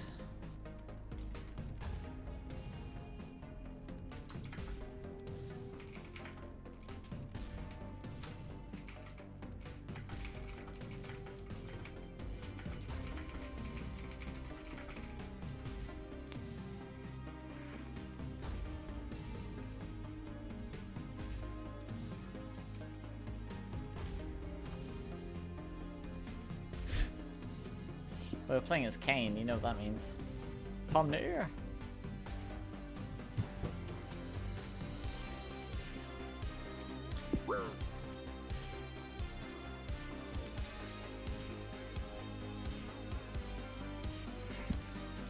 Get 2 characters' wedding dresses from the gachas. That gets people spending. Oh yeah, I suppose it would, yeah.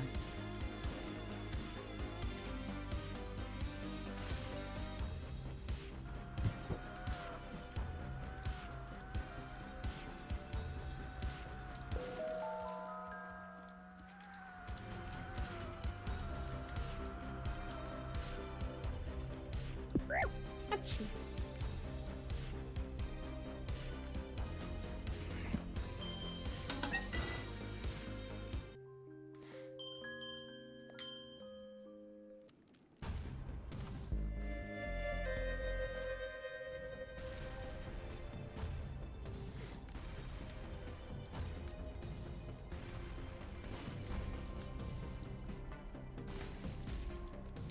Wedding dress support cards.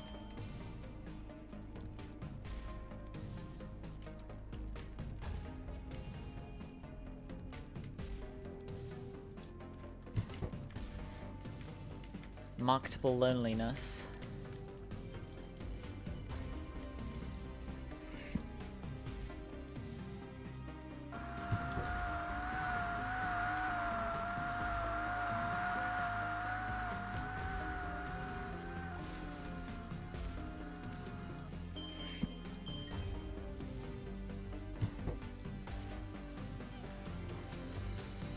You found a funny tabloid. This weekend is Labor Day in America, that's true.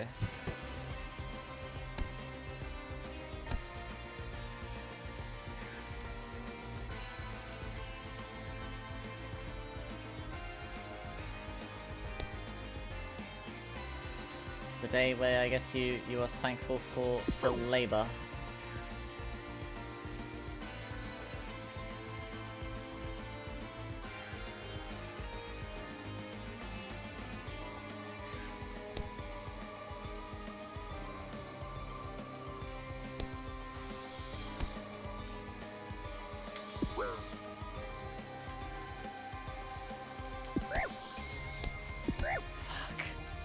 Not like this. Not like this, man.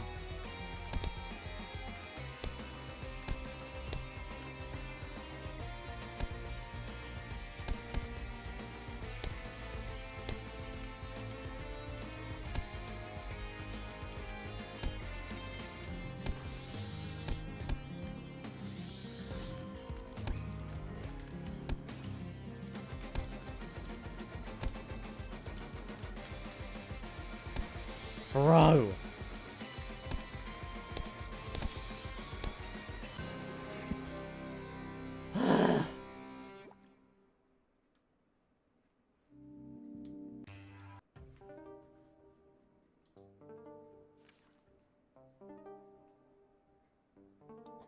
This guy has 45 credit cards. Here's what you can learn from his strategy.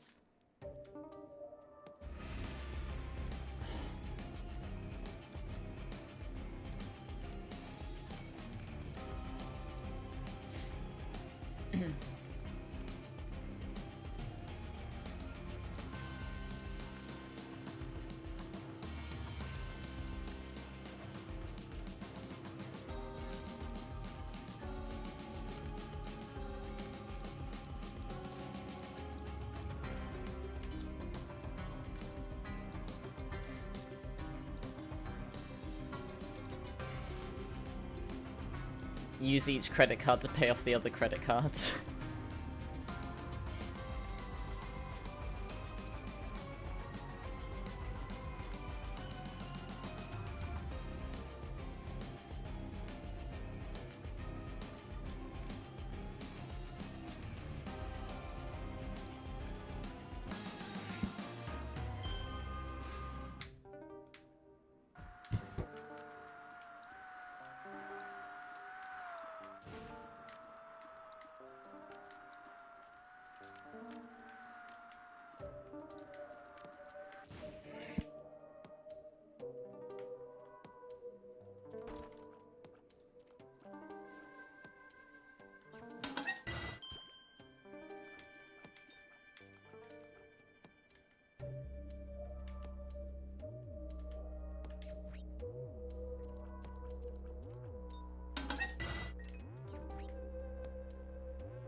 Beep, beep.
Credit card.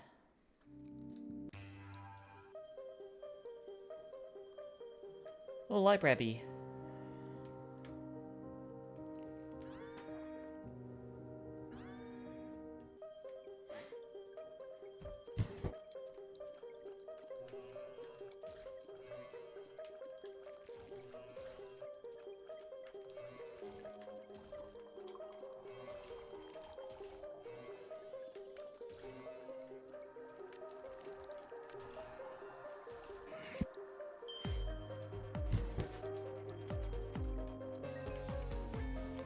We back?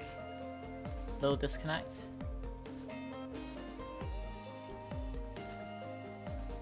Oh.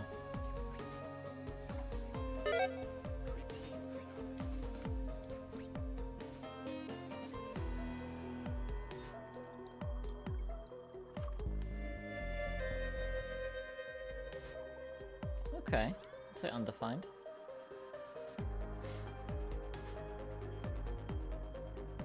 Whee! Oh. I see Book of Virtues.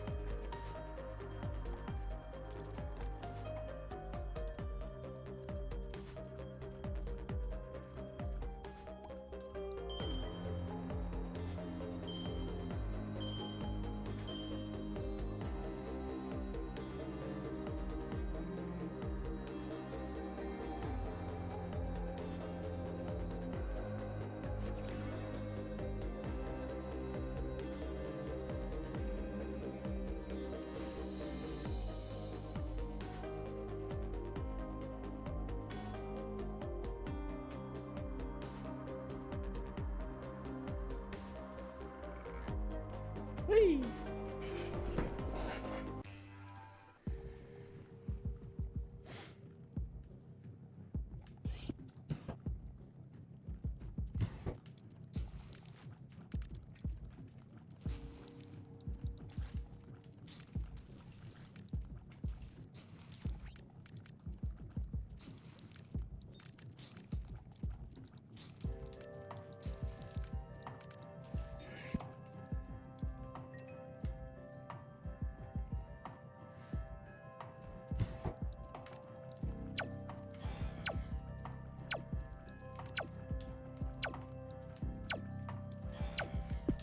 Shoot.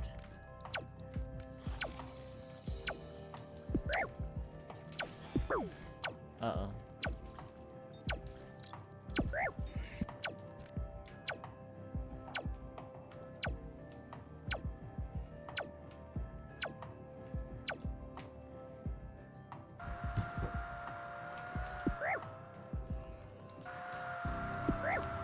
Oh shit, not like this.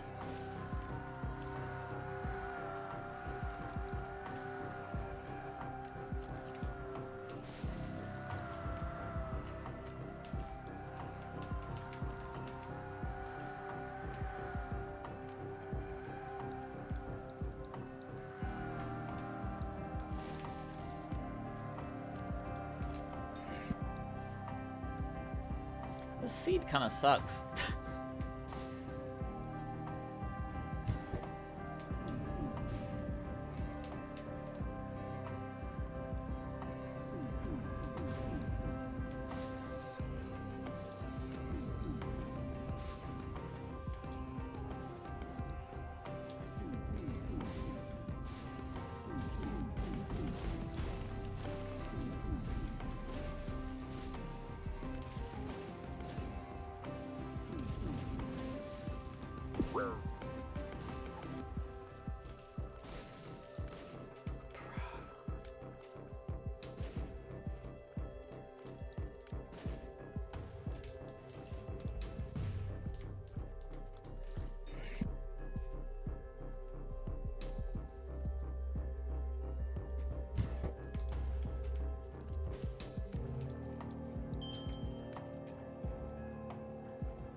god, bro.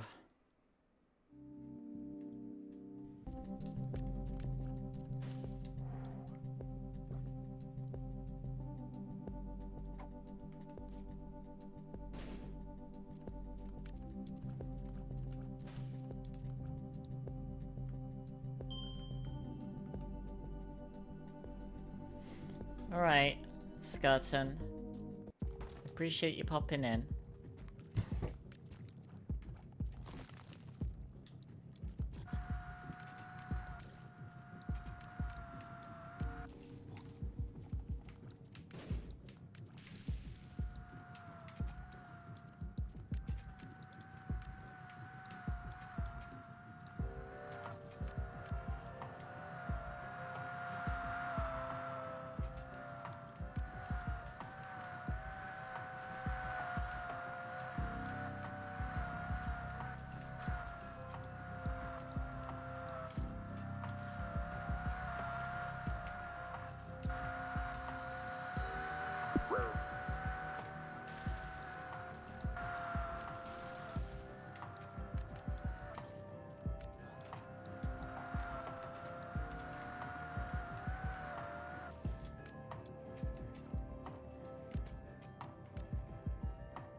Bro, give me a break, man. Like...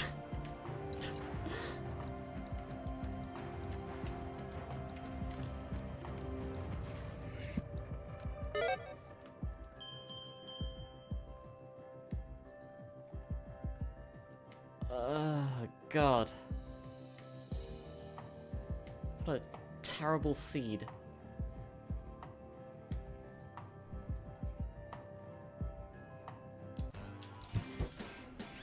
Bro.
Well, that worked out.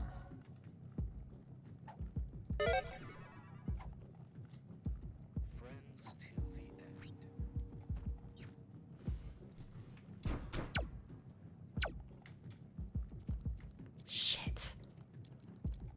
Just had to say something, didn't I? Just had to say, oh, that worked out.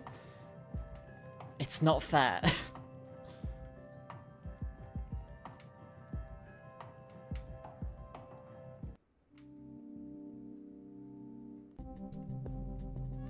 Heart. Okay, we're back.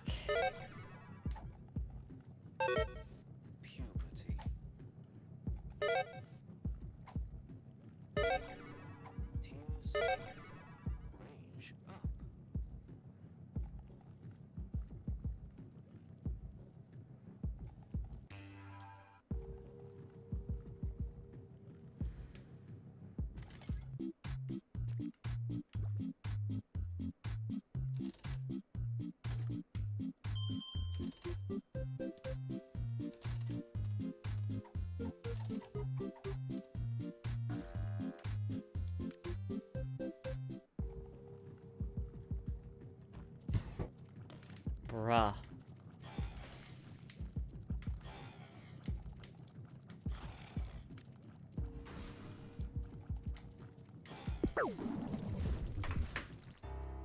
It's not fair.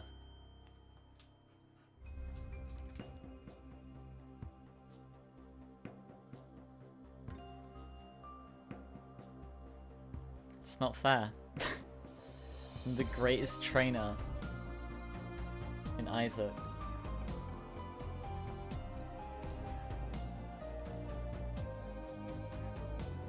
It's almost midnight. It is.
Well,